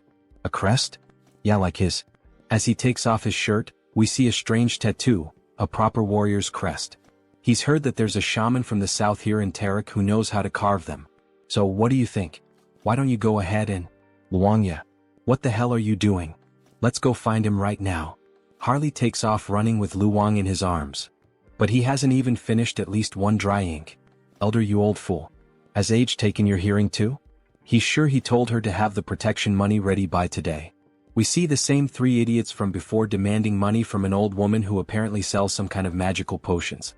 Didn't she tell him that amount was too high? Where the hell does he think she's supposed to get that kind of money? She really doesn't understand the situation she's gotten herself into, this old woman. As he grabs her by the blouse, does she see this face? He's already had enough problems today, really a rough day. And now what? She doesn't have the money? Then go find a way to get his damn money. He doesn't care how this useless old hag does it. Just get him his damn money. Otherwise he swears to God that. But something catches his attention. Hey, what the hell is that coming this way? It's that son of a bitch again. What the hell is he doing here? Then Harley charges toward them, nearly trampling them with his overwhelming force. Greetings, madam. He's here to have a crest carved. Meanwhile, Luong is feeling sick from Harley's sheer speed. What is she going to do about those thugs? Well, they'll wake up and crawl back on their own, it doesn't matter. What a damn mess this is. Anyway, come inside for now. So, he said he came looking for her to get a warrior's crest? Yes. Can she do it right away? She hopes he knows that while a crest grants great power, it also drains a significant amount of one's life force. Of course he knows. That guy already explained all of that to him. It's been a long time since she's seen someone with such monstrous life force. With his endurance, he might even be capable of handling the supreme crest, the warlord's mark. Warlord? Hell yeah, carve it into his skin right now. Harley shouts, startling the poor old woman. That's impossible. She doesn't know how to do it. It's a technique no one has been able to carve in hundreds of years. And at this rate, her ears are going to fall off from all this yelling. Ah, come on, don't kill the mood like that. Well, if that's not possible, then he guesses she could carve the great warrior crest that Luong mentioned. That's a problem too. What the hell? She's low on materials, it's been ages since she last carved a crest and, more importantly, she simply can't do it. To receive a crest, you need the most crucial thing, a warrior's achievement. In other words, a feat like slaying a dragon or saving a kingdom. If he wants the great warrior crest, then at the very least, yes, beyond the Iron Fortress in the northern mountains, he would have to defeat the ogre that rules over that place alone, killing it with his own hands. An ogre? Does she even have any idea what kind of monster that is? No one would dare face that thing. Is she trying to get his brother killed right now? Just the head of that beast is as big as his brother's entire body. How the hell is he supposed to deal with that alone? However, while they were talking, Harley started rummaging through something at the portal. Did she mean this? Then a massive skull appears. That's the ogre's skull? Don't tell her he hunted this thing by himself. Aha, of course he did. An ogre is nothing to him. Alright, she can see that he's an impressive warrior, but even so, come back in a few days. Lately, she's been low on energy and her body isn't in the best condition. She needs strength to carve a crest, but she hasn't even been eating properly. Food. Leave that to him. Restoring vitality is his specialty. What does he mean by that? Then, before she even realizes it, he's already vanished from in front of her. He really just left. So, she just hopes he doesn't cause any trouble. You little shit, it's him again? We sure are running into each other a lot today, huh? You again? Then he throws another punch at the thug, making him groan in pain. What the hell is he? Who sent him? Why is he doing this to them? You messed with the wrong people. You're the ones who laid hands on our shaman. Huh? Shaman? That old witch is the southern shaman. Sorry, we didn't know. We thought she was just some random village healer or something. Harley raises his fist, threatening another punch, but this time he slams it into the ground instead. Alright. We won't do it again. Please stop. Yeah, you better not. Keep that promise. Hyungnim, I've wrapped things up on my end too. So now what? He knew that a bandit hideout like this would have stuff like this lying around. Luong, get over here and help carry these crates. We're having a barbecue feast tonight with that old lady. As they return home, we see the old woman sweeping the street. Grandma, they're back. She is surprised by their sudden return. My God, what the hell is all that in their hands? What did she mean by all that? It's all meat and alcoholic drinks, to eat and drink together. So what did she think? Isn't that enough for Grandma to eat, recharge and stay healthy? Then we see a flashback as if Harley were another young man. What a shame. If her son were alive, he would be the same age Harley is now. At her age, meat? Seriously? She can barely chew. What? So you're not going to eat it? Maybe she'll try a little, since he went through all the trouble.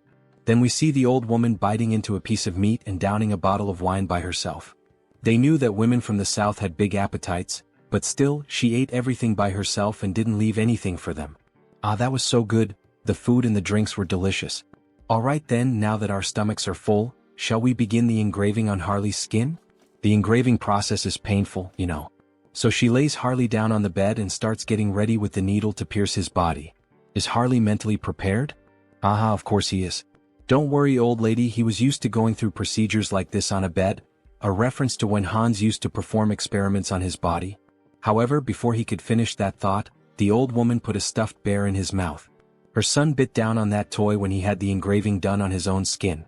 So she knows it's going to hurt, so keep it in his mouth because she's about to start. Alright, here we go.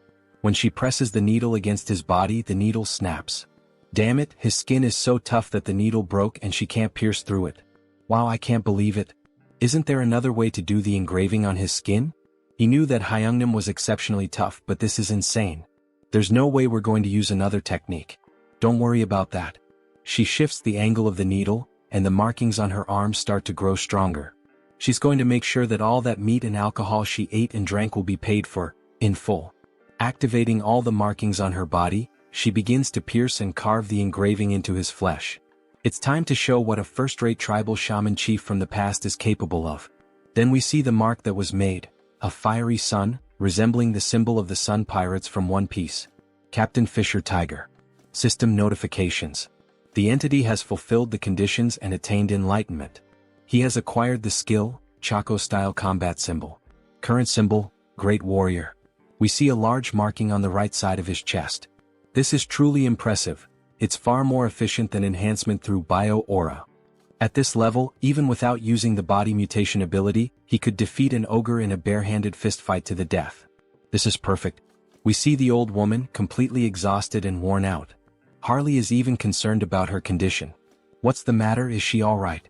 Is she feeling anything? Don't worry about her. It's just that it's been a long time since she used that kind of strength and those engraving techniques. She's just out of shape. She'll be fine after resting a bit. Lock it in, brother. We've just found more work to do. And what would that be, Brother Harley? Meat. He shakes the old woman, shouting in desperation. We need to find more meat. She can't be in pain if we're going to finish the other crests. We need to keep her alive and well. That damn stubborn bastard. Let her rest a bit before continuing. In the next scene we see Heinrich lying in bed, his body completely wrapped in bandages. Meanwhile, someone is standing in front of his body, praying and speaking divine words. A paladin approaches from behind and asks if she's still praying for him. Cardinal Pion, if she continues praying and using divine power without resting, it will certainly have serious consequences on her body. So please go easy. Yes, she knows the consequences. But her heart won't let her rest. She can't forget what happened, the last vision she had of him. In that moment he stood firm against the immortal king, refusing to back down until the very end. Yes, it was like witnessing the birth of a new hero. Wait, Sir Heinrich, a new hero? The saint's face turned slightly red. Oh, your eminence flatters me by speaking that way. Sir Heinrich, you're finally awake. We were worried, you've been asleep for many days. Is the pain bearable? Thanks to the saint's care, your body is doing well. Sir Heinrich, we now proclaim you not just as a champion of our great divine order, no. We proclaim you as the hero of Out Erica. Finally, says Heinrich with a mischievous smile. Now he can say that both the hero and the demon king have officially been cast in their lead roles. Let's create a Taoist, the one who will play the demon king Hans. Now that the hero has been born, he believes it's time to fulfill his duties as the demon king. With the power of his perfectly refined contagious ministry magic, he will spread his infamy even farther than before. He sees it clearly now, the filthy stains of wrongdoers. He prepares to begin the night hunt. He will drag every one of them into hell. Quick, move and keep going. This patient came first, get out of the way. Damn it, what the hell is going on this time? Looks like that bastard with the Haho mask showed up again. Well, any idea what's happening? One thing is certain, they got involved with someone extremely dangerous. On Sunghyun, a dark mage sent by the skill management department. They ended up messing with the wrong person, got on the wrong path and ended up dead like this. That freak with the Haho mask or whatever it is a completely insane monster. This level of pure dark magic is beyond human comprehension. That person's body is basically just an empty shell now. He'd bet their soul has already been enslaved. If he were caught by a monster like that, if it were him, he would choose that option without a second thought. As if that would help. says the so-called best dark mage in Korea. He's nowhere near that level. Having a dark mage of that caliber as an enemy, well, that's what it really means. No way. He said the culprit was the Haho mask, right? In that case, let me take a closer look at the curse. He then uses dark magic on the dead man's head. However, he suddenly feels a devastating force as if something is watching him. That feeling, he collapses to the ground in shock. Hey, what the hell just happened? What's wrong? Did he find something? Team leader, he feels like he's about to die right now. What the hell are you talking about? That bastard. The Haho mask. He saw him.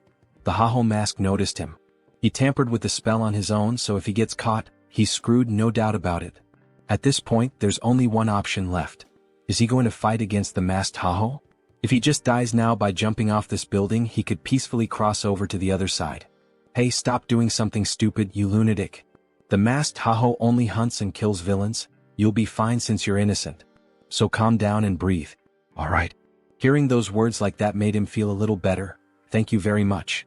After all, he is innocent. Is this bastard stupid or something? And somehow he starts to feel his body slowly relax, until he passes out and collapses to the ground. Hey Sunghyun, what the hell just happened? Nurse. Please help us, he passed out. Meanwhile, Hans watches the entire situation from afar. Interesting, that man seems to have the ability to use dark magic even if only in a light form. He doesn't sense any evil aura from him, so there shouldn't be any problem with meeting that guy again in the future. The next day we see a blog filled with various posts and information about the masked Haho. Hans's popularity has grown so wildly that it's now out of control. What could Haho's abilities be? A vigilante of justice, the dark hero. Some people are even calling him the shadow hero. But it's not like he's actually happy with all this attention surrounding Hans. This could end up becoming a real problem down the line. Oh, what a headache. How the hell is he supposed to start operating from now on? However, someone interrupts his thoughts by knocking on his door. Who could it be? Your fried chicken delivery has arrived. Wait, what? Kang Tae-san. It's been so long since he last saw him. How has he been all this time? Hey, but look at this guy, damn.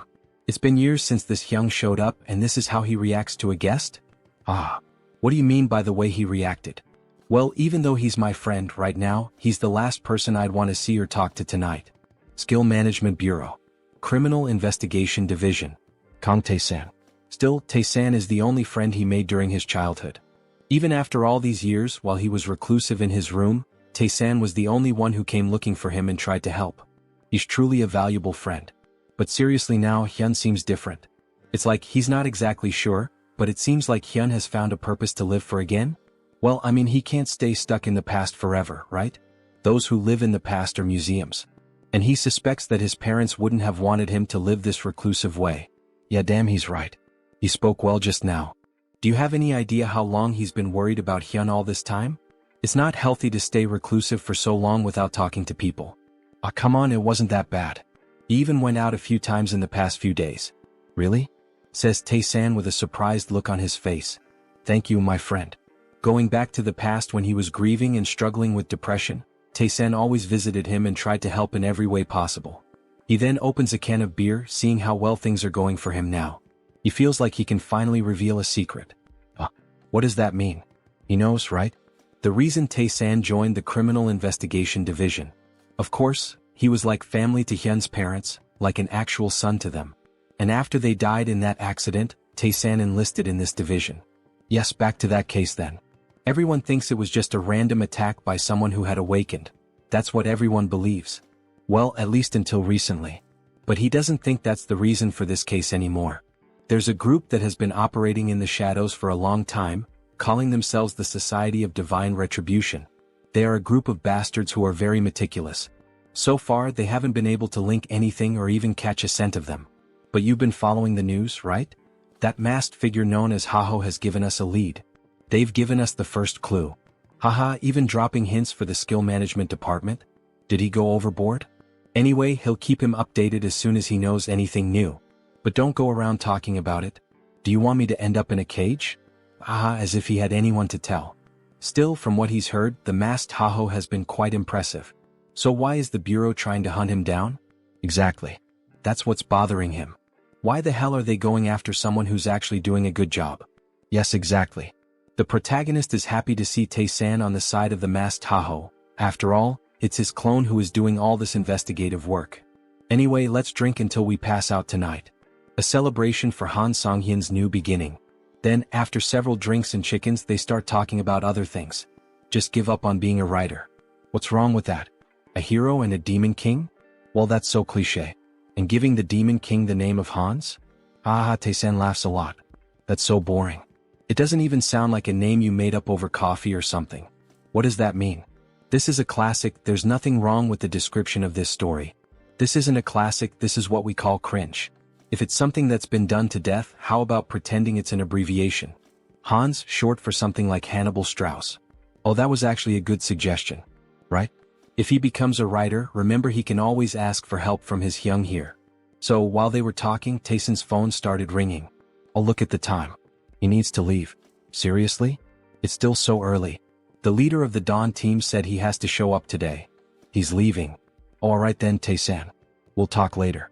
I forgot to ask something before. Your grandmother is doing alright, right? Tae-san pauses for a moment at the door as if feeling uncomfortable. To be honest, her condition has worsened quite a bit recently, and there are no signs of improvement. Maybe it's already time to start preparing emotionally in case the worst happens. Wait, is grandma that bad? Is there anything he can help with? Anything at all? Hey dear writer, just focus on writing your material. Don't worry, he'll take care of things somehow. The protagonist really felt the weight of those words, and we see a flashback of someone holding his hand. Is this okay? If you feel like eating something more, tell your grandma, alright? Tae-san's friend is no different from his real grandson. He knows, yes, grandma. Tae-san's grandmother. When he used to go out with Tae-san, she always took care of him, looking after the little things. These are some of the few warm memories he has. And now, knowing that she is seriously ill, he feels very sad. A friend who has always been by his side is going through something so hard, and yet, he is completely helpless. Hey, wait a second, how could he be so stupid? He had a brilliant idea, something he can do. Kang Tae-san, you owe me an apology for mocking my sense of sampling. Because these characters who sound like they're shrinking are the ones who will help you.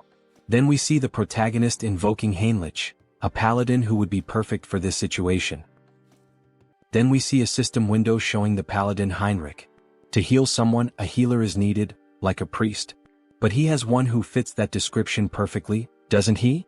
A familiar with faith recognized by the archbishops and overwhelming divine power. We see that Heinrich truly became someone special in the other world, being regarded as one of the greatest figures of faith. Heinrich really can heal Tae-san's grandmother.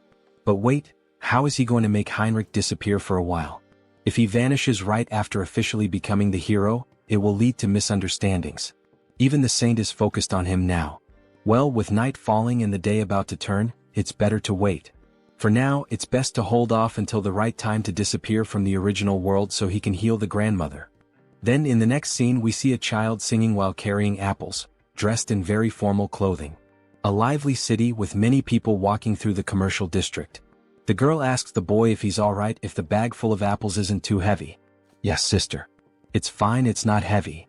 However, in a moment of distraction, one of the apples ends up falling out of the bag. Ah, stop rolling. Wait, don't run through the city like that, Aaron. Then the apple ends up landing at the feet of a stranger. Oh dear. You need to hold this more carefully, says the man, holding the apple in his hand while the children stare at him, startled. But then the girl finally begins to smile with joy, so it was him all along. Mr. Hines. Hello everyone, how are you doing? All good. The boy looks impressed. Is he really Mr. Hines? He looks completely different from when he helped him escape from the vampires. Yes, it's him. His face has changed a bit over time, hasn't it? Uncle, why on earth are you only showing up now? It's been so long. Haha, right, it's been almost 7 months since he last visited them. Apologies. He had been very busy lately. Alright, but the fact that he came all the way here like this must mean he has some business to take care of here as well, right? Haha, she seems to know everything about him.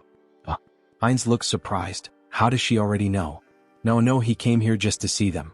It's alright, Mr. Hines. They're comfortable with it, just be quick about saying what you need to say. But you really should visit us more often, says the boy. Alright, honestly he can't defeat both of them, so he decides to be direct. He searches through his clothing and then makes a proposal. Diana, can he be her employer again? He wants to borrow her information gathering skills and offers her 2 gold coins. Yes, of course I'll help Uncle Heinz, says Diana with a smile. A moment later, near the end of the afternoon. We see a house and its garden, someone shouting out Soren's name. Also look for places that sell these magical tools. We see various luxurious items, jewelry and magical tools spread out on a table. Wow Lord, where did he manage to get all these high-quality items? Haha, there's always a way to get certain things. Thanks to Diana, he not only obtained high-quality magical tools from the shop in Talia, but also got information from Brokaslak, who had been silent for a while. The pepper he requested is stacked up in the storage room. Great, her friend is going to sell it. And the purge is over. The purge? What does that mean? The people who pretended to surrender or tried to hide. He identified every one of them and executed them, he says with a sinister laugh while throwing cards with his dead targets onto the table. Finally, now our clan will be normalized and secure. Alright. From now on, they just need to exchange magical tools and pepper periodically. So, he's counting on her to take care of the administration of Heteros from now on. Soren is confused by the information she's just received. What the hell did he just say? She's never done anything like this before, she's not sure if it's a good idea. Can she really manage the clan well on her own? Jean Soren, she's a capable person he trusts. If it's her, he's certain she will do just fine. Oh, the master trusts her. She blushes at his trust and promises to live up to his expectations. How easy it is to deceive this girl and gain her trust. He's using dramatic lines everywhere. If he thinks about it, we're not much different from a small or medium-sized company now that trade between the two worlds has been established. Let's get to the point. Shall we start the conquest of the clan in earnest? Then, back to the original world. It's already nighttime and the city seems quite lively. There are lots of people walking around, enjoying the moonlight, listening to music and chatting with one another. Based on the information he and Diana managed to gather, he personally investigated and was able to find it. This is the source of his blood, and he's convinced that this is the base of the Brokaslak clan, where those two soldiers are standing guard. Then he throws something near the guards to draw their attention and quickly slips in through the back door like a shadow. Why did this one fall on its own? Was it the wind or something? Then we see a beautiful lady holding a glass, drinking it all in one go. This is so good, such refreshing blood. The young vampire lady seems quite satisfied with her drink. But how much longer will she have to keep living like this? Drinking alone is so lonely. Looks like it's still the same as always, a drunk Rosilica. Who's there? There are a lot of familiar faces showing up today. Conceal skill release. Forgive me, but who the hell are you again? He's Heinz, a vampire she met some time ago. She's sorry, her memory is a bit poor. Who are you again? Then she starts pouring more blood into her glass. Still, now that a guest has arrived, she must show her hospitality. However, while pouring blood into the glass, she cuts her fingers slightly to infuse the drink with her own blood. Here, freshly squeezed blood. Please have a sip. No, it's fine. Upon having her offer refused, she becomes uneasy and slightly furious. This is high-level blood magic. How dare he invade the sanctuary of Brokaslak? Then, throwing the blood-filled glass, she begins to manipulate the blood to launch an attack at Heinz. She doesn't know who the hell he is, but she won't let him get away with this. So she goes all in, attacking him with everything she has. However, Heinz only laughs at the situation. Then he counterattacks by controlling her own blood. How is her blood being turned against her? To freely manipulate another person's blood. That's at least in the realm of true blood. He then forms a rope out of blood and leaves her immobilized. This is Brokaslak territory. The intrusion of an outsider is a violation of the treaty. This girl really doesn't seem to recognize him, does she? Well, instead of clearing things up, should he take advantage of that? What violation of the treaty? He is also part of Brokaslak's indirect bloodline. Please don't lie, you coward. Imprisoning a girl like this? There's no way that could be true, is there? Now that she thinks about it, she recalls hearing something about a clan that was persecuted in the past. Could that be true? Yes, he is from that very clan that was mentioned. Now she will cooperate willingly and he will grant her power. Even if he's from a branch family, she has no reason to listen to him. Sorry, maybe I misunderstood, she says, then he grabs her mouth firmly. She has no choice but to obey and will do exactly as he commands.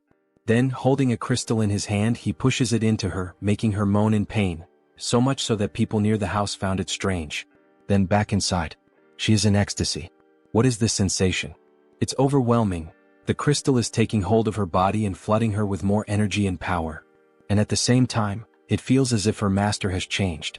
Now let's see if she can reveal everything she knows.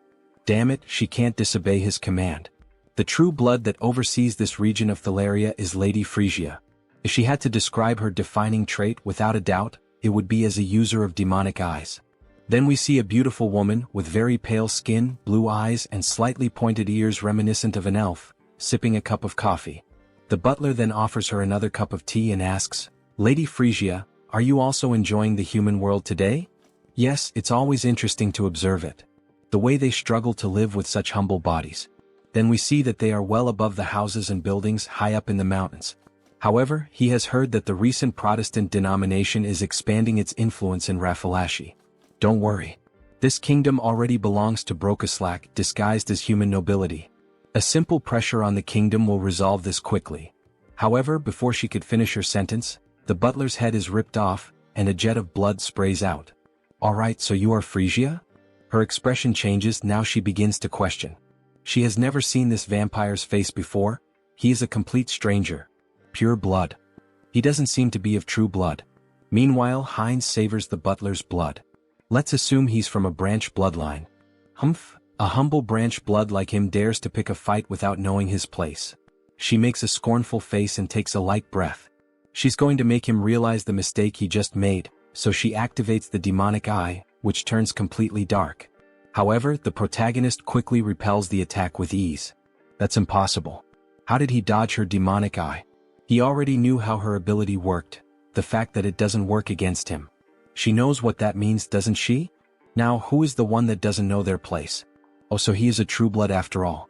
Attacking them right in the heart of Brokaslak territory, what is his goal? She asks angrily. His goal? Isn't that obvious? He says with a laugh. Everything you have in Brokaslak. He will be the one to take it all and become the new king of the vampires and the cities.